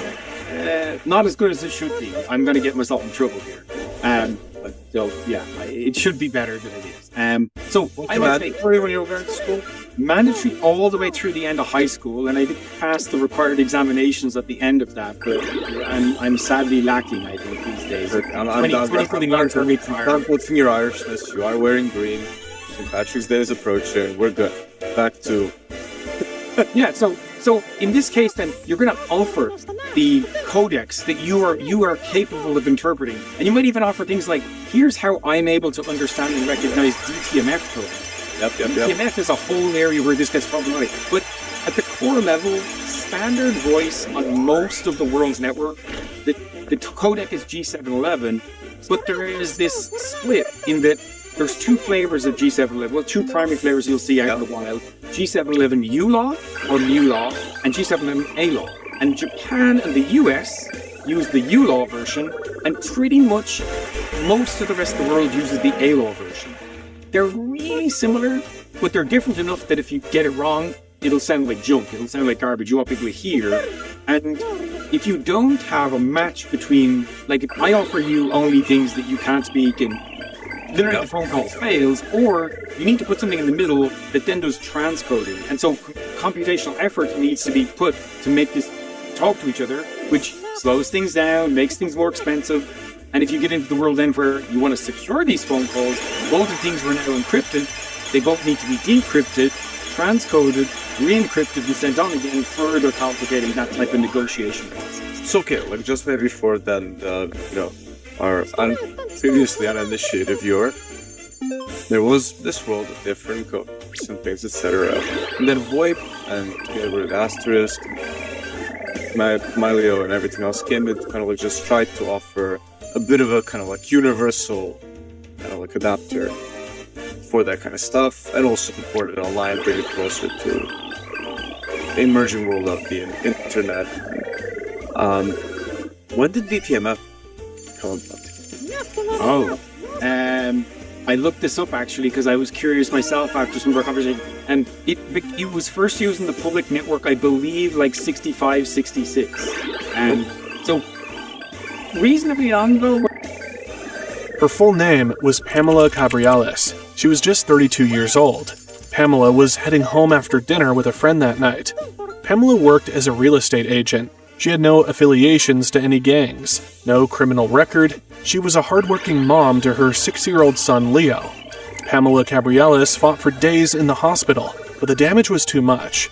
She didn't make it. Just like that, a mother was gone, and now there is a child left behind, waiting for someone who would never come home. Hours later, an officer recognizes the assailant's car from a previous incident involving shots being fired into a McDonald's. The teens allegedly led police on a short chase before crashing and running into a neighborhood where two of the suspects can be seen running down a sidewalk. The next day, a Denver police officer spotted a Honda linked to a different shooting, a gang-related incident at a McDonald's where multiple shots had been fired.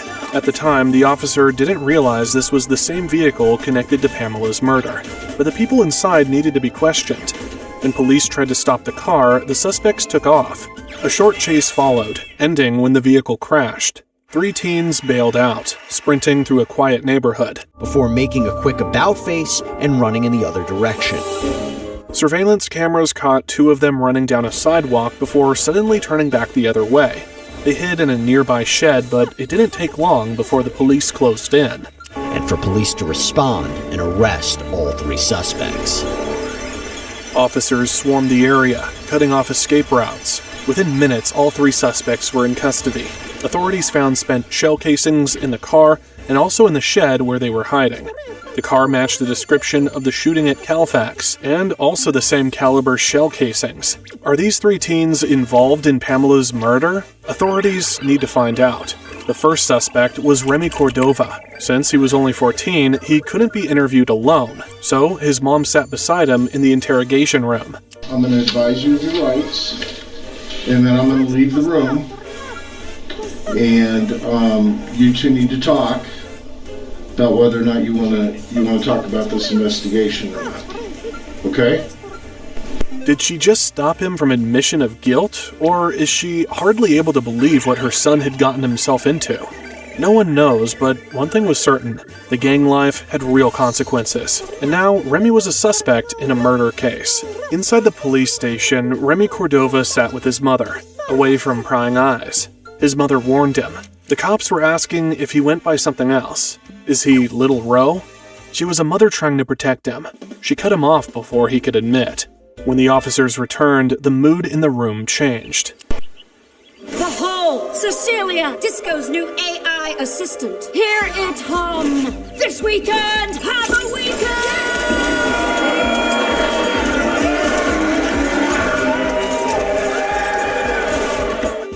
I'm down, so life is totally different. Yeah. Are you guys done talking? Yeah. I'm going to turn the video back on, okay? Yes, sir. Do you have my phone number? The camera clicked back on, and it became obvious the mother knew that Remy was somehow involved. That was it. No explanations, no denials, just a quick signature on the refusal form, and the interview was over. The officers shut off the video. Remy stayed silent, but that didn't mean investigators were in the dark. They already knew who he was, a name in their system, a face linked to gang activity, a juvenile record that spoke for itself. But the next suspect? He wasn't as quiet. 18-year-old Nishan Johnson, the driver of the Honda, had a lot more to say. The questions started right away. Where had he been? Who was he with? What happened that night? So, Nishan, I just want to figure out what's going on, what happened. If you could just kind of take me through the events tonight, where you were, what was going on, who you were with, and don't worry about me writing. You don't need to catch up. Just go and I'll catch up with you. I'm just taking down some some things. Don't worry about any of that, okay? That's just for me. So if you want to just work backward or forward, however you want to do that. I mentioned westbound Colfax to I-25. Do you know what I'm talking about with that? No. Okay.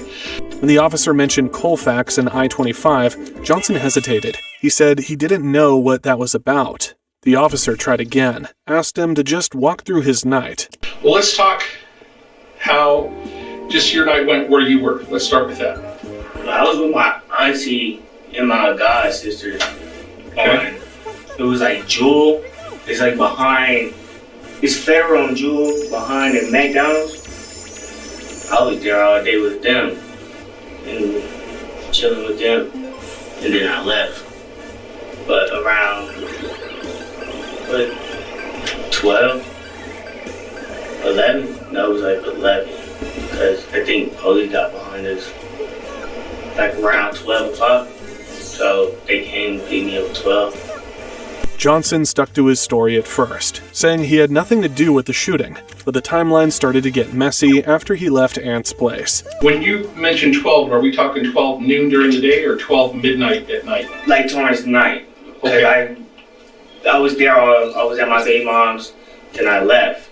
Then I went to my cousin's, and then my partners came to pick me up.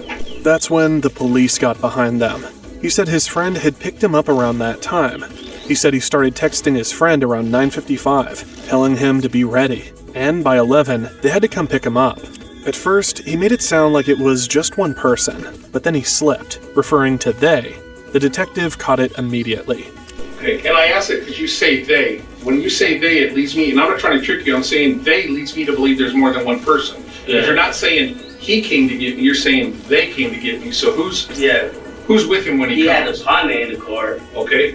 But I didn't know him, so I don't even deal with him. I wasn't even talking to him. So. Where was he sitting in the car? He was in the backseat. Okay.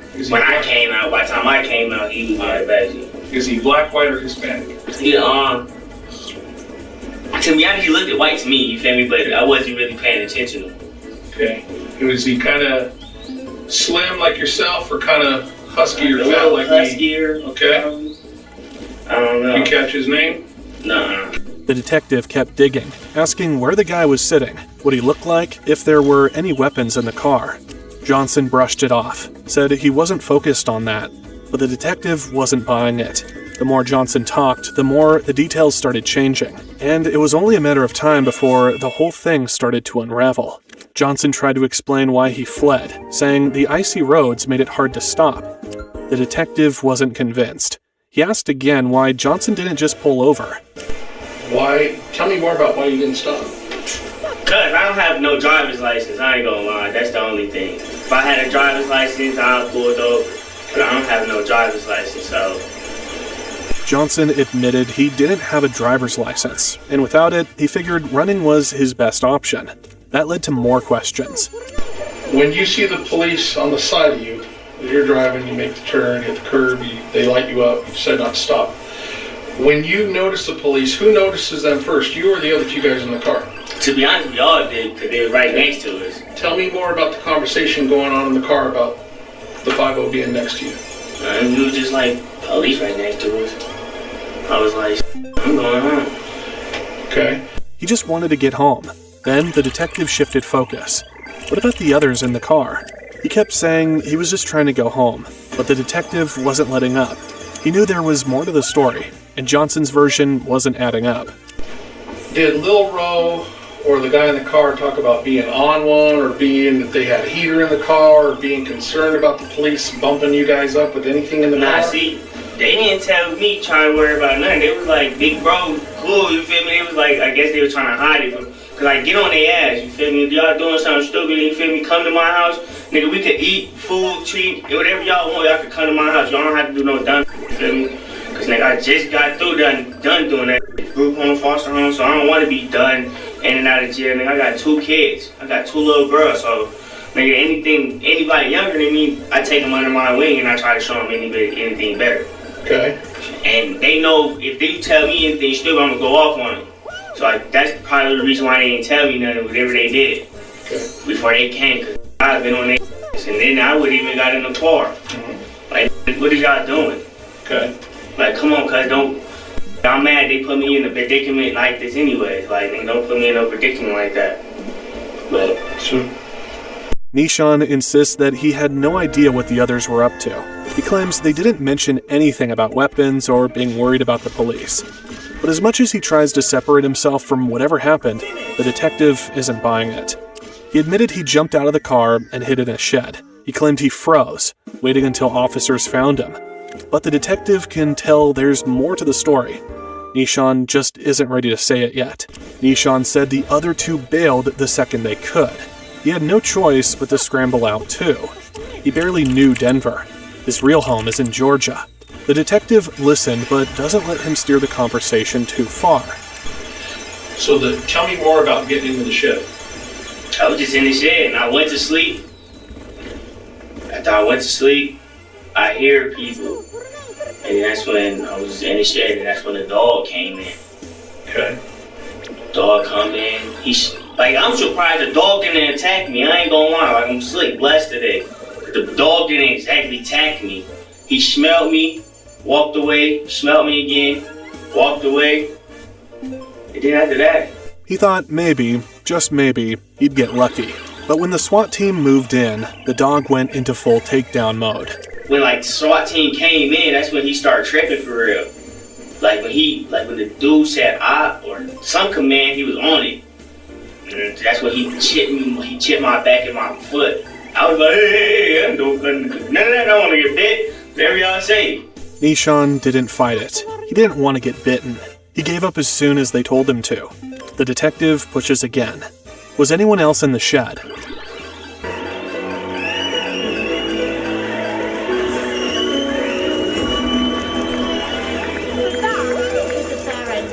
I was really young when I knew I wanted to be an actor. I just made this decision. I was going to play pretend for the rest of my life. I'm being enough to spoke to Tim at the end. He comes up on that stage there. But it's her latest role that's turned her into a time-travelling superstar. My grandma Greta, who was my dad's mum, I'm really similar to her, would play pretend for hours on end. She was like a movie star to me. And it was like, okay. At any time when you're in the shed, did you meet up with Little Roe or the other white guy? No, they never came back. So was you in the shed all by yourself? Mm-hmm. Nobody else was with you? Nope. And was it in a front yard, a backyard? I was in the back medium. That was weird type, to be honest. Did you know whose shed it was? No. Did you know whose house it was? No. Nishan insisted he was alone the whole time, but the detective knew he was lying. And Nishan's version of events is only getting shakier. The detective doesn't let up. He circles back, asking Nishan to walk through every moment again. Who said what, who did what, and exactly how it all went down. What is the conversation in the car? There really was no conversation in the car. But they could go. I'm sorry? I said it wasn't no conversation in the car, but go. But go? Yes. Why was that? I don't know. Okay. Earlier you told me because you didn't have a license. Yeah, I don't know. I don't have no license, but that's what they was telling me. You said what was the conversation? Okay. You said what conversation did we have while the police was behind us?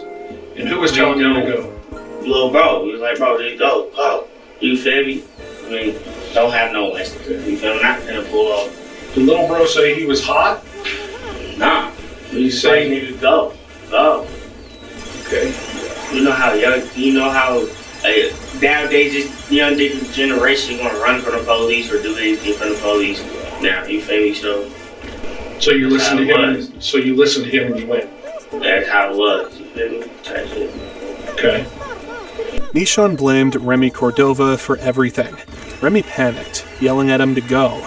He didn't want to run, but he had no license, and Remy kept pushing, so he hit the gas.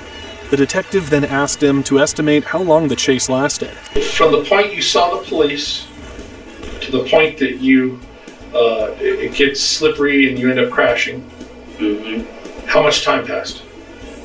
I don't know. How much would you say? A minute? 5 minutes? 30 seconds? I'd say a minute. Okay. And then when you crash, what do you do? Get out the car, run. Okay. Did They anybody go to tell the you? shed. Huh? They go to a shed. Okay. They went to the shed I was in. Again, the detective presses him. Who ran with him? Did anyone follow? Nishan sticks to his story. All right. Anybody go with you to the shed? No. Did anybody follow you? No. I How was in there certain? by myself. Okay, you're in there by yourself. Yes. I was in there by myself the whole, like, 2-3 hours. I took a nap and all. But the detective isn't just interested in where Nishan hid. He's fishing for something else. Then the detective zeroes in on a very key moment. That 1-minute window when everything happened fast. The police lights, the chase, the crash, the escape.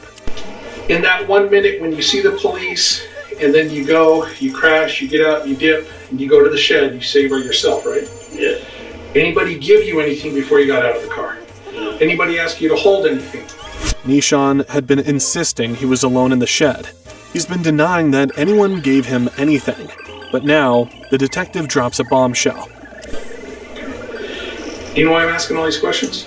Because the shed you were found in, those shell casings match at our murder scene. Can you explain that to me? And you said nobody's in the shed with you. Okay? You're in there by yourself.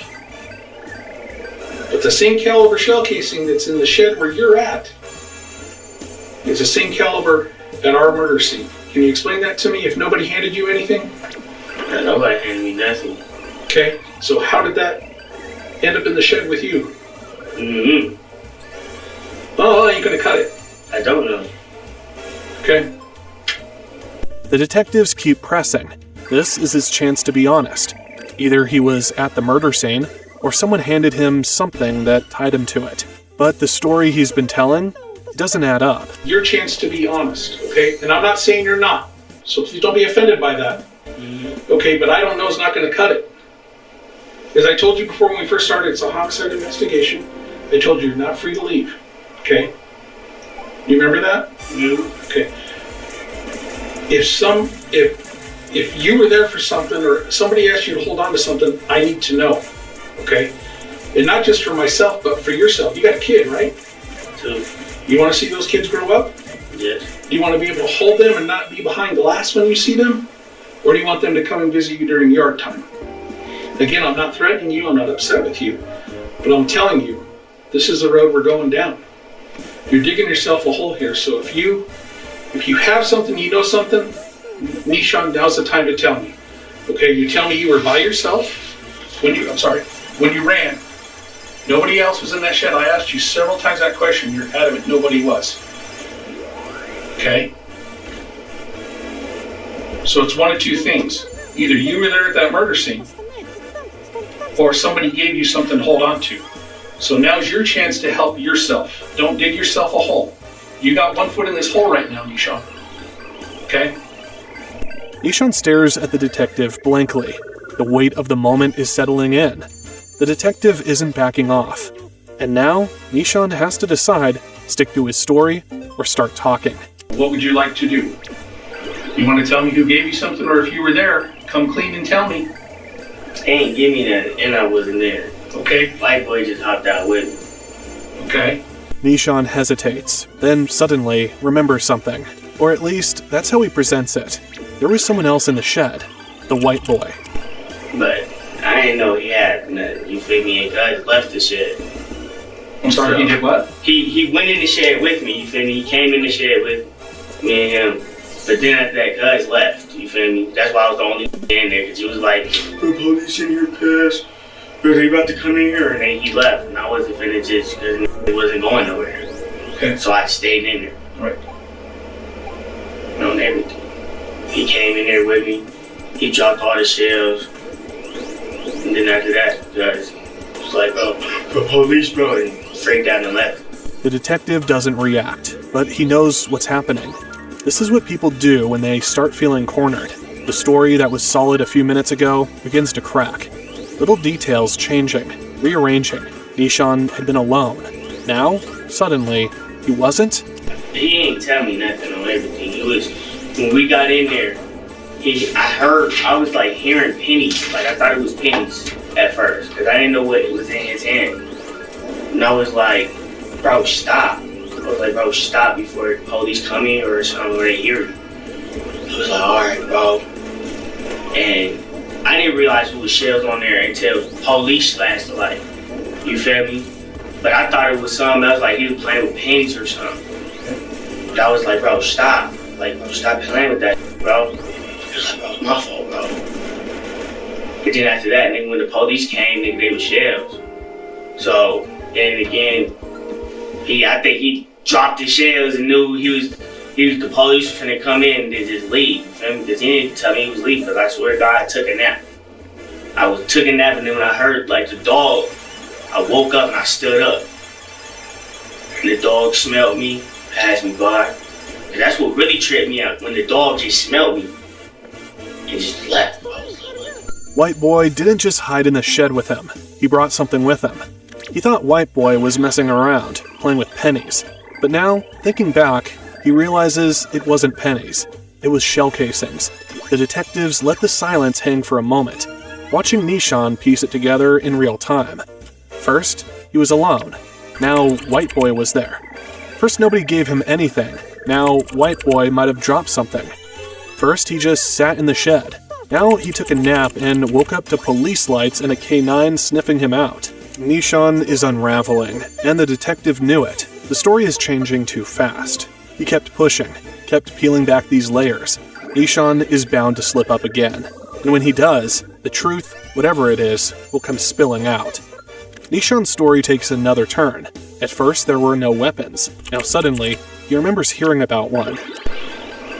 Did you ever see any guns? Did they ever talk about the heaters they had? Nah, they had a gun in the back seat. Tell me about that. But I don't know what type of gun it was. That's okay. I just tell me about that. Oh, we got a gun in the back seat. I was like, hold on. Who said that? The white dude in the back. He was like, you know, I got a gun in the back seat. And I was like, that's cool for you. And I kept driving. Like, I wasn't really paying attention to that. Man, I was really just trying to I got this gun in the back seat. This gun in the back seat. And that's when I, like, right when we was at the light. Is this when the 50 pulls up or before? So tell me more about that. How does that conversation come up? I walked in. I walked in. The detective lets him talk, lets him spin the story out. But the contradictions are stacking up. First, he was alone. Then, White Boy was there. First, no weapons. Now, there was at least one. And the way Nishan describes it, like he was just some guy along for the ride, not paying attention, doesn't sit right. The bro was on the phone. With who? I don't even know. Okay, what was he saying? It was, he was saying after he had dropped me off, he was gonna go over there. After hours of questioning, the detective knew they aren't getting much more from Nishan. He's not cracking, but he's not exactly holding steady either. His story keeps bending, shifting, reshaping itself under pressure. If they want answers, they'll have to look elsewhere. So, they move on. The next person in line? The so-called white guy.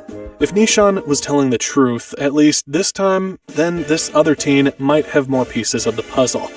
Maybe his version of events might clear things up. Now, since he's a minor, his mother and stepfather were present at the time of the interview. Remember, Remy and Nishan both denied any involvement in the shooting, but when asked about the night in question, the teen comes clean.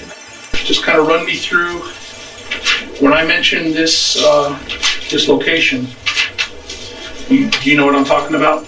At Colfax and I-25? Tonight? Or what happened last night? Can you take me through that, just from the beginning there? Who you were with, what was going on? It was with my friends. Okay. We were driving. Right down I-25. And then we stopped, and then the car hit us in the back, smacked us. And my friend in the front, he asked the person in the driver's seat if he could shoot at him. And he hopped out and started shooting at him. Okay. The detective pushes for details, repeating what he heard to make sure he's getting it right. I didn't hear you quite. So, if I have this wrong, correct me. You said you were stopped at a light. We were stopped at a light and someone came from behind us and smacked us with their car. Okay. And then that's when my friend and the passenger asked the person in the driver if he can shoot him. And then the person in the driver said yes, and then he hopped out and shot, and then he drove off. Okay. Now the detective zeroes in on who was involved. How many people were in the car with you? 2. So there was how many total, including yourself? 2. Including 3? Yeah. Okay. Where were you seated? I was in the back seat. Okay. Who was driving? My friend's friend. Okay, do you know his name? Do you know what he looks like? Yes or no? Yes. If you saw a photo of him, do you think you could ID him? Yep. Okay. Can you tell me if he was black, white, Hispanic? Black. Okay. About how old was he? 19. Okay.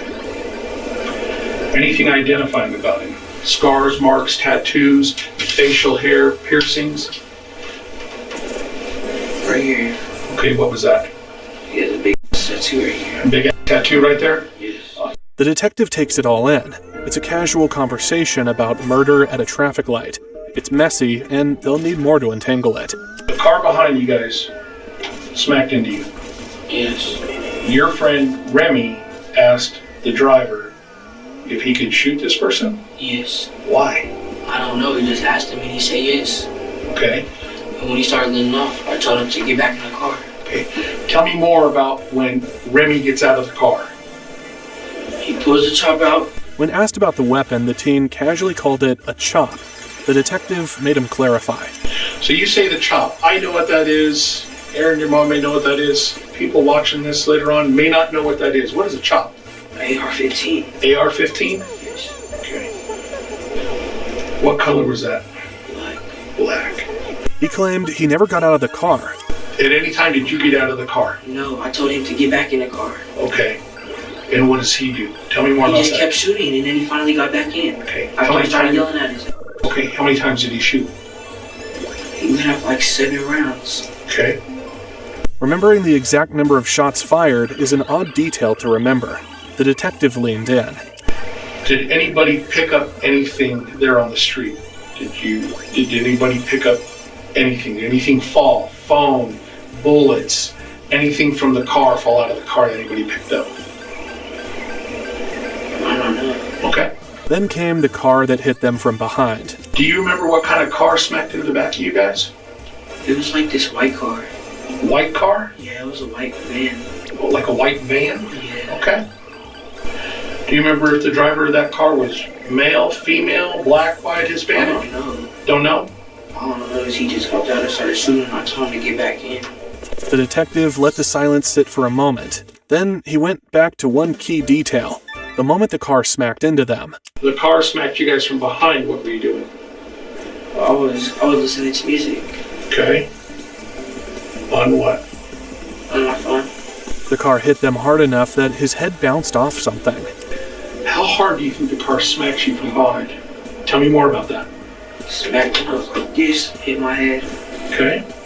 And then that's when Remy started getting mad. And that's when he asked him if he didn't shoot him. And he hopped down and started shooting at him. And then that's when I was like, get in the car, nigga, what are you doing? Like, okay. What are you doing? Was there any argument? Any words exchanged before the shooting? Was there any verbal exchange between the person that hit you guys from behind? Hell no. Okay. He just hopped down and started shooting me. Okay. No argument. No threats. Just immediate gunfire? It didn't make sense. Then, they moved on to the car itself. Car you were in, how many times have you been in that car? Like, the second time. Okay, when was the first time? Like a couple days before that. Okay. Whose car is it? I don't even know. Okay, fair enough. So the car smacks you guys. What do you do after Remy gets back in the car? I told him to get in the car. And then the person in the driver skirted off. Down Colfax. Okay. The detective didn't rush him. He let the teen talk, let the details spill out naturally. They left the scene, heading down Colfax. Where do you guys go down Colfax? To where? No, I don't know exactly where we went to his empty house, but we went down Colfax. How far? Like we just went straight down until when we got to like Union. Okay. And then what do you do? That's when we went to his auntie's house. Okay. Where does the auntie live? I low-key don't remember. I was sleeping. Okay. Were you asleep when you pulled up? Yeah. That was another piece of the puzzle. The teen was claiming he was asleep again. Then they moved on to the gun. Remy shoots. What does he do with the AR? Puts it in the car. We're right in the car. He put it in the back seat. Okay. Where you're at? Yeah, on the left side. All right. The detective took that in. So the gun had been inches away from him. He asked again, where had he been sitting? Where are you seated? On the right side. Behind the driver or behind Randy? Behind the passenger. Okay, so you're behind Randy. At first, he puts it in the car and he has it next to him, like right here on the floor. Okay. And then he puts it into the back when we're going down Colfax. After the shooting? Yeah, after when we get closer to his auntie's house. Okay. That's when I just fell asleep. I don't even remember nothing else. The detective made a note. That was 3 times now the teen had claimed to be asleep, but there was still more to ask.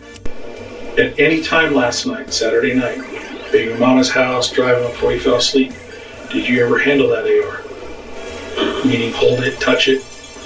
No. If I print it, am I going to find your fingerprints or your DNA on that gun? No. Okay. I didn't handle that gun. Okay. I might have pushed it over, but I was not handling that gun. Okay. It was Remy who passed his gun. All right. If they found his prints, it would only be because he had pushed it out of his way. If you would have pushed it over and touched it, what part would you have touched so I know? Like on the top, like on the stock, they call it the stock on the top. Right here, like and then like right here, like Okay. next to the trigger, like you know the little piece that comes down like this. Yes, sir. Yeah, like right there, cause I had to move it away from me. I pushed it over. Okay. And that's where my prints would be. Okay. Then the detective moved on to the atmosphere in the car. Before you fall asleep, what's the discussion in the car about what just happened? They don't even say nothing. They're not even talking. Okay. At any point, even after Auntie's house, do you guys talk about this? No, cause I got woken up to getting yelled at. The cops are chasing us. Okay. And then that's when we crashed. Right. No one spoke about what just happened. No arguing, no panic, just nothing. And then the chase. Tell me more about being woken up. The cops are chasing you guys.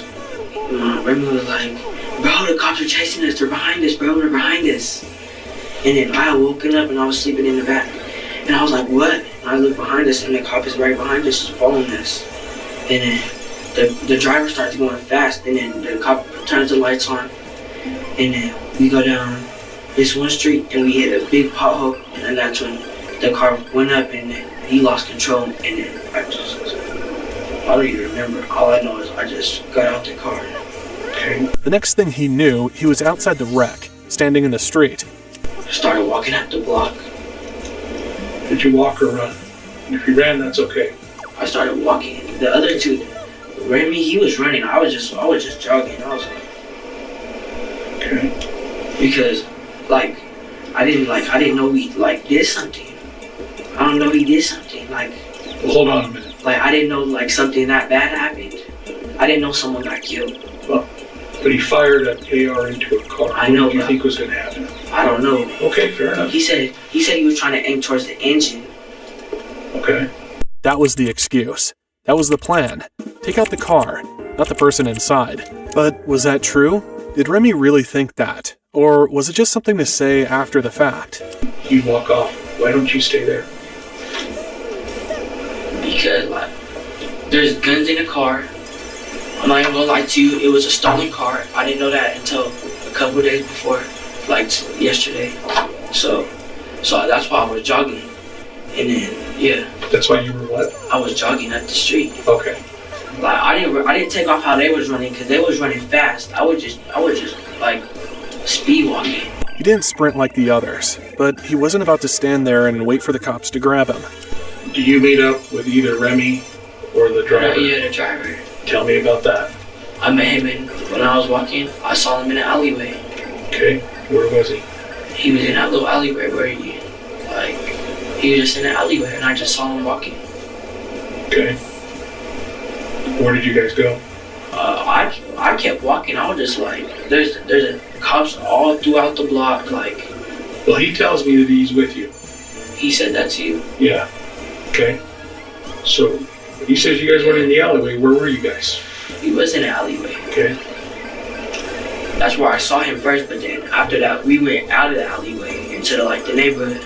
Okay, tell me more about going in the neighborhood. We started walking through the neighborhood. Okay, where do you go? I don't know over there in Lakewood, but we were just walking around the blocks and we just seen there was cops on every single block. Okay. Where were you found? I was found in the alleyway. Okay. In what? It's the alleyway. I was just walking down the alleyway and they told me to freeze and get on my knees. Let me get to the point. Were you in a shed? Yes or no? No. Never in a shed? No, I wasn't in the shed. I might have been in someone's backyard, but I was not in the shed. Okay. If you were in the backyard, who were you with? I was with the driver. Okay. Would you and the driver discuss? We didn't discuss nothing. I was just like, bro, I'm not finna get in trouble for this. And I just walked out the alleyway. I was like, I do not care. Like, bro, I didn't do shit. Okay. But like, what am I getting in trouble for? Or y'all doing it? Okay. And I apologize about earlier about the hypothermia. That's not you. That's my fault. Okay. So I apologize about that.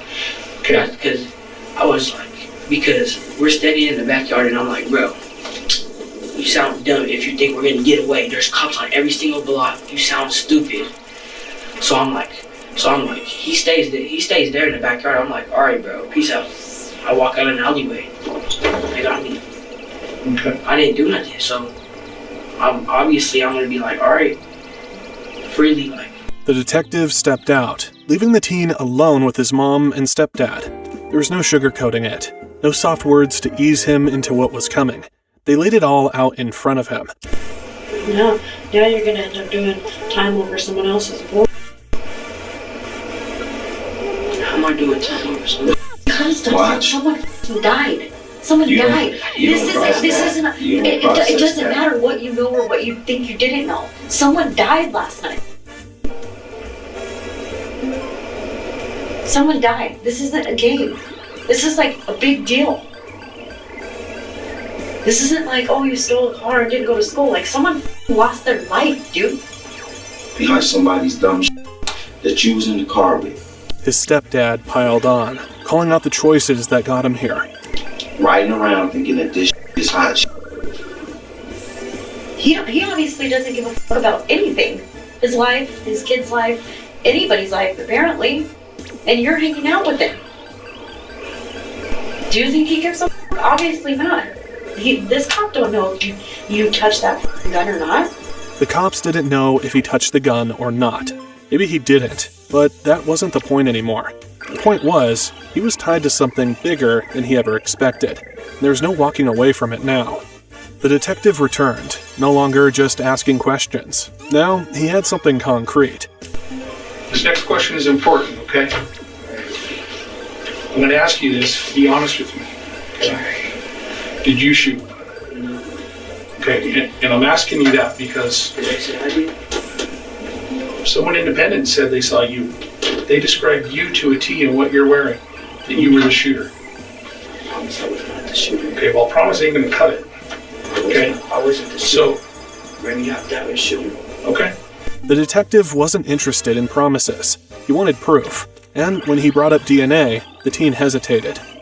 So again, when I swab for DNA, am I going to find your DNA on that trigger guard on that rifle? On that AR-15, am I going to find your DNA? Probably because I moved it, yeah. He had touched the gun. He had moved it. But that didn't mean he fired it. Someone said it was me. Yes. Yes. I'm going to step over here real quick. Okay. Someone said it was me. Yeah. Okay. I know I didn't shoot. I know for a fact I didn't shoot.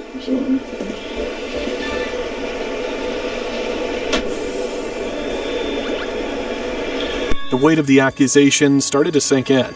His mother couldn't control her emotions any longer. Help me explain why I should believe you. I mean, you don't have to believe me, but... No, he has to believe you, dog. That's the thing. Alright. He repeated it again, almost to himself this time. He knew he didn't shoot. Look, listen to me. I know I didn't shoot that gun. I know I didn't because he even asked Rashawn if he could shoot before he even shot the gun and popped out. The detective told him point blank he wasn't buying his whole sleeping story. A shooting had just happened. Someone was dead, and the teen expected him to believe he fell asleep? And all those times, how many times after that have you fallen asleep? Because you know how many people sat in that chair and told me the same thing you're telling me? Because I don't believe you. Okay. I never felt like I really fell asleep. Well, I find it hard to believe you When just. he was at his auntie's house, I really fell asleep. Like, Okay. I was just laying down in the back with a blanket. So you've just witnessed a shooting that turned into a homicide, and you tell me now I didn't you've know it fallen was a asleep. homicide. I know you didn't. But my point is, somebody shot with an AR-15, a high-power rifle, and you're telling me within an hour after, within 30 minutes, you fall asleep? I really did fall asleep. Like, Okay. For real. I really, for real. Okay. I really did fall asleep in the back. Okay. And then they woke me up saying the cops were behind us. Who's this? Remy and Rashawn. Did you ask them to stop? Huh? Did you ask them to Yes. stop? I was like, bro, why are you going so fast? He was just going fast. Tell me more about that. And he just going fast, and he just smacking everything in his way. And then we get to this one, the main street, and we go down. It's a hill. Boom, pothole. Flip up. I hit my head, and then I don't remember it. I just hopped out. Okay. Like, all I know is I just started flying around in the car, hitting my head on everything. All right. The detective leaned in, watched the teen closely. He really had nothing to hide. Why did he run? Why not just stay put when the cops showed up? If you've done nothing wrong, just explain to me the best you can. Why do you leave? Why do you walk off? Why don't you stay outside the car when the police show up? Why do you walk off? Because I thought I was going to get in trouble for the guns. The gun was right next to me. Okay. The AR-15 was on the left of me, like I told you. Remy put it in the back. And then that's when I moved it over to the left of me. Okay. So I was not trying to get in trouble for two guns that was in the car, and they was going to leave me. Okay. They was going to leave me. They already ran. Okay. What about the bullets? Had he picked up any casings? How about any casings, any live rounds did you pick up or have on your person or in your I possession? found some 22s on the floor, and I picked them up and put them in my pocket. Tell me more about that. That's it. I found some. Okay, what'd you do with them? I put it in my pocket. And then what'd you do with them? Nothing. They were just in my pocket. Okay. Did you ever see the driver, where you're calling Rashawn, did you ever see him with any ammunition or any spent shell casings? You know what spent shell casings are? Like, after you done shooting? Mm-hmm. I think I had the 223s. Huh? I had the 223s from the AR-15. Who did? Rashawn. Why They did was he? all through the car. And I guess some of them landed on him. Okay. Did you have any? Then came another curveball. The detective told him Nishan claimed the teen had casings. Okay. Why would he say that you had them and you dropped them? He said I had them. Yes. He's lying. I never had that. Okay. I never had no shell casing that was empty. Okay. I only had those little 22s that I found on the ground. The detective let the words hang in the air. Then, after a long pause, he stood up. The interrogation was over. In the end, the truth unraveled, piece by piece. The teen's story had gaps, and the detectives knew it. But the bigger picture was clear. Remy Cordova had pulled the trigger that night, and Pamela's life had been stolen in an instant. Prosecutors later revealed Cordova's motive. He was trying to climb the ranks in the gang world. Remy Cordova was accused of trying to impress gang members when he fired at Pamela Cabriales' car. His case was too severe for juvenile court, so it was moved to district court. He was charged as an adult with first-degree murder and first-degree attempted murder. The second charge came because another driver had been in the line of fire, though they weren't injured. In court, Remy Cordova spoke to Pamela's family. Y'all really know I feel for y'all, and I understand completely, and I'm terribly sorry for the pain that you guys feel. But I cannot take responsibility for something that I did not do. In November 2023, Cordova was found guilty. He was sentenced to life in prison with the possibility of parole in 40 years. At just 16 years old, his fate was sealed for decades. Nishan Johnson, the driver that night, didn't escape justice either. In June 2023, he was convicted of multiple charges, including second-degree murder, criminal attempt to commit manslaughter, and vehicular eluding. He was sentenced to 35 years in prison. The third passenger, the teen from the interrogation room, didn't face any charges related to Pamela's murder. His story may have been messy, but in the end, the evidence didn't place him at the trigger. As for Pamela, her family refuses to let her name fade. Her memory lives on through her son Leo. Both my son and I have gone through all grievance stages. What do you do when your child asks you, who's going to take care of me if you die, Daddy? I'm sad because I don't want to lose you. I remember going to this place with my mommy before she died. A GoFundMe set up for Leo's college fund raised nearly $70,000, a testament to the love and support she left behind. Some choices seal your fate before you even realize it. A gun fired, a young mother gone in an instant, a teenager who thought he was chasing power, but found himself locked behind bars for life. This wasn't just a crime, it was a ripple effect of irreversible damage. Pamela never got to see her son grow up. Leo will only know his mother through pictures and stories. And Remy, who pulled the trigger, he traded his youth for a prison sentence that will outlast his childhood.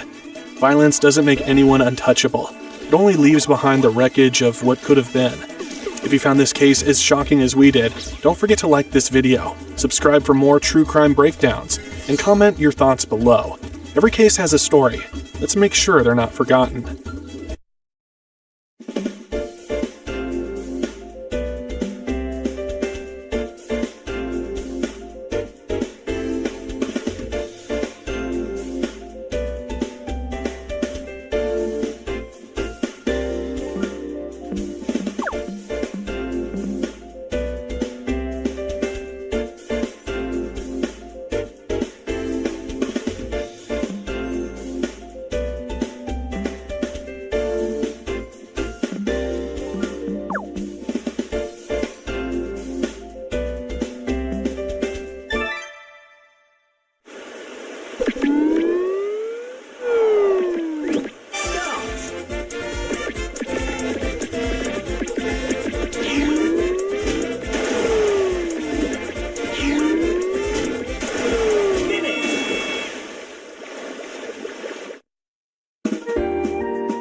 Minutes.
Looking for shapewear? I really appreciate this fabric because it has like a really firming, seamless, smoothing effect, and it gives like that extra lift. Mid-rise, butt lifting, panty shaper, waistband that molds to the body and doesn't roll. Full side zipper with the clips, seamless, so you can't see it under anything you wear. So they're already famous for their exclusive butt lifting design, for exquisite shaping. Okay, look at that. Look at that. The side zipper is smooth and trackless in every outfit. Firm compression to tummy to thigh and back control.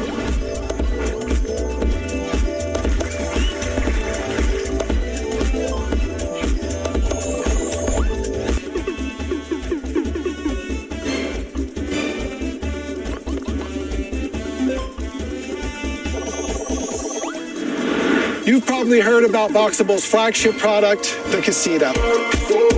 Come on in. Because this is so tall, it gives you a tremendous sense of space. So everyone loved the look and feel of the Boxable Casita. Now, we're excited to announce that we're entering phase 2 of the company. That includes single-family houses, apartments, townhouses, and pretty much most residential buildings. We'll take a walk through here and you'll kind of understand what the vibe might be like for phase 2 Boxable product. We're in a regular house. You can walk through this living room area and then all of a sudden you're in 2 bedrooms. And then we have the connected bathroom here.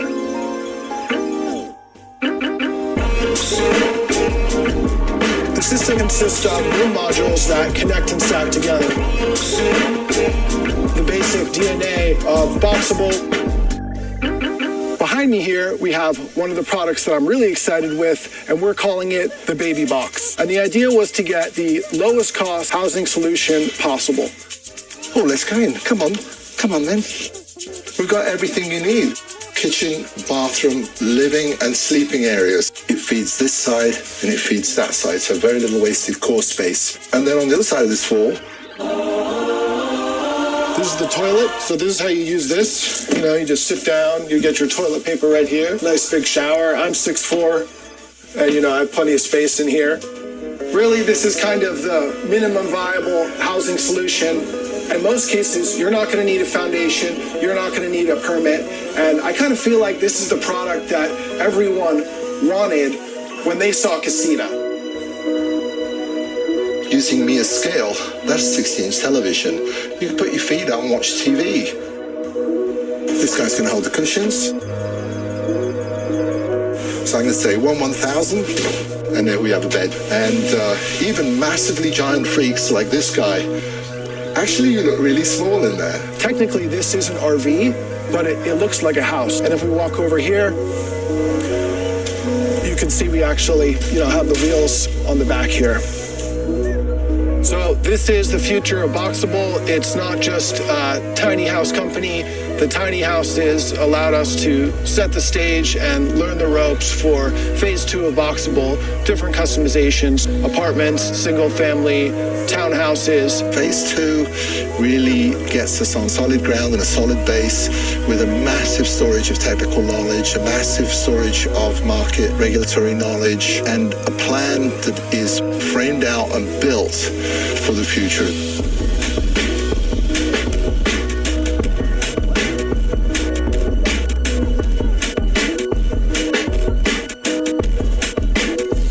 Factory 1 right here, and this is the corner of Factory 2. Now we've got the core of the casita mostly built out, and there's just a few more stations, and then the house is done. The product that we have here is the Boxable technology and everything that goes inside it. The second product that we're developing is the factory itself. We've now built over 700 houses. If you head over to Boxable.com, go to the order page, submit your information, you'll be connected with a dealer in your area. We are retooling the factory to gear up for phase 2 production. You start with 20 by 20. We'll also be doing 20 by 30 and 20 by 40 rooms, and then you can connect those rooms together to build other products. We're currently seeking orders from large developers to build communities of our phase 2 product. We have a form on our website where you can reach out. If you're interested in joining the journey as an investor, we are accepting investments through our website. The minimum investment is just $1,000, so everyone can get involved and join the ride.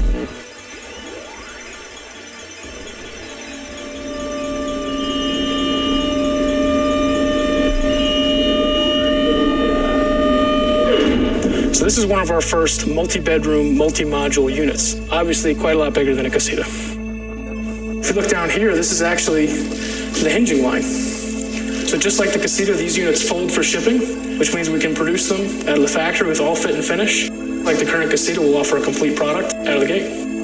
So we will have both 20, 30, and 40-foot boxes, which is the grand vision for Boxable to build most things. Most of the time, this guy I'm very, very proud of. And actually, I'm probably even slightly more proud of the 3-story version.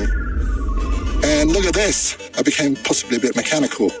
This is Boxable 3.0. 3.0 is our next generation building system, 10-foot ceilings. And look at these absolutely stunning windows. The lower box is a 20 by 20. Upstairs is a 20 by 30. This is one of many, many configurations. And the Boxable building system, think of it as just Legos. So we come in, nice wide corridor. Let's have a look in here.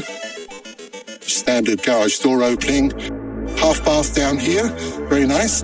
Let's go back through this wide hallway and let's take a walk upstairs. Look at this space, this beautiful 10-foot ceiling, these ultra tall 9-foot windows. This is 20 by 30. This is only 600 square feet, but look how well it's been utilized. Massive island counter, tons and tons of storage, very healthy walkways. You see the linear flow of the lights. We even line out the top of the paintings with the top of the windows. This is all still conceptual, but we hope we can be able to put in an electric fireplace. Let's have a look upstairs. And we have 3 bedrooms, a bathroom, and in the center of the hallway, feeding all these doors, is the landing. The mission of the company, Boxable, is to solve the global... This is Julio Fabian Fafa Almontero. He is accused, along with Stephen Goldman Jr. and Jimmy Atkins, of murdering 15-year-old Colin Romero and 14-year-old Ahmed Latif. Even though the 3 of the 5 people involved, the murder, presumably over a drug deal, was one of the most brutal that the police in the area had seen. Since Almontero is a minor, his mother is with him during questioning, but she seems disturbingly unbothered by her son's confession. I have to interview, whenever we interview people, we have to record. We're required by DOJ now. So, anyway, so before we get going, every time I talk to you, I still have to do the same thing in regards to your rights. You're not under arrest. You're not nothing. But because one, being in this isn't really the law enforcement side. This is actually the family advocacy side where they do safe house interviews of kids and rape stuff. And we just use it because it's more comfortable than our side. So anyway, saying that, I just want to make sure you understand your rights and everything. I just want to go over each and every one of them. Make sure that you understand. We are investigating the offense of a homicide. You understand that? Yes. Okay. You have the right to remain silent. You understand that? Okay. Anything you say can be used against you. You understand that? Okay. You have the right to call or speak with a lawyer before answering any questions and have him or her present during those questions. You understand that? Yeah. Okay. If you can't afford an attorney, one can be appointed. You understand that? Okay. You also have the right to talk to a parent, guardian, or custodian before any questions are asked. Obviously, your mom's here. You understand that? Yep. Okay. And if you decide to talk to me right now, you also have the right to stop interviews at any time. You understand all that? Yeah. Okay. So, just like the other times, I just need... These are the ones that I just advised you of. If you can just initial that you understand each one of those. And then this part here is that you understand what this is. Okay, if you can just sign it, date it, you put the timer, I can't even do it. And then get your mom to witness it.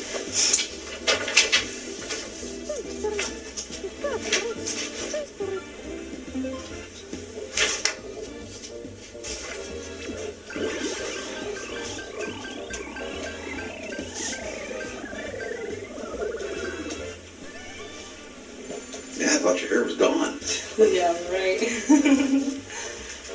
Does it look different when you see him like that without all the afro puff? Yeah, a little bit. Because when you see him with the wild, the wild, that's what you see. Oh. You know what I mean? That's what stands out. Mm-hmm. What's the date? The 30th, 5/30/2019. And it is, if you want to put the date on there, 9:02-ish, something like that.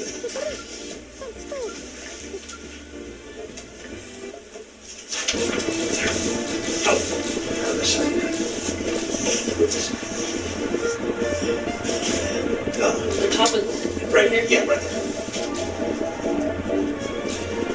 All right, we'll just keep that. Are you still willing to talk to me? And that's what the last part is so to talk to you at this point, which doesn't mean that you can't stop it.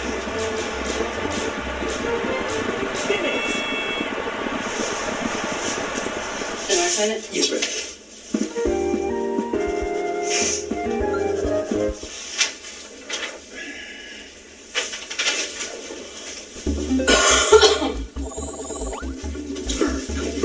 All right, so I told you it's been a little weird the last couple days.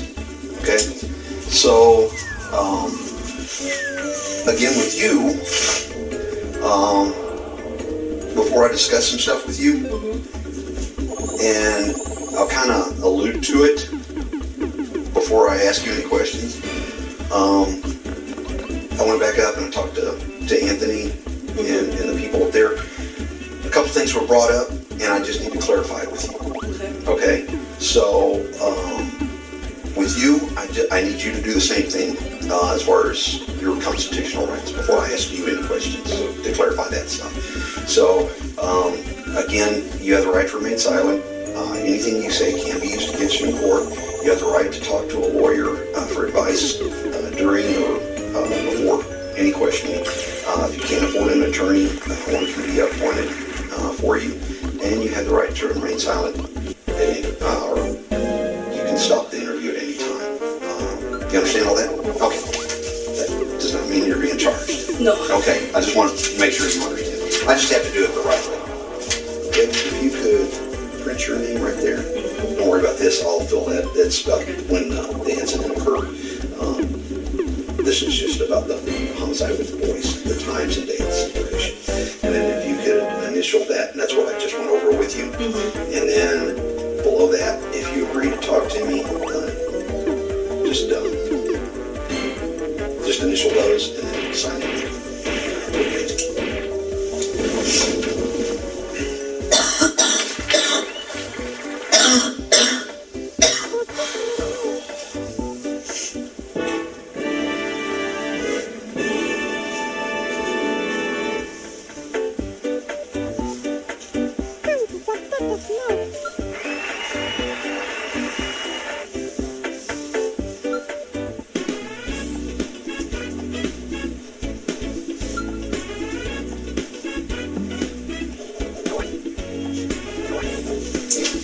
Thank you, ma'am.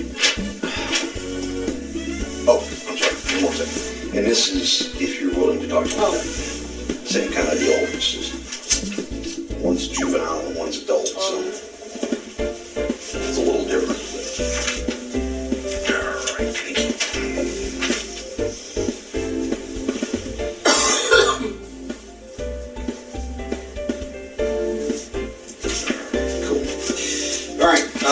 Several things I want to go over with y'all today.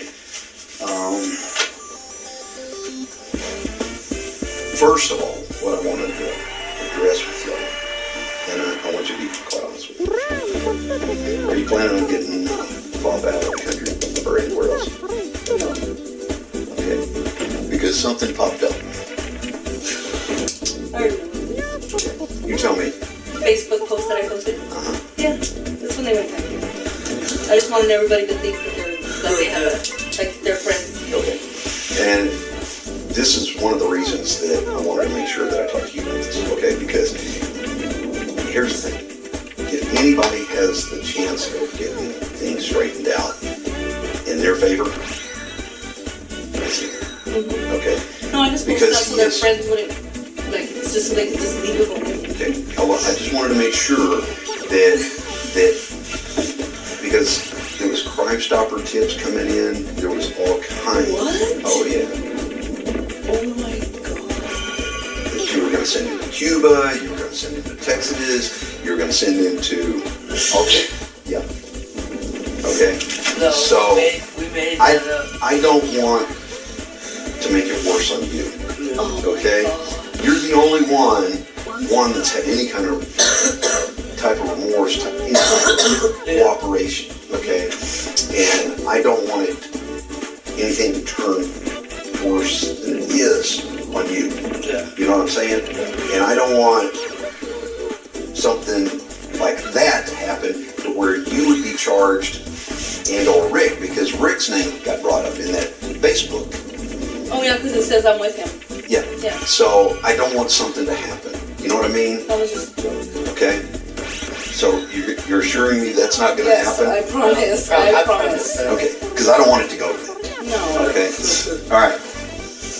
Having that said. I knew it. I knew it. Having said that, a couple things I need to. Okay. Things have turned. Well, I don't want to say turned. Things have started happening in regards to the case.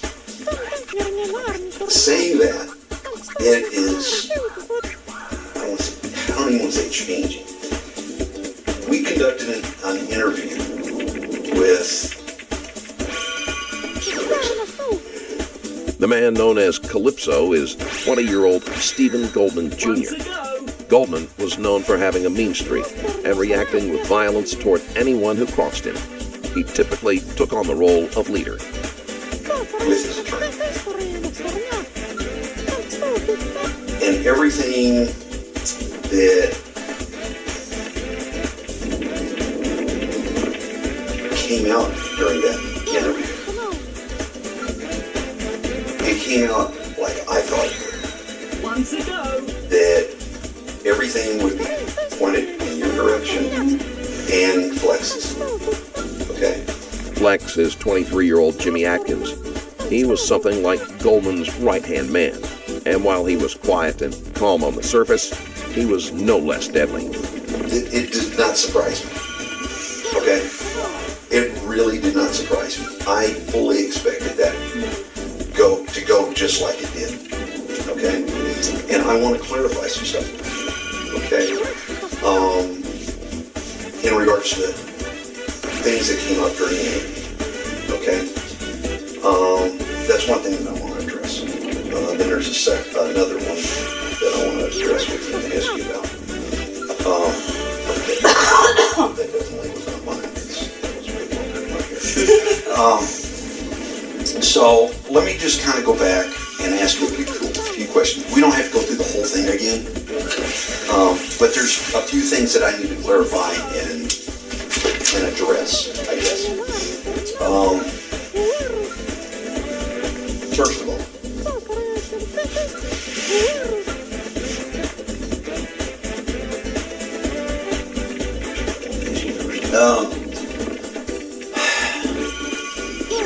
so, and I'm not putting words in your mouth. I want you to tell me, but I'm just kind of paraphrasing what I remember that you've told me in the past. So, the day of the incident,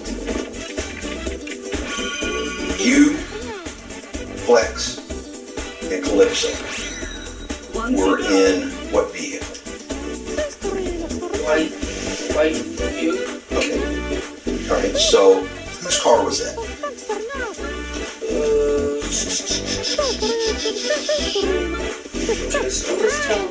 Okay, so I already know. I know. Okay, so one of our like old friends, his name's Dizzy. Yeah, it's Dizzy. Yeah, he went to jail. And he left Calypso the keys, but he left the keys. No, he didn't. For him? Not for him. He was supposed to take it back to his house. Okay. His car to his house. So Dizzy wanted him to take it to his house. To Dizzy's house. Yes. Okay. And then Emilio, he came from Vegas, and he already. Is that the guy that lives right by the police station? Yeah. And then he came back down, and he already got. It was like already about like 5 days, and then he comes to the car. Emilio came down, and he got a call from him.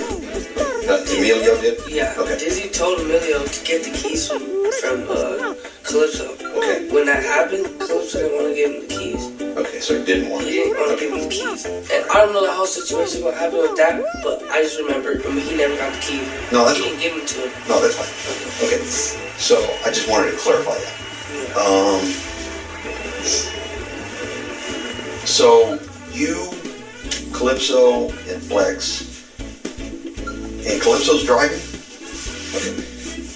Y'all go over to the location that y'all met up with Ahmed and Colin. Is that correct? The victims, Ahmed Latif and Colin Romero, had started to dabble in selling drugs as well. That night, they had planned to meet with Goldman to buy some product as well as a gun. I recently released another Patreon exclusive video, this time showing a woman who drove so recklessly she ended up plunging into a house, killing all 4 of her passengers, who happened to be her friends and co-workers. Watch her interrogation plus many more Patreon exclusive videos at patreon.com/Stranger Stories Plus. Kind of run me through just briefly how that section came about. You know, when Colin and Ahmed came out to the vehicle.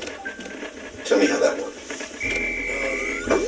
So we parked in front of his house.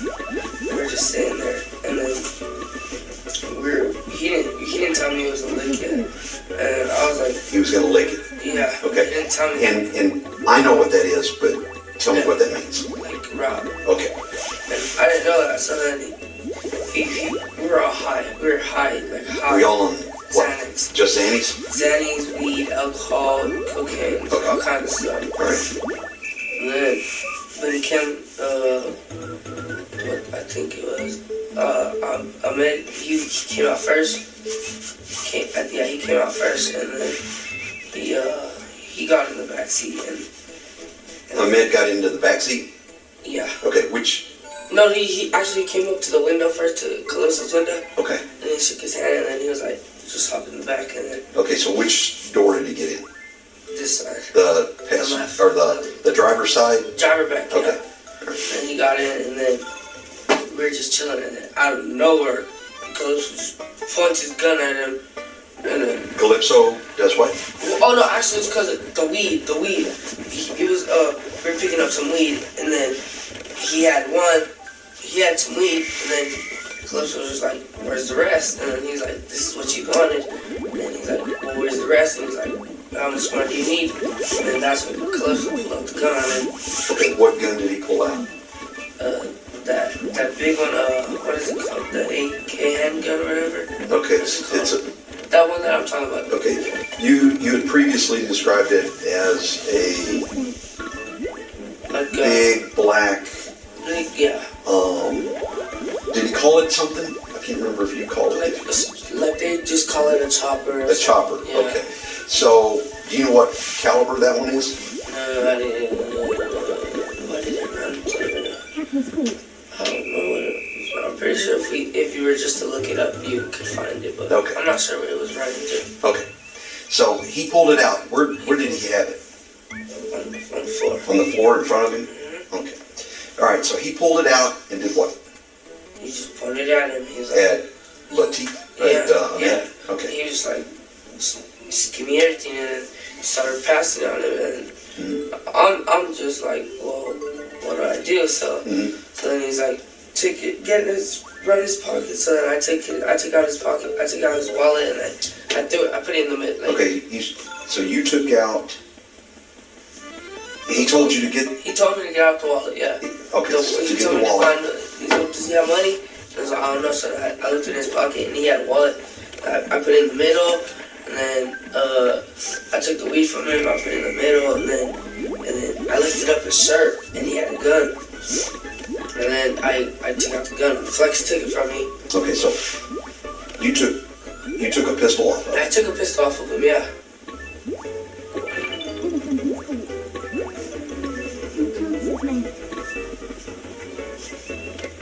Sorry, I'm taking notes.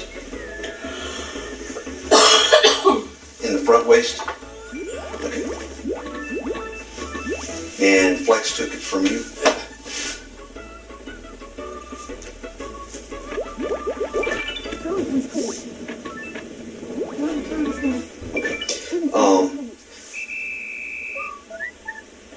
So let me ask you this at this point.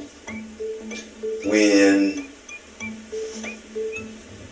Ahmed or Colin, either one, did either one of them pull a gun out and shoot in the vehicle? No. Okay. No, not at all.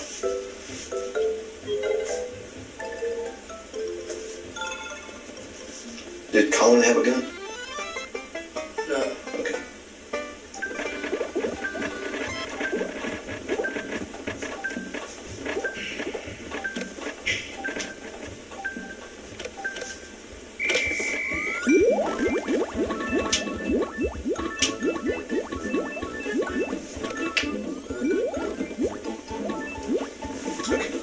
All right, go ahead. I'm sorry.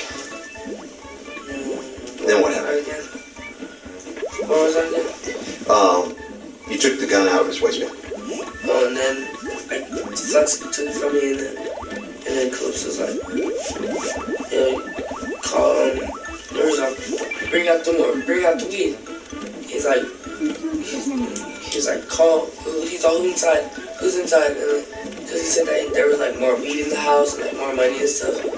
So then Clips was like, who's in the house and stuff. And then he's like, that's what he said. He was like calling and like some other people. And then he's all, call someone up to bring out more weed. And then he got on the phone with Colin. He made Ahmed get on the phone. Whose phone did Colin use? His own. His own, okay. Yeah. And then Colin. You called? No. Ahmed called Colin to come outside and bring more weed. Okay, so it was Ahmed's phone? Okay, right. Yeah. Sorry, I got mixed up too. He came out and then he was like, he couldn't really see, and then Ahmed like cracked the window. He was like, get on the other side. And then he got on the other side, and as soon as he opened the door, Flex just like pushes his seat back and like pulls him in the car. And then he's like, close the door. So I closed the door for them. And then we like start driving off. You want to keep going? No, that's okay. There's just points that I want to. So after you left, after y'all drove away, where did y'all go anywhere after that, or to this gas station? To a gas station? To this gas station. Yeah, I thought that's what you said. And you said down by Tramway and Central area somewhere. Lomas or somewhere. Lomas, okay. All right. Somewhere's up there.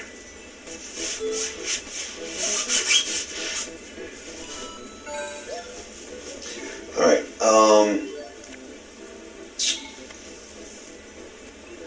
So then let's go from there. Where did you go?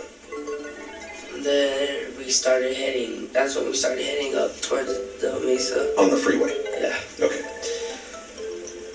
Did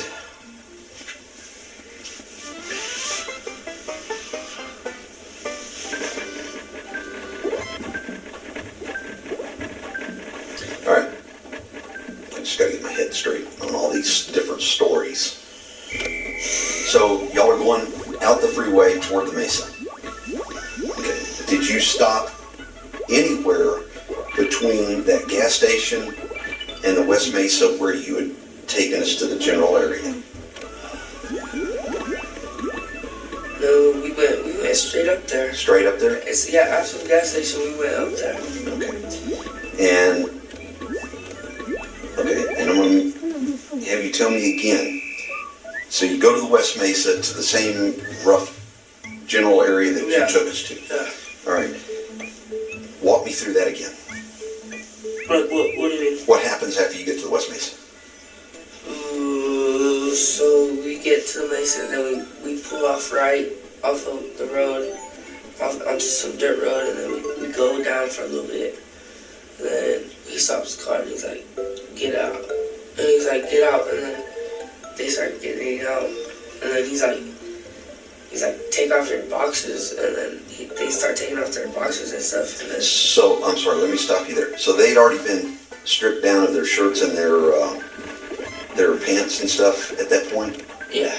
Okay. Yeah. Okay. No, not really. Just like maybe their shirt and their shoes and stuff. But we left the pants on. And then when they got out, he was like, take off your boxes and stuff. Okay. All right. And then what? Then that's when he got out the car. Who was he? Calypso. Okay. He got out the car and then he shot him in the leg. That's what I wanted to ask you. Glad you said that. Did anybody shoot anybody as you were driving to the West Mesa while y'all were still in the car traveling? Nope, because because Calypso, he was getting mad. He was like getting mad, and he reached back while he was driving. He was like, oh, I'll shoot you in the leg right now. And I was like, I looked at him, it's like right next to me, and so I'm like, don't do that.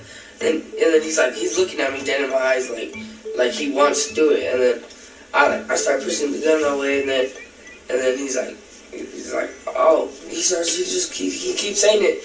And then I'm like, this is not our car, we can't. And then he's like, and then he starts driving again.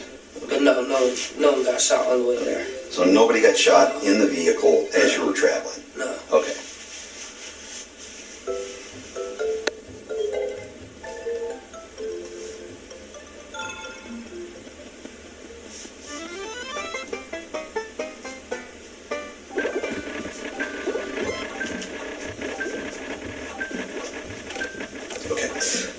Okay, so you get to the West Mesa, Calypso gets out, and you said... And I hear the shot, and then I like look and I see that it's from his leg. Which one? I think it was Ahmed first. Ahmed? Yeah, and then I look up and then he just calls Flex, and then Flex gets out. Calypso was the only one out with him at that point. Yeah, and then he calls Flex. Yeah, okay. And then Flex he looks back and he's like, give me your gun, and I was like, why? And he was just, give me your gun, and I was like, okay. So then I gave him mine. He still has theirs. He still has the gun that he took from me that I took from them. Okay. He has that one, but he takes mine. And then he goes out there, and then I just hear shots, and I just put my head down. And then I look up, and then he's like, get the fuck out of the car. And he's like, how many burners in the truck? And I was like... You say he. Who's saying? Calypso. Calypso's telling me. Yeah, and I was like, I'm still processing it through my head, and he's like, help me. And I snapped back into reality, and I was like, oh crap. And I was like, what do I do? And then at that point, I feel like, damn, what if I don't help him? What can happen to me? So that I help him. I put him in the trunk with him. Okay, I'm again gonna ask you, did you shoot at all? No, I didn't. I just gotta ask. Yeah. Okay. So you never pulled the trigger on either one of the boys? Latif and Romero were severely beaten, and several of the shots fired into their bodies were for the purpose of torturing them before they died. Latif was shot 19 times, and Romero was shot 9 times. Okay. Did Flex? Okay. So it was Calypso and Flex that pulled the trigger? Yep. Okay. And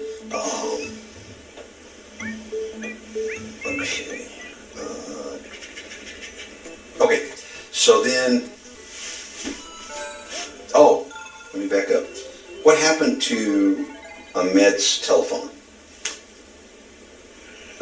He threw it out. He threw it out the window, but then he made him log in on his phone. He made him log in on Flex's phone, and then you know how that's how you know how they said that they seen the snap map in the Mesa, because they made him log in on this. Made him log in on their snap On Flex's? on Flex's phone. Yeah. But into their account. Yeah. Okay. Yeah, I don't know what they were doing. They were trying to get more weed or something. Like, I don't know. Trying to make him get more weed? Yeah, like just keep getting more stuff and like, I'm already like, this is greedy. This is already greedy. And was it Collins or Ahmed's Snapchat? I don't know. I'm pretty sure it was on Ahmed's Snapchat. Okay. Yeah. Portions of the murder were posted to Snapchat. Goldman had a strange desire to document the case and even wanted to keep pictures of the bodies. Yeah. And who threw Ahmed's phone out? Calypso did? Yeah, he tossed it out. I think he tossed it out like before we even got to the Mesa. I think he threw it out, and then that's when we got over there, and he was like, log in on your Snap. He's like, hit up your plug. Whoever plugs you in, hit him up. And then he was like, no. And then he gave him the phone, and then he's like, do it. And then he did it. He logged in. He texted. I don't know. He was texting whatever like his plug was. Like his like. Right. You know what a plug is? Yeah. Yeah. And then he wasn't answering. I'm old, but I know it. And he wasn't answering, so then he was just getting more mad, Calypso. So then he was like, fuck it. So then I'm pretty sure he left him logged in. And when we went out there, then that's what happened. That was the far, yeah. Alright, so that was the incident for it when he was saying that I'll shoot you in the leg. Because he was like, no, I'm not. That's what started that? Yeah, okay. Yeah. Alright.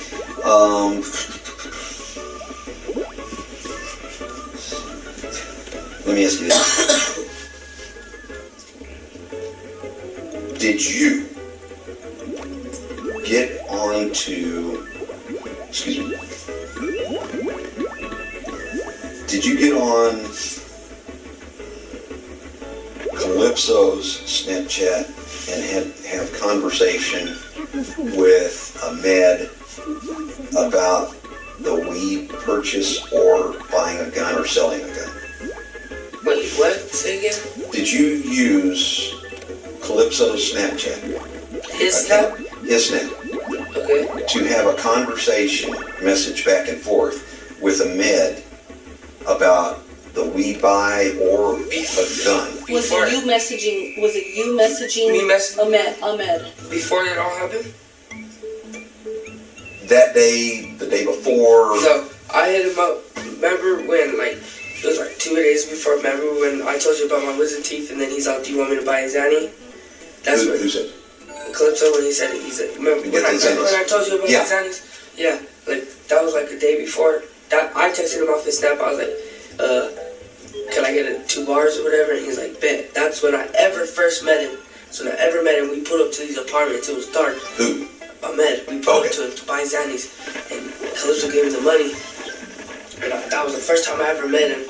And Calypso was like, "What's up, little bro?" And I was like, "Who's that?" And he was like, "This is my little nigga. He's the plug for Zans." I was like, "Alright, bet. What's up, dude?" And then I was like, "I'm Fafa," or whatever. And then he gave me the 2 bars, and I gave him 20 or like $15 or something. Okay. So the day of the incident. Yeah. Did you have conversation or messages with Ahmed about the weed or gun? Nope. Were you going to sell him a gun? No. Ahmed?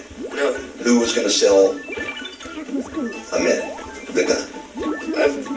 Selling the gun? I thought it was... No, he wasn't making... So you don't know anything about a gun being sold or just the weed? Yeah, I have weed. Okay. Yeah. All right. I didn't hear about that. Okay, I just wanted to clarify something. Okay. Let's see.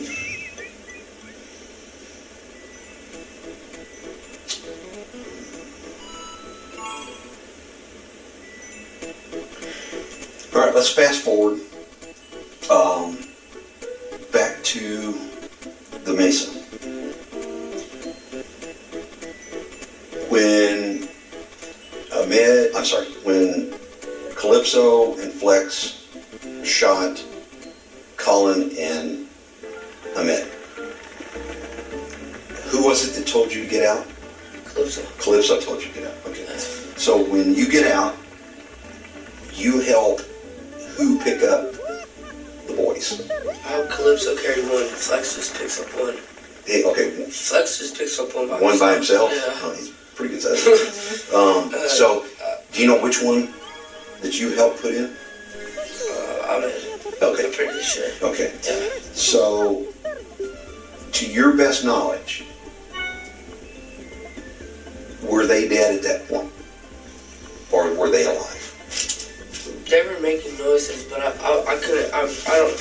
couldn't really say, but I'm pretty sure I feel like he was, but not for not that long. Okay. No, I'm gonna say no. Okay. I feel like no. Okay. So from there, once you put the kids back in the trunk, you go where? Ooh, we start driving. Then he starts flipping out. What do I do? And then he's like, who will help me? Who will help me? And then he's like, where's your uncle? And I go, he's probably sleeping or whatever. Because it was like 6. It was like 8 actually. No, it was pretty early. And then he was like, so where's your uncle? And I was like, I don't know. Text him, and then he starts texting him. I didn't know what he was texting. Then he calls him up. So he calls? Yeah, he calls him. He's texting my uncle. They have their own relationship. I have my own relationship with my uncle. I'm just clarifying some stuff. Yeah. Okay. Yeah, and then he calls him up. Like, I need your help. And he's like giving him words. He's like, I got 2. And my uncle's like, what do you mean? And he's like, oh no, actually, he calls his dad first. Calypso calls his dad first. And he's like, I need help. I fucked up. And his dad was like, I don't know what to do with you, dude. You're fucking up too much. And then he starts yelling with his dad on the phone. And then that's when he hangs up. What did he tell his dad? I need help or something. He's like, I need help. He said, I need help. I fucked up, Dad. And then I wasn't really paying. I don't really remember. But then they were just yelling at each other on the phone. And then he hung up on him. Who hung up? Calypso hung up on his dad. Okay. And then that's when he was like, what is your uncle doing? I was like, I don't know. He's probably sleeping or something. And he calls him up. And he's like, hey, what are you doing? And he was just like, just driving around. He's like, meet me ASAP. I got 2. My uncle's like, what? He's like, I'm not saying it on the phone. Just meet me. I got 2 in my trunk. And he's like, my uncle's like, what? And then he's like, can you just meet me? And he started yelling. And he's like, my uncle's like, yeah, we're at. And then they met up at this, off the freeway right there. Did he tell your uncle that you were with him? Proving that the adults had no more sense of right and wrong than the teens involved, Almontero's uncle, Anthony Aragon, and Stefan Goldman Sr. helped to cover up the crime. Aragon helped Atkins hide the bodies, and Goldman Sr. took the car and burned it to try to hide any traces of the crime. Both men would later face criminal charges. I think, no, he didn't tell him. When we pulled up, he saw it. Yeah. Okay. And then, I'm pretty sure he figured you were. He probably knew I was with him. Yeah. And then we pulled up to this, there's this Motel 6 right there by that Buffalo Wild Wing on the freeway. And we pull up to the back, and then my uncle's sitting in his car, in his rental car. And Calypso, he starts talking to him. And then that's when I was like, you guys need to watch this car driving around like this. And then he's like, shut the fuck up. You don't know what the fuck you're talking about. You never even done this before. I was like, yeah, but if I was, I would be smarter than this. And then he starts screaming. He's like, you're just a little fucking kid. You don't know anything about this shit. Who started yelling? So he starts yelling at me, and then he's like, you don't know anything about this shit. And then my uncle's like, just be quiet, Papa. And I was like, all right. So I'm just thinking in my head, what the fuck? Like, I'm still going through this shit in my head. And he gets out the car, starts smoking a cigarette with my uncle. They're talking outside of the car. I don't know. So you don't know what they're saying? Nope. Them 3 out the car. And they get back in the car. And And he's like, Flex get in the car with him. Flex gets in the car with him. So Flex gets in the car with. My uncle, yeah. Okay. In his rental car. Yeah. Okay. And he's like, and then I stayed in the back. I stayed in the back while he's in the front. Even though Flex got out, I stayed in the back. Okay. And then he's like, I was like, where are they going? And then they're like, they're about to go to the Home Depot. They're about to go to Home Depot and get a shovel or something. I was like, what are you guys about to do? He's like, don't worry about it. And then we pull up to Calypso's house. We pull up like down the road from his house, Calypso's house, and then he's like, start cleaning out the car, Pablo. And I was like, what do you want me to clean? And he's like, just take out like all their clothes, just put it in a bag. And I was like, all right. So I put it in a bag, and then he takes it from me. He gives it to Flex, and then he gives it to. So did you all go back to Calypso's house at that point? But down the road, we parked right behind each other. Okay. We're just sitting there in the car, and he's like, they're just talking. They're like, Dad, this is right here. They're just like parking. They park next to each other after I cleaned out the back seat or whatever. And then he's like, he puts the guns in the trunk. And of which car? My uncle's rental. Okay. He puts them in the trunk. And then me and Calypso get into his car. Into my uncle's. And my uncle gets into the Buick. To the Buick. Yeah. Okay. And then Flex and him, they drive off. And then me. Do you know when Anthony went to the store to get the cleanup stuff? No, they haven't did it. They haven't done it. No, they haven't done it. Right. And then I had to clarify that. Yeah, no, I should have done that before. And then they followed us back to the house, and then that's when that happened. And then we switched cars, and they drove off, and I was like, so where are they going, to the store? And they're like, he's like, yup. And then he's like, back out to the base. So Anthony and Flex is in the white Buick. With them. And they take off, and the two bodies are in the trunk. Okay. Yeah, and then they leave. They leave for like a good 3-4 hours. Good 3-4 hours. Calypso, like, he goes out. I take a nap. I go to sleep. I need sleep. And that's what I'm thinking. Where are you at that his point? house. At Calypso's house. Okay. That's where I was staying at the time. Was his dad around at that point? Yeah. Was he telling his dad anything? Him and his dad went into his dad's room, started talking. Then he came out. And he called me. His dad called me in there. He's like, when stuff like this happens, the situation that you're in now, you're not gonna be able to get out. And I was like, all right. Like I was like, okay. Okay, explain that to me. You said the dad, Calypso's dad tells you what? He says you guys know what you guys did. Like, you guys know what you did. You guys, it's not good. This is gonna be everywhere.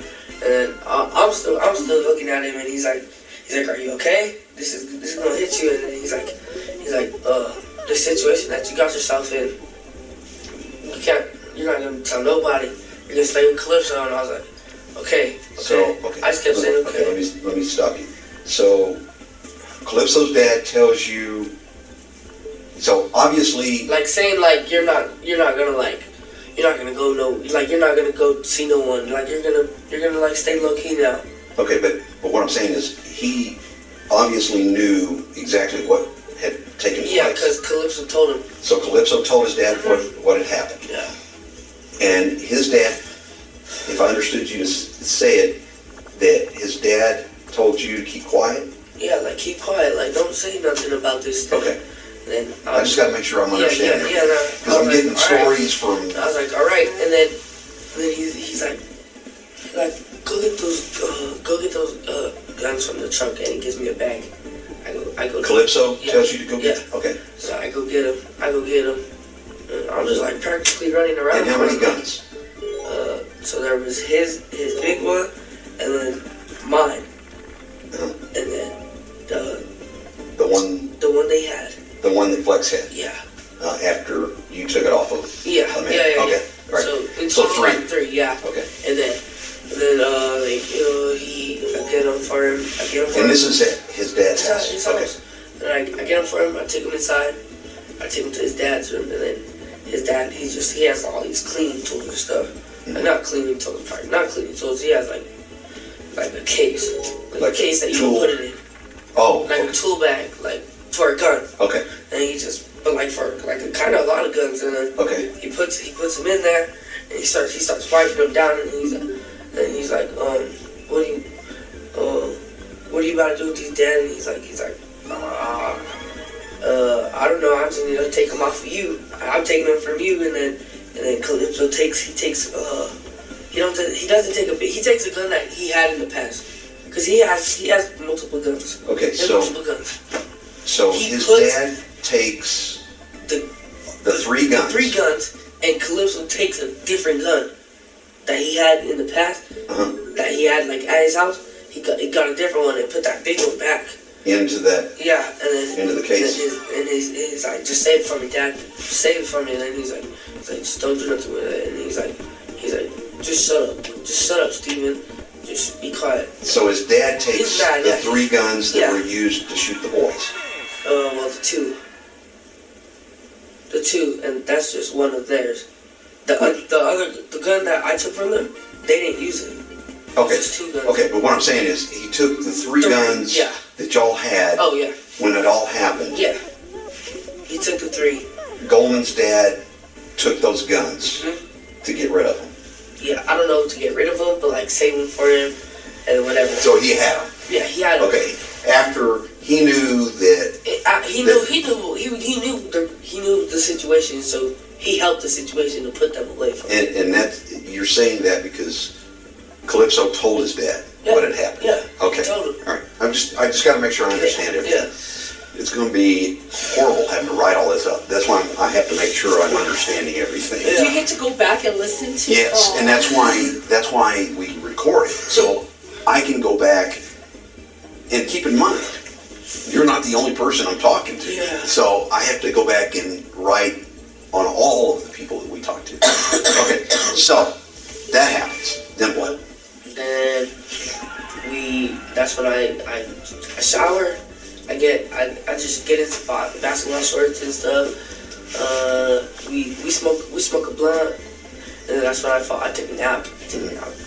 And I wake up to Calypso gone, and I was like, I asked his sister, I think one of his little sisters, I was like, where'd he go? Yeah, he's like, he left with his girlfriend. I was like, oh, alright, man, I'm gonna go back to sleep. So I went back to sleep, and I woke up, he was back, and then he was like, it wasn't even like hours. It wasn't even like a couple hours. I think around like 11 o'clock. That's when it was up that they were missing or whatever. And then he was like, he woke me up from my sleep like, get up. And I was like, what the fuck, dude? And he's like, we gotta go. And I was like, what do you mean? He's like, let's go. We gotta go. And I was like, okay. So I'm waking up. I'm putting my sweats on. I'm barely getting up. He's like, I'm like, what's happening, bro? And he shows me the phone, and it has both of their faces on it, on the crime watch or whatever. And I was like, what is it saying or whatever? And he's just like, that they're missing, and that the last person they were with was me, and I need to leave. So I was like, all right. Calypso. Yeah. Okay. So I was like, all right, dude. Where are you? Where are we going? And he was just like, he's like, we need to find Flex. And we picked up Flex from, I don't know where he was. Yeah, I think he was at one of his homies' house or something. We picked him up. He's like, we gotta go, how much money you got on it? He's like, I was 200, I had like 500, he had like 800 or some shit. He's like, alright, bet, we're gonna take a trip. To... Let me ask you a quick question. And I asked you once before, I think I remember what you said. So when y'all had the kid, Ahmed and Colin, how much money did y'all take off of? Like $80. You are total. What do you mean? Like how much I got? No. I didn't even get none. Total. What do you mean? Total out of all the money? It was like 80 in his wallet, and then actually I think he had like 100. He had some money. Yeah. And y'all took that money? Yeah. Okay. But I didn't get none of it. that they took it. Yeah. Okay, so, all right, let's go forward a little bit. When did your uncle end up getting his vehicle back? And not for like 3 days. Okay. Not for like 3 days. So how did that happen? We left like we were just high, dude. We were still taking bars. We went up to the freaking crest. We went up to the crest and just hotboxed the car and just slept in the car for like at least like 2 days maybe. Okay, but when in the rental. But when Anthony got his car back, where was that? In front of Calypso's house. At Calypso's house. Yep. Okay. So how did that transaction, as far as? He actually came up to the door while we were sleeping. Because we came back. We ended up coming back to the house. Mm-hmm. We just ended up staying at the house again, and then we just hear boom, boom, boom, boom, and he thought it was the cops. I wasn't even awake. And he was awake, and then his sister answers the door. She's like, hello, who are you? And he's like, my nephew here from Young. He's like, I need my fucking car now. And Jane was like, I don't even know you. You can't be coming up here like that. And he's like, I need to talk to your brother and Fafa now. And then she's like, okay. So then she woke up me and she's like, your uncle's outside and he can't be banging on my door like that. Like, I was just like, what? I was like, what? I get up, I go out there and talk to him, and he's like, he's just mad. He's like, where you guys been? It's been like 3 days, and then he's like, I've been looking for y'all. No, it's actually been like 2 days or a day. That's fine. Yeah, and then I'm not holding you to that. Oh yeah, and then he's like, I need my car back, and I need all that. I need to clean it out because that's a rental, and I can't get charged for it or something. And I was like, all right. So I'm out there cleaning. Calypso's sleeping. Mm-hmm. I have to do it by myself. So I started cleaning out the rental. Okay, so who gave your uncle his keys? I did. Okay. I ran inside and got the keys. Okay, where were they? On the coffee table. On the coffee table. All right. And then. And he gave me the keys to the Buick. Your uncle gave me the keys to the Buick. Okay, then what did you do with the keys? I put them under Calypso's pillow. Oh no, I put them on the coffee table. Yeah, I put them on the coffee table and I was like, hey bro, keys are right here. Keys are right here. Don't forget. All right. Who told you? I told him that. You told him that? Calypso. Yeah, I woke him up. Okay. Like, the keys are right here, bro. Like, make sure they stay right here. Okay. Because he has a little brother, like he might get him or something. Yeah. So then, they're just right there. And then, we sleep till like freaking like 6 in the afternoon. Okay. And my uncle leaves. He left. Okay. He left with he took his car. Let me ask you this, and I need you to be honest with me. Okay. And you may or may not have been there when this was said. Yeah. Did your uncle tell you, Calypso, or Flex that you're aware of? Did he tell them that they needed to get rid of that vehicle? Yeah. What did he say? He said that he tried to clean it out. So he tried to clean it out or something. He's like, I can't clean it. He's like, I can't clean it. So you guys need to get rid of that car. Did he tell them how they need to get rid of it? No, he was just like, you guys need to get rid of it. Do you remember? You don't remember him saying anything specific? No, he didn't say nothing specific. He's just like, get rid of it, like. Because he told me he did. He did? Yeah. But he told him. He told me that he told them what they needed to do with the vehicle.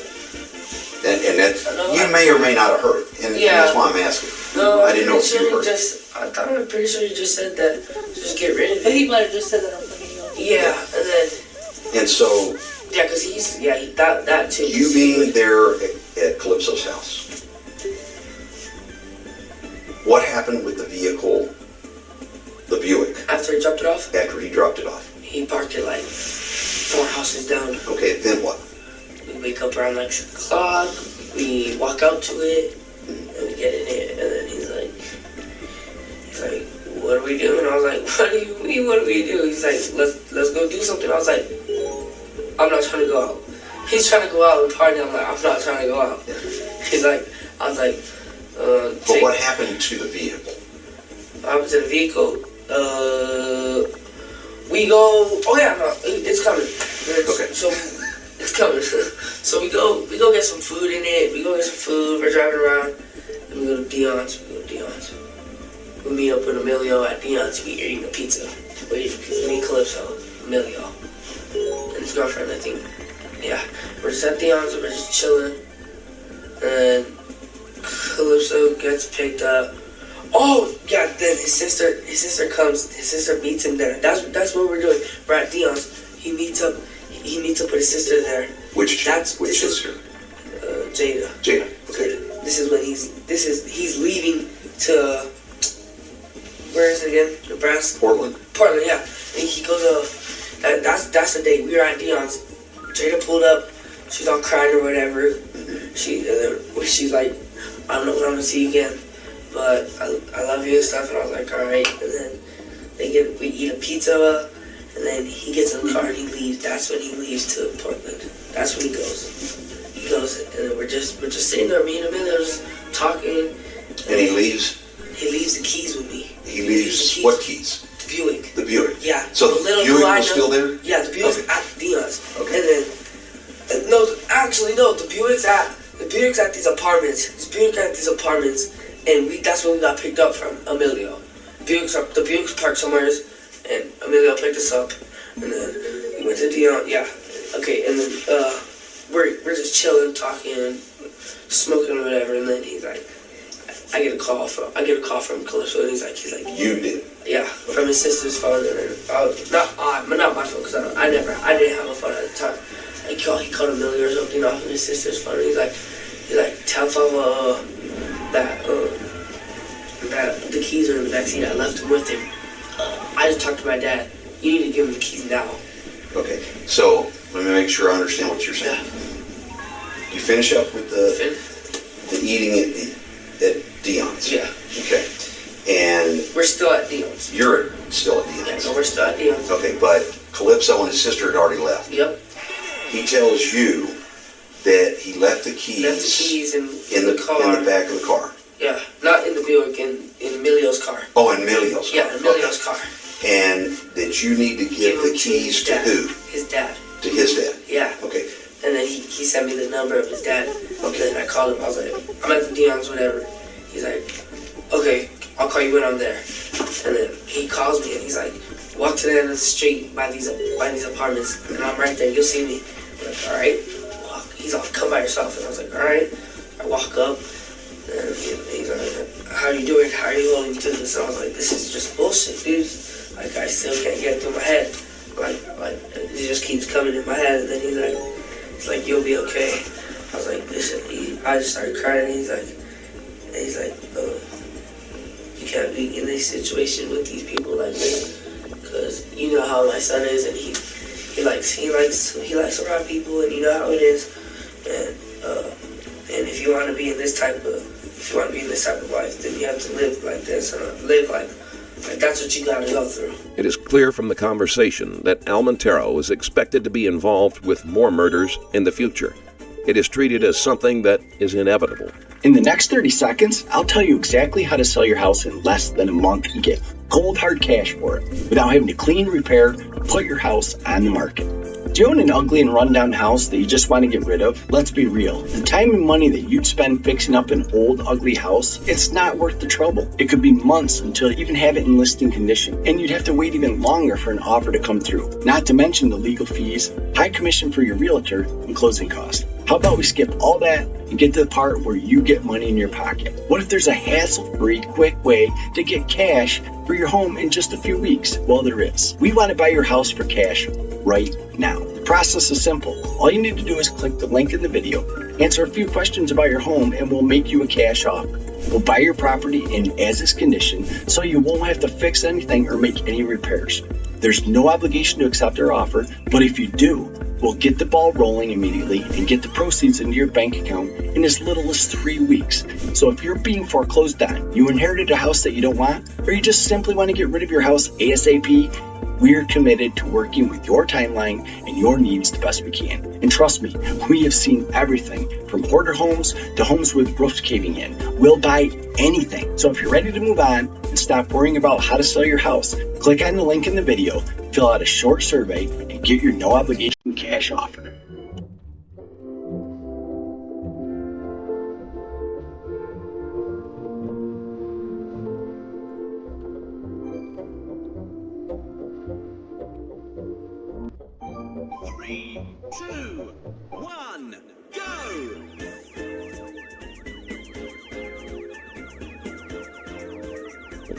and he just needs to get used to it. His mother, rather than being horrified, is almost bored by the situation. Shit like that, and I was just like, that shit's like sad, like that shit sucks.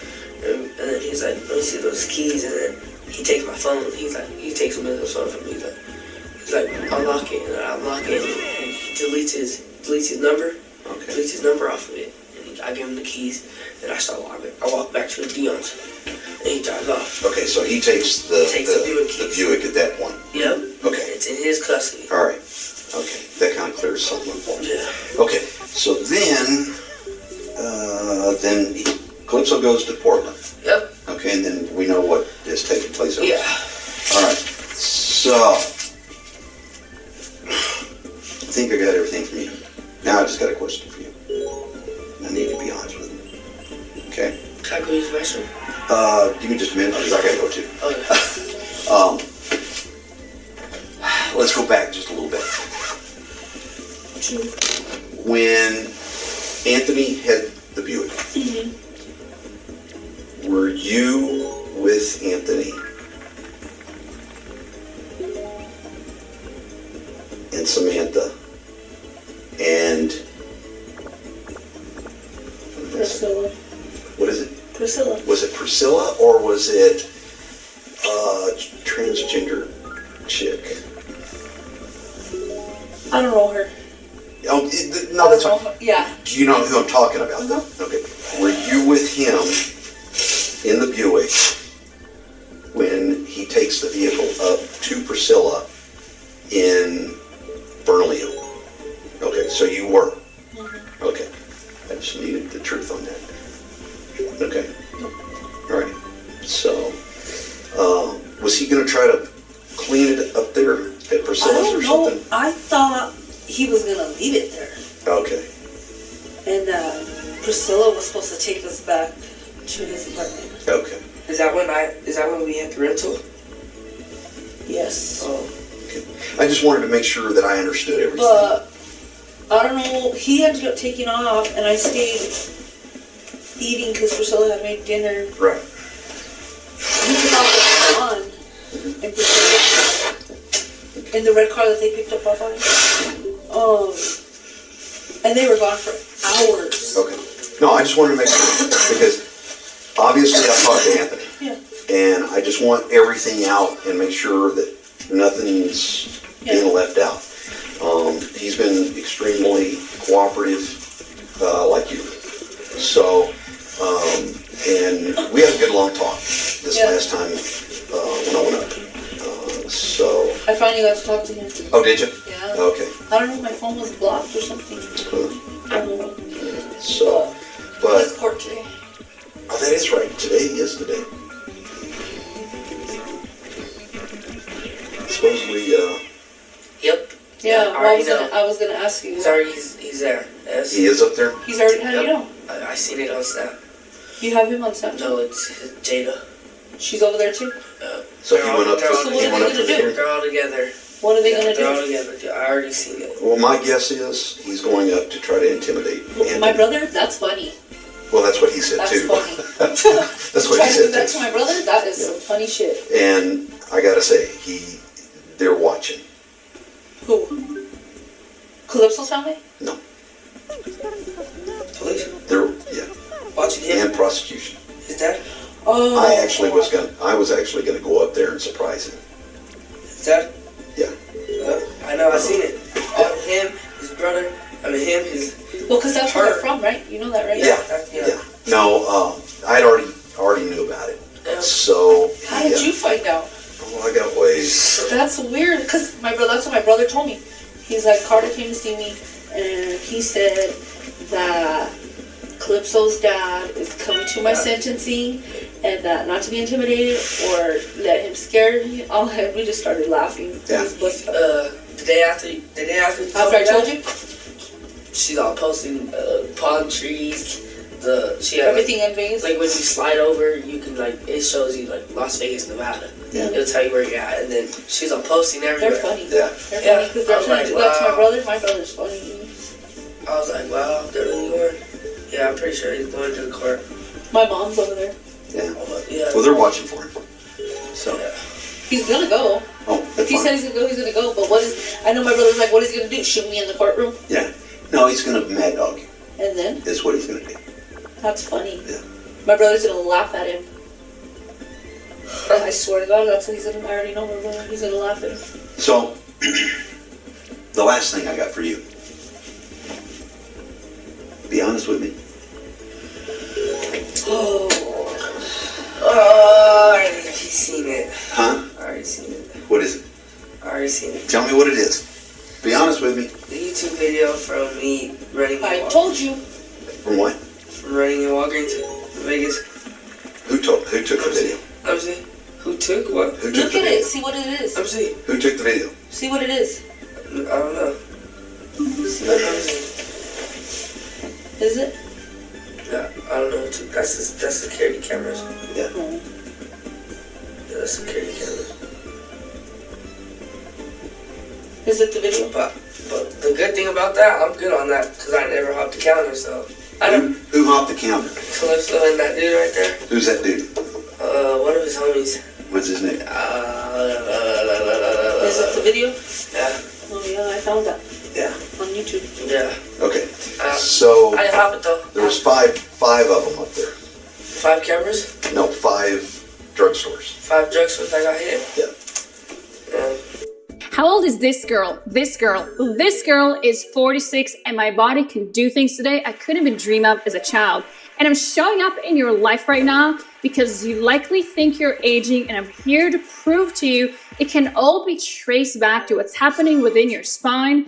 And if you really wanted to, you can celebrate a younger you on your next birthday. See, this was me when I was 18. Not only did I struggle with health conditions, but I felt so old. So how is it possible that today at 46, I not only have flexibility that most 20-year-olds don't have, but I also have restored my natural beauty. This is my natural hair. There are no hair extensions. My skin with very minimal makeup. These are my natural nails. And all of this has happened as a result of the way that I work my spine.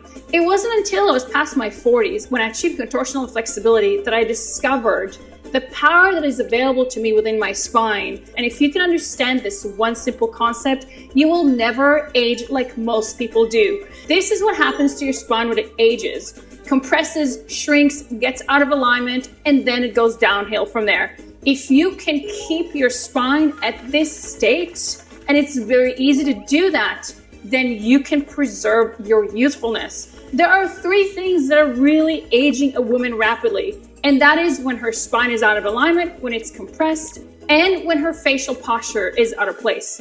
Now, there are 3 things that I do every day in regards to that: the way that I care for my spine, the way that I optimize my facial posture, because facial posture means that you're either How many were you with them? I was there for 3. 3 of them? 3, and they had me stand like while they hopped over. They had me stand like in the front and watch. It was Okay. So, what were they taking during those? Lean. Huh? Lean. Promethazine. Lean. What is that?